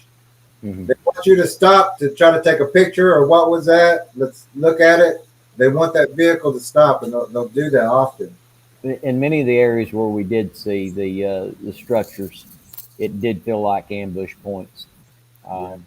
It was actually crossing the road from a campground area. Mm-hmm. Wow. It had come. It was coming from the direction of a campground area, and I'll never forget it. And this it's like the curse word. We at the same time, we're both like, what in the with that? Yeah. I mean, and then it was funny because when we were to leave, it's just like we couldn't say a word, or we're just like stunned. I mean, what was that? And then, yeah, I mean, it was crazy. I've never seen anything move like that. One of the official reports for the BFRO are from that lake area, in that general area where we saw that. So there have been official, you know, reports made for that specific area. Yeah, we heard Daniel Boone, right? Mm-hmm. Yeah, we heard that's just a very active hotspot there. and all those places. And that area is in the more northern part of the Daniel Boone. It's more to the northern edge of the Daniel Boone. The farther south in the Daniel Boone you go, you get very remote and into very mountainous areas. This area is where really it's just the foothills generally, and then again that very large lake. So it's still rather remote. At the comments or anything, we don't even have them on the screen, but I'm sure there's going to be some people in the chat going, "Oh yeah, Daniel Boone. Oh yeah, I know that spot." Yeah. Yeah, Daniel Boone National Forest. Yeah, I Interesting place. have a ton of comments through this to catch up on. I just, when I came back in here, I saw someone with that, the link to Callie's channel. I said, you don't have a channel, but I didn't. But I see 332 comments. I don't know. I just put up a red dot. I'm never gonna get to all those. We have to do another one where we have to answer questions. It's just like my mouth has just gone like this the whole time. It's just never say. And I know this group, they're probably going this and that and this and that and this and that. So I just looked over there, 332 comments, and I was like, whoa, that's because people are relieved to hear that they're not the only ones. yeah. There's nothing here you've said tonight that somebody else hasn't already experienced. And we went through this too, and a lot of the trackers, and that's why we all kind of joined up, is because we're all experiencing the same thing, so we're sharing all the information with each other, so nobody's alone. So yeah, I was talking about, what we were talking about what we found back here on the property, and I asked them about the railroad and the fact that we live right in a subdivision right at the edge of town. I mean, technically we're in the city, and just you go back there and look at that stuff, and it's not placed naturally. It's just not. It's not. But now you've got the tools. Now you know what you're looking at, and now you know what you're looking for. Earth methods. Yeah. Maybe to clean it up, right? Yeah. And you got friends, so And you got a whole team. yeah, a whole team now too. So whenever we can all get up that way, we should come up. You're more than welcome anytime. And We'll then feed you. also we it's a woman that helped me with some deliverance to release like some very last attachments, like almost everything was gone, but I still felt like I had this one hook, just holding me back. I prayed we prayed with her, and if you want to offer that to you too, if we could, Absolutely. we would like to. Absolutely. Of course, and we'll set it up where we can all talk, and it's just a phone conversation. It's just talking. Yeah. You guys know. And but she got extra. She finds things that we need to let go of, and there's some things that we don't even think of, and even the birth, the names, and things like that. Everything has some kind of factor into everything. So, but yeah, we get to the bottom of it and just clean out the very last of them little hooks. Get them out there. And the spiritual house cleansing video we linked it. How we do that, but it's pretty easy, self-explanatory. Jim, it's Jim, right? Yes. Do you have any questions? Not that I could think of right now. Okay. It's been a long night at work. And the book is very helpful too. Yeah. With things. And we'll talk more too. And we know you're tired, and she's got to be tired. she's getting a little lower than we said. She said, "Jim, I want you to talk a little bit." Yeah. But hey, you can when you get a chance, watch some of this, because we did blow some of those pictures up for y'all. There is some translucence. There's some we blew up the shadows and things. We got some good visuals with those. But if y'all can still get us some more documentation, more and document. Like what I do is, I'll take a picture of like the outside backyard or something, and I'll get that developed at a store or something. And I'll get a thumbnail and I'll stick it right next to the window. So every time I look at the window, I'll look out there. Mm-hmm. Oh, okay. There's something new over here. Yeah, that's a good idea. And kind of what I did today was just kind of compare and do that. But yeah, it's and if you ever get a chance to look at the one of the tree that I sent you, the groundhog picture. Yep. I don't know what in the world that is. Yeah. That was disturbing. Yeah, it was. Oh. And also, make sure every door in your house is always closed. Mm-hmm. The back, and the inside. Yeah. So if there's a disturbance, you know what room it's at. And where It's already isolated. It's already isolated. And they love a free dark room or free dark house. Mm-hmm. So if we close them in, they really go find someone else who's not looking for them. Would you like us to run through super fast and just see if there's any standing out things on the chat, or are Sure. you here for that, or is it? Yeah, if you want to, that's fine. Okay. I'll let you field it, and I'll go ahead and go get my shower. Okay. It was Nice good. to meet you guys. We'll talk. Yeah. We'll talk again. Yeah. Okay. We know you now. So All right. Sounds good. We heard nothing but good about you. Said they've heard nothing but good about you.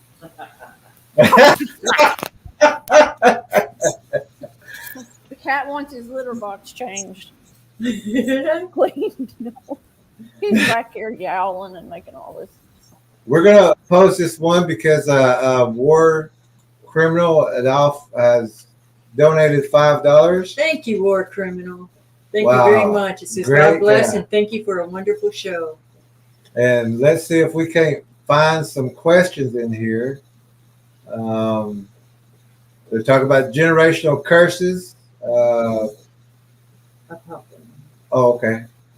Scott's Life says generational curses can be broken through spiritual warfare, the power of the Jesus blood. Yeah. Mm-hmm. Elastic Machinery was late. He said, apologies. Let's see. But welcome. Yeah. Well, no, I thought you were in here. Oh, you must have left and come back or something. Maybe. And, Ace Banner's here. and we want to let everybody know that we're going to just go through this real fast. And just to say, we don't want to waste time saying hello to everybody right now. Yeah, we're looking for the questions. Yeah. So if you do have questions, put them in the chat right now because we're going that way. Q says, I know something of your pain, Callie. I'm so sorry this has happened to you. Thank you. Cobalt says the same thing. Oh, yep. Thank you so much. Scott says, I would like to ask all Bible-believing Christians here to be praying right now for Callie protection as she shares her experiences. Thank you. Thank you. And in all honesty, it has calmed down significantly. Good. It has calmed down. It is nothing like what it used to be, especially at the farm. And I can see it with you being more aware. Yeah. I can see that. It's just a little fine tuning is all we got to do. Get little things. Last Katrina was talking about how the 4 to 5 foot entity and the headless spider entity, horrifying.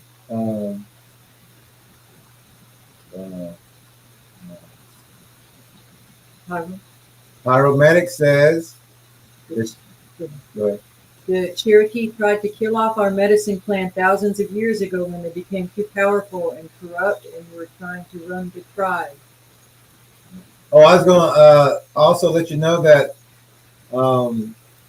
like whenever the fire in a tree, that reminds me of the ceremonies, because we have ceremonies or death ceremonies for war. So if, like with that one dream, I could see this person getting ready for war, having a ceremony before he went out, because we always have a death dance also. Before we do this, because like the trackers, we don't know every time that we're going to come back. Mm-hmm. We have that ceremony before we go out, so that we've already taken care of that. So it kind of sounds like he had a death ceremony before and grabbed his club. I'm sure he had the arrows and everything with him going out there. And the only reason we would do that is if they were coming in and eating our people. Mm-hmm. And so that's the impression that I got, and what I was told was that whatever this was killing or eating people, killing and eating people. In our tribe person, we went to war with them because of that. Mm-hmm. But that's why it rang a bell when I heard that. I said, that sounds just like, Yeah. And this is before I ever read your book, of course. This is, and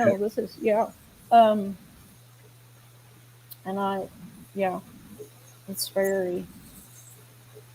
Elastic Machinery says his great aunt Sally was a witch. Pyromedic says some of the bad medicine is still around today and will always be until the end. Scott says shadow people are not people. Mm-mm. Night Star says I met one once, a shadow man, and it scared the crap out of him. Her Cobalt says rebuke that thing in the mighty name of Jesus Christ and call on Father God's mighty name. Yeah. Bob's in, like Jim said, he never sleeps with the light on. We give you permission if you ever need to, Jim. And Jim's a little different than us. Bob says I always will sleep on the light because I want to. If my eyes just barely pops open, I want to be able to see what I'm looking at. Bob, and light don't bother me one bit. Bob says in the room and listening. Bob. Oh, okay. Yeah. Oh, and oh, that we did that one. Yeah, we can go down here to Cobalt. Okay. Cobalt says I can't keep any pictures or videos. I have to send them to Jerry or Ella or other trackers, and then I delete them. I was being physically and spiritually drained, and the Holy Spirit let her know. Yeah. Oh, yeah. Cobalt says these creatures can drain you. Yeah, that's what they do. That is, yep. Cubinator says I delete the more spooky pics too, Cobalt. Jesus saps the drain, and you have to alert all of the time. I get it. Be alert all of the time. Be alert all the time. Scott says the battle is real, but there's hope, and we serve a mighty God. Absolutely. Hey, there we go. Pyromedic says my grandma could get rid of these things and protect the entire family with prayer. She delivered babies and prepared those that had passed in our community. Good. I got skills on that. Yeah. Scott says the enemy trembles at Jesus' name. Yep. Mary says no mouse is going to take crystals and put them out in your driveway. No. Exactly. And they were watching you pick those rocks. So they brought rocks and they put, they were watching you and seeing what you were doing, like establishing a connection. Ella was picking leaves one time, and we got back there, and there was a leaf stuck right in the gate. There's no way it could have. I picked it seed that way. Spring. Yeah. And when we got back up to the other place the next day, there was another seashell up there in the driveway. So they had seen me down there watching that close, picking a seashell up out. Oh, wow. It's just like they had taken my favorite rocks. Yep. And they knew which ones were the favorites, and they threw them underneath the porch, basically. Yeah. Throwing a little temper tantrum. But also that would be to get you to go underneath the porch, too. You're right. That's true. Or knock me up the side of the head when I'm bent down trying to get them out from under there, probably. Yeah. Elastic Machinery says, I have said, I hear what I'm saying, and it sounds crazy like the guest. Also, it sounds like the church she's speaking of has a witch infiltration of some sort as well. A lot of them do. A lot of them do. That's where they will go there because they want to destroy a church. Yeah. And there are definitely some good ones. But they're hard to find. They're simply few and far between. Yes, they are. And, a lot of people that know us, church, why aren't you going to church? Why haven't you found a church? We were even told that we continue to act you know, that we would continue to have activity because we haven't been sitting in a church. And I'm like, you know what? No. You had it the whole time you were in the church. Had it. That's what Keith said. He said, "What in the world are they talking about? This has been going on for years before." Yes. And in reality, That's people who the don't church know. is the people. It's not the building. Exactly. Exactly. Cobalt says you're doing an amazing job telling your life experiences. You're very brave. Thank you. Huminator says you're quite correct, Kelly. Our battle is ongoing. It's not just creatures, it's all of the demonic realm. Mm-hmm. War Chief says divine intervention. I've got cold chills. Oh, yeah. Cube says God is for us, not against us. Right. ND Southpaw says, I'm so sorry that you're going to have to turn in. I'll finish the whole play tomorrow. Thank you, Callie. Good night, everyone. JR says dolomite is a limestone where magnesium has replaced the calcium, causing shrinkage and forming interconnected voids. Down deep, they make good oil and gas reservoirs in your location. Thank you. We just have the smartest, most faith-filled Definitely. viewers here and friends here. War Chief, that was back when he was talking about if it was, and then you worried if people were getting tired. War Chief said, I'm all right, bring it on. Okay. JR says, in your location, holding hydrothermal water is running deep. Could be underworld passages, maybe portals. Declare them to be filled with the Holy Spirit. Yeah, that could, yeah. Great advice, JR. War Chief says, what part? Oh, people already know that. What?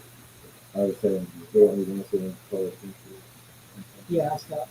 Lorna says, praying for Kelly and family for God's protection from all evil and give them strength. Amen. JR says, concerning the claim of bad blood or bad heredity, see Ezekiel 18:2-3. What mean ye that ye use this proverb concerning the land of Israel, saying, we'll have to look that up.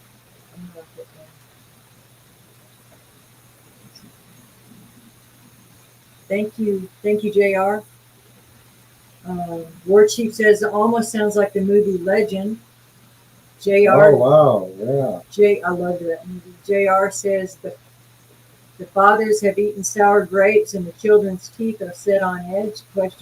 As I live, saith the Lord God, ye shall not have occasion anymore to use this proverb in Israel. Oh, thank you, JR. He said, this is our land. Yes. God's land. Uh-oh. Cube says, Kelly, you don't sound crazy at all. You sure don't. They are to us, this is just normal talk. We're the most, honestly, the most sane people because we're literally seeing what's going on. We're not. Yeah, we're the ones that this is happening. Yeah, we don't have many people to talk to. I mean, even my best friend, she's not, you know, she's heard things herself over our telephone. When I'm talking to her, she could hear laughter over the phone. I didn't even hear it. She could hear it. Her husband could hear it in the kitchen. And she's just can hear it on your end. Yeah, she doesn't. Elastic Machinery says, no, it doesn't sound crazy at all. Those of us who have similar experiences know you're telling the truth because we've seen, even without any of your photos. That's right. And you know, for us, we don't even need photos or video. We know, and I mean, just by talking, we know. And you guys are welcome to use any of those for any whatever. Oh, good. Good. Those are good teaching. Do we have to worry about keeping track of whose photos you do, or do you like to? Or is it okay? Either like give photo credit, or can we just throw them in our bank and? Whatever you want to throw them in your bank, that's fine too. We use them just for teaching tools in a way. Yeah. War Chief, of course, says bring it on at the end. Yes. It says. Chief says the same thing. Great information and interview. The War Chief says, I've been to a place like that, Callie. Sorry. Cube says, seen that here too. Bark stripped right, trees and branches driven into the ground. Yeah. War Chief says, thunder and lightning. Let's go down to Hugh, Lamont Cherie's in the room. Hey, Hey, Cherie, we're glad to Cherie. see you. He says good evening. There's a video link. Okay. Cube Cube says- has to go. Oh, Okay. yeah. Elastic Machinery says my girlfriend and I had to take my dog to get his heart x-rayed and had lunch at one of the Daniel Boone trailheads. I'll send you some photos, Sherry and Ella. Oh, cool. Okay. Wow. Yeah, that's not a. not It's a great well-known place. area for being a hot spot. Yeah. Lamont, Uh, yeah, Lamont. prayers. Oh, okay. Okay. Lots of prayers. Keep your armor on. Lamont Cherie says, Callie and Jim, please know that I offer you both prayers. I know that Father loves you both and he will always protect you. May God bless your home and place a hedge of protection around you. Danette says, protection and healing prayers. Thank you for sharing. Wow. Okay. Are you at the end? Yeah. I Thank thought you all. It did say 300 and It does some. Are say we that. missing some? Maybe it didn't let us go all the way up. I don't know, but you're probably relieved. She got- So you covered it all, and it's been. Do we have a new record? We have a new record. 5 hours and 11 minutes. Oh my gosh. I think so. I don't think so, but we'll put the thumbs up anyway. Yeah. Gonna The, do it. the 5 hours of nonstop long-windedness. Fireworks We there. was with You missed the fireworks, Callie. You were looking down. oh whoa, Where'd it go? Okay. there they are. But we have one with Scarborough Sasquatch, and that was over 5 hours. Oh, was I was thinking 4. So I don't know if we got the You're right, record, but Nikki. if not, we are there. You So might get a part 2. we actually, I would like to ask if y'all might, you and your husband might want to come back and Because we can do Talk it. Doesn't some have more. to be this late at night. and it doesn't have to be, Time, and it too. doesn't have to be about the Bigfoot thing. We can talk more about the spiritual and the demonic entities. Oh, yeah. People need to know that too. Yeah. Yeah. Oh, yeah. Yeah, we can come back. Yeah. Okay. Well, let's go ahead and say a prayer and close this. And we'd like to ask everybody to join us in this one. I know a lot of people just kind of tune off, but if you'll join us with this one, Yeah. we would really like to send a lot of energy to our friends and for protection, and know that you're not alone. We all know. Thank you. Yeah. And tomorrow night we have Night Stars, who's in the chat, or maybe still in the chat, will be as our guest tomorrow. So at 7. And we're going to see you also in other places. Yeah. And you're a wonderful guest and a wonderful woman, and we're very happy to see you. Oh, somebody else snuck. We saw it. We saw it. He thought you were done. He thought you were done. He's man. Yeah, come in with his hair wet and hanging down. We'll go ahead and pray in the Going church. straight for the peanut butter jar. I knew it. There you go. Yeah, come over here and show him. And his protein. Yeah. Yeah, he like one a week. Peanut butter. Here we go. See? That's a big jar. That's not a peanut butter jar. You'll That's eat it too. a gallon. There's We'll go ahead and pray. All right, we're going to share a prayer. Father, we're just so grateful to you that you even allow us to be there to help anyone in any kind of way that you would have us do. We're honored. We know that your hand is over this wonderful couple, and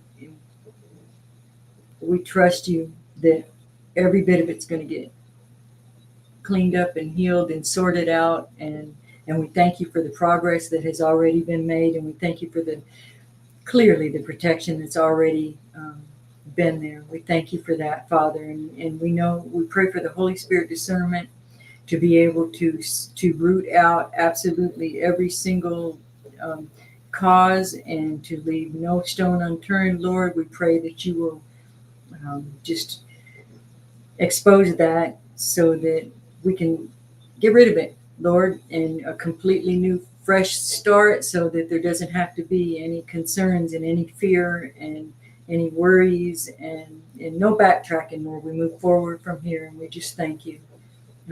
We love you, Lord. In Jesus' name, amen. Thank you all. Thank you. And I'm so glad you got It to was- share all that with us, and it's always good too when somebody can just get it out there. Well, and you know, if you guys want us to come back, we'll come back. Just let us know. I mean, you know, we've learned a thing or two about spiritual warfare in 20 years. So Yeah, We would love that. We would love that. we should have a like a live stream of just Like a spiritual warfare. Get a whole That bunch would of be warriors cool. and say, That would be cool. yeah, so I think we will. Great idea. Let me get another thank you. Oh, keep us both safe and amen to the prayer. Okay.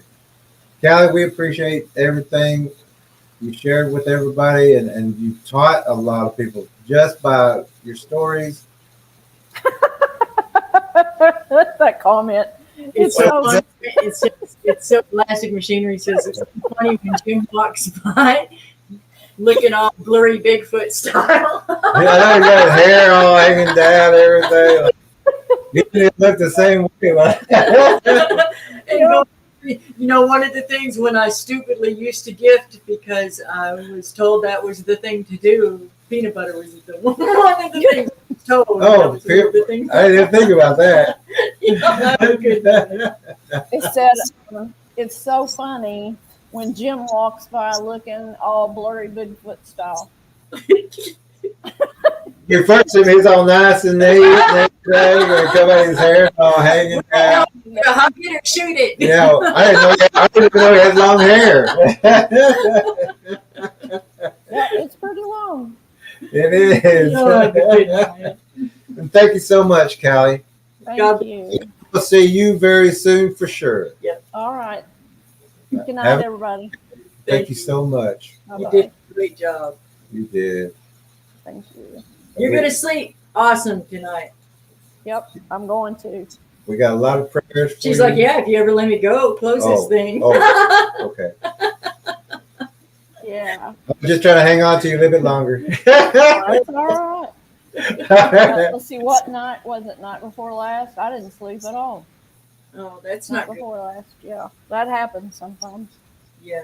Well, it won't be that way tonight. You know, and sometimes if you're really tired and your husband's there at the house, maybe on a weekend, go take a nap on the couch or in the bed, whatever. But you'll ask your spouse to just sit there and watch over you while you sleep. Yeah. Like not stare at you and make you Yeah. uncomfortable or nothing, but But- you know. Now, a lot of times he will he'll be on the couch and I'll sleep on top of him while he's watching TV or something. So yeah, That's- I mean that makes sense though, because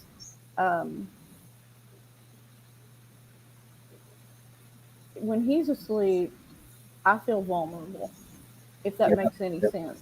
Yeah. It absolutely makes For him to be asleep, or sometimes it just I just feel like I'm vulnerable. You know. Where did you go?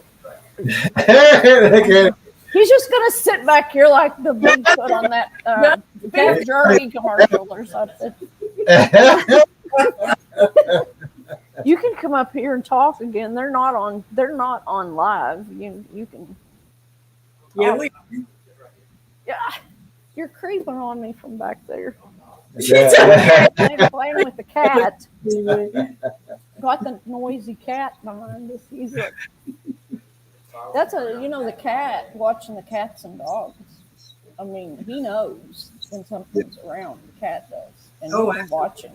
He follows me everywhere. When I go to the bathroom, when I go to the shower, if he's not home, he is right where I'm at, and he will sit right. The bathroom, unfortunately, is somewhere where I have a lot of problems. Yeah. And, There's a sexual activity in bathrooms. It's like one of the most vulnerable places that you can be. I remember when my daughter heard this spirit say, "Do you think she can see us?" when she was in the shower. Mhm. That, Yeah. I had a lot of times the lights will flicker. I've actually been in the shower and seen shadows approach the curtain. I have actually at the farm when I was bathing, I got to the point where I would not go without Jim. He had to sit there right with me. And I was taking a bath one night, and he watched the welts, like from scratches, raise up on my legs. And I was trying to think of something else that happened. Oh, just to prove a point, they do watch. I had a security camera in the bedroom. It was pointed out the window because once again we were hearing stuff hit the window and thought that somebody was doing it. But he wasn't here. I walked in one night and the camera tripped. Well, it tripped, but it wouldn't have been me that would have tripped it. So it's one of these blink cameras that we have that are on the phone. And I looked back at the clip, and you could hear it very distinctly say, when I come in there and it tripped, you could hear it say, "Oh, wow."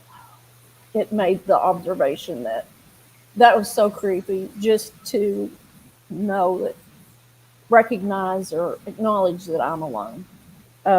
We had one incident, and, I'll try to hook you up with that. A lot of people say they can't hear this, but I can hear it, and I think Jim hears it. My daughter had come in, and she wanted to know, what was in the garage, and she wanted to record it and all this stuff. And I said, well, all right. So I went down there and said the Lord's Prayer, and we were sitting there, and I could feel something like crawling up my legs. The only way I can describe it is if you've seen the Terminator movie or The Matrix, when the silver begins to take over their body, that cold. That's what it feels like up to my knees. And about that time, or maybe a little after, I say something to the effect of, "Are you touching me?" And about that time, you can hear something say, "Come with me." Just like that. "Come with me." And then you can hear like this weird growl. But we don't do recording like that on purpose. Anything that is caught accidentally on the security cameras. And you would not believe. What was the other thing? I meant to tell you all, and I was talking to Jim about this today. We have had a couple of instances where we have been convinced that someone was breaking in the house.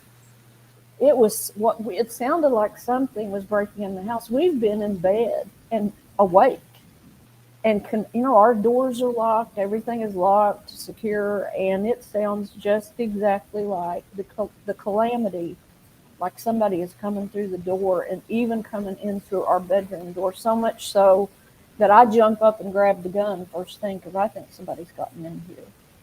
And I don't know whether it is something in here, something that is throwing something, making you think that it's in here or what, but it's scary, isn't it? I mean, I actually bought a security system to put up just because of this, because we jumped right out of bed. It was just like something's coming through the door, something is, I don't know, a whole lot going on. It could also be mimicking of sounds like that. That's what I wondered. If you have a shotgun, I don't know if you're not a pump action. Mm-hmm. Just that sound. We've made Bigfoots back up that were close to the house. Mm-hmm. Just the sound. Mm-hmm. Back up too. I made an intruder do that one time too, an actual person. Yeah. Girl. Also, whenever they talk, translucent predator or Bigfoot hybrid, they'll say those words, and like you said, 2 or 3 words trying to communicate, but they have that intake and they have that growl. So like you'll hear those words. Yeah, you'll hear that with those words. That's what it sounded like. And here's the weird part about that too. In that garage, gosh, it's been going on 2 years since that one was taken. Before that, I had actually put a recorder down there, didn't say a word, in the garage. And Jim's heard it, so he can back me up on this. It sounds, I told him, I said, it sounds like a beast in there. And this was before any Bigfoot, anything. I said, it sounds like a Bigfoot, because you could hear it grunt and gruff and blow and stuff, knocking stuff down and all over the place, and you could just hear stuff shuffling and being, and I'm thinking, my gosh, this sounds like some sort of a beast. It doesn't even sound like your typical, just a beastly sound. But gosh, I had so much audio recordings, and then I went into Drive the other day and discovered I had a whole folder for Keith in there, and it is gone. Oh, wow. It has disappeared, and I don't know how. I had a whole folder where I deposited a lot of things for him, and when I went in to put some things for you all, it's not there anymore. I don't know what's happened to it. So, and funny, after I was, listening to your stream yesterday, and we were sitting here, I've got a security camera up here on the shelf. It turned itself on. It was either doing video or taking a picture. So I unplugged it. It really kind of creeped me out, to be honest with you. So, I would, whenever you go to take a shower or something, I would use that towel method. Swing it around, pop the corners, everything, and then seal it. Then take a shower. okay, I'll do that. Yeah. I will do that. It's very uncomfortable. When he's not here, I don't like to. Sometimes I'll wait until he comes in. If I do, like I said, if I'm here, the cat is always, he hug. Now, a couple of weeks ago, he did something really, really weird. He sometimes will sit at the threshold of the bathroom door like he's watching things. And he was doing that one night, and he all of a sudden abruptly turned around like he was running from something. And cats don't like water. He took a run and go and jumped in that bathtub and kind of flipped it a 180 real fast, and was looking out with his back humped up like something scared him in there. He, but usually if I'm in the bathroom, he's right next to me. And some of these things can be small too, and after that cat too. So yes, absolutely. You can. Sometimes I see little things like out of the corner of my eye, little scurry little things. And when I was in the kitchen, I told you about the centipedes. Mm-hmm. He was in there batting one around when I went to get his food while you were on here with Jim. So there was one right over there in the floor. Yeah. So it's a wild ride and a long story, and just when you think that you've got at the threshold of bizarre, it just keeps going. But like I said, we don't have the degree at this point of what we did, and that's simply because of trying to be educated, and but there is just the church. In general, the Protestant church doesn't exist. And I actually had one member that I tried to talk to one time. She looked right at me and she said, "I don't believe in this stuff. I don't believe in it." And it's like Jim coined the term, they don't even believe what they believe. And so I'm wondering, how do you not believe in it when it's the whole Bible's full of it. If you exactly. you can find It where does not compute. demons, giants. Exactly. All right, exactly. It's been, I don't know if we can. I think, we were actually. I think I told you during the stream that we were told that a lot of this activity, it's our fault because we don't go to church. Yeah, it's wrong. It's been going on way before. Look at him. I'm gonna. Yeah. A lot of people. Yeah. But a lot of people don't know that my family actually owns 2 churches. Really? And I don't go to them because they're I don't see a point. We have more faith in God here, and we trust God more here, and we and we know about the demons and try to talk to them about it, and it's like, that's maybe your imagination, or maybe you need to talk to somebody. They're sending us somewhere else. Yeah. Or trying to, instead of saying, all right, that's my thing. Let's get to this. That's what it should be right there. Yeah. Let's do it. That's like, so we hear about it like, let's go. And even if they're not prepared, then bring someone in. Bring in a teaching pastor or a teacher to help and get them equipped. We actually have a friend who that we met at the college, and she and her husband are missionaries or did missionary work in Africa. And she's been through really tragic things. She lost her young son to cancer, and some of the things that she would tell me that people would say to her when she was grieving 3 days after her child died, they would say, you wouldn't grieve so much if you had more faith. They gave her brochures about she didn't do this, she didn't do that. And she was talking to me one day, and she said, and when I think about it, there's a whole lot of truth in it. She said, outside forces are working against the church. She said that the church is destroying itself from the inside out because they won't believe things like this, and it is consuming it.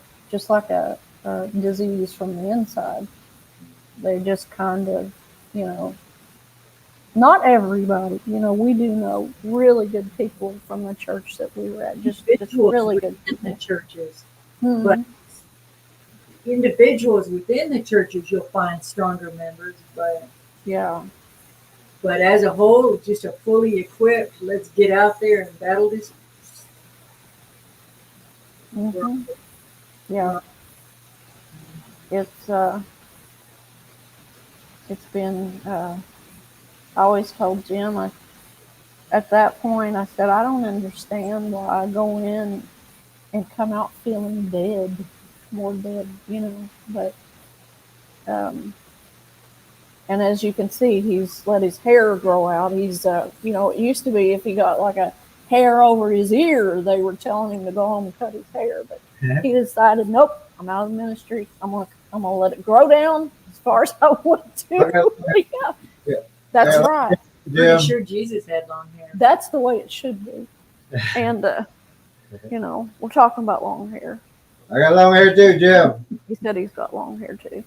I need to get my Bluetooth. I think I'm far more concerned about what's going on in here. Yeah. So if you would have any closing words for the viewers on what you would like to express to them about all this?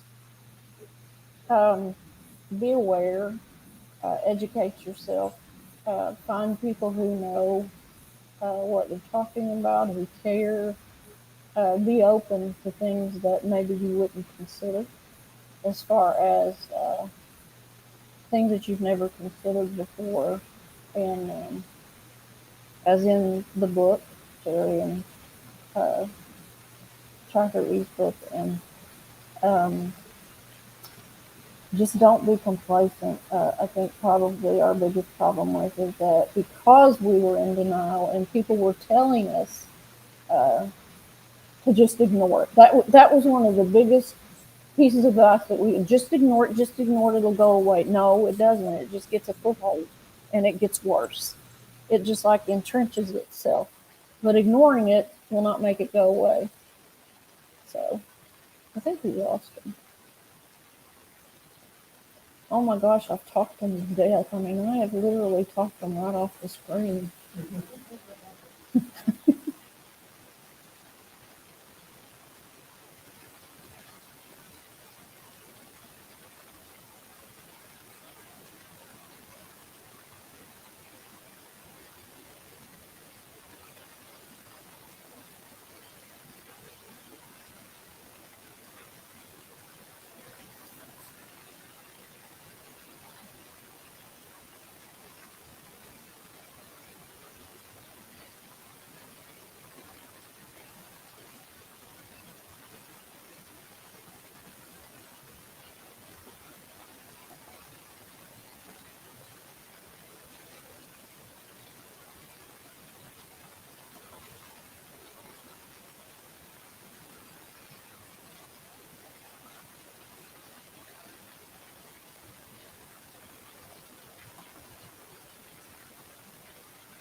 I hope so.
Good night.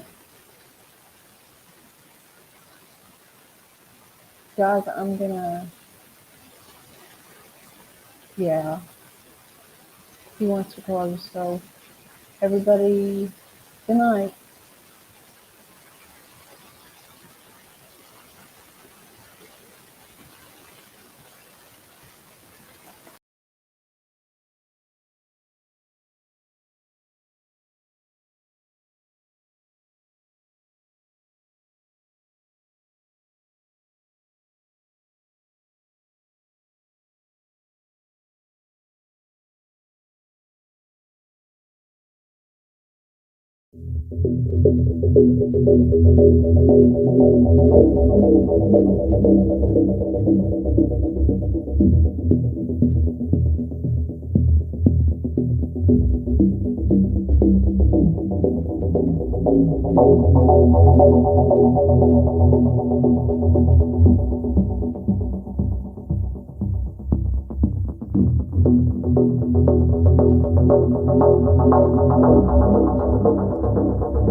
Are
we moving? So beautiful. Are we moving?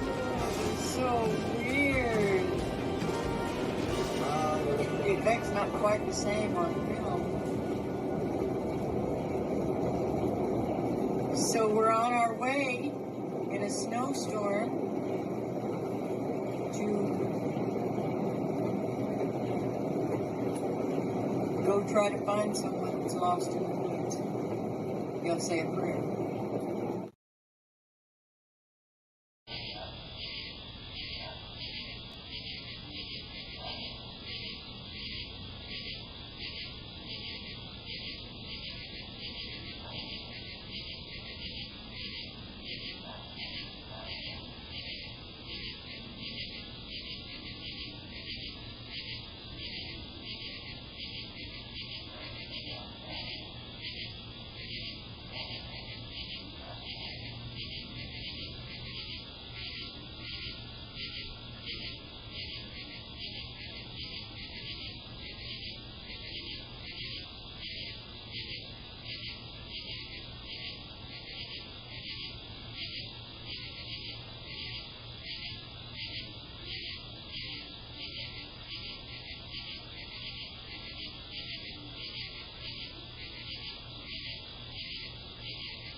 predator Bigfoots are trying to lure these men out of their shelter, out of their threshold into the darkness, by mimicking a man abusing and yelling at a woman. The woman is sobbing. All the noise that you're hearing is through a cabin or a home. The extra sounds are muffles, or the muffled sound. After the muffled sound, there is the intake of air, and there is the growl, or the low growl. To learn the voices, the Bigfoots sat outside this cabin or this home, listening to these people argue and sob. One mimicking the male and one mimicking the female. When coyotes or the sound of coyotes or Bigfoots in the distance make noise, it is because there are troops close that either need to advance or to pull back. The predator Bigfoots are already in position, waiting for these men to leave their safety and threshold area. There's two of them across the creek at the big rocks.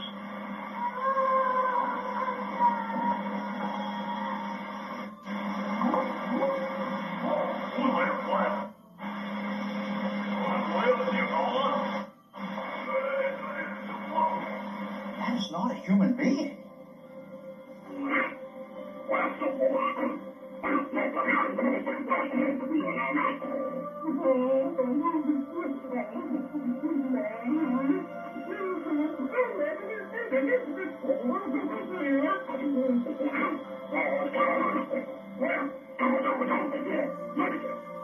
The articulation of the phonemes are virtually the same as humans. They make the same sounds that we do, with about 6 or 7 extra ones that I've never heard a human make in any language. It would be impossible to fake something like this. According to Dr. Lieberman, 1968 at Brown University, only humans have the apparatus for language like we have. That separates us from all the other animals in the kingdom of this earth. Predator Bigfoots are not man. The predators communicate through the mind using mind speak, or a mental connection through an open threshold in the mind. They also communicate through mimicking and symbols. They return mimicking through a reaction or an action of another. They get their human qualities through ingestion of blood, semen, or the woman's milk, the way DNA is transferred. Predator Bigfoots are not man.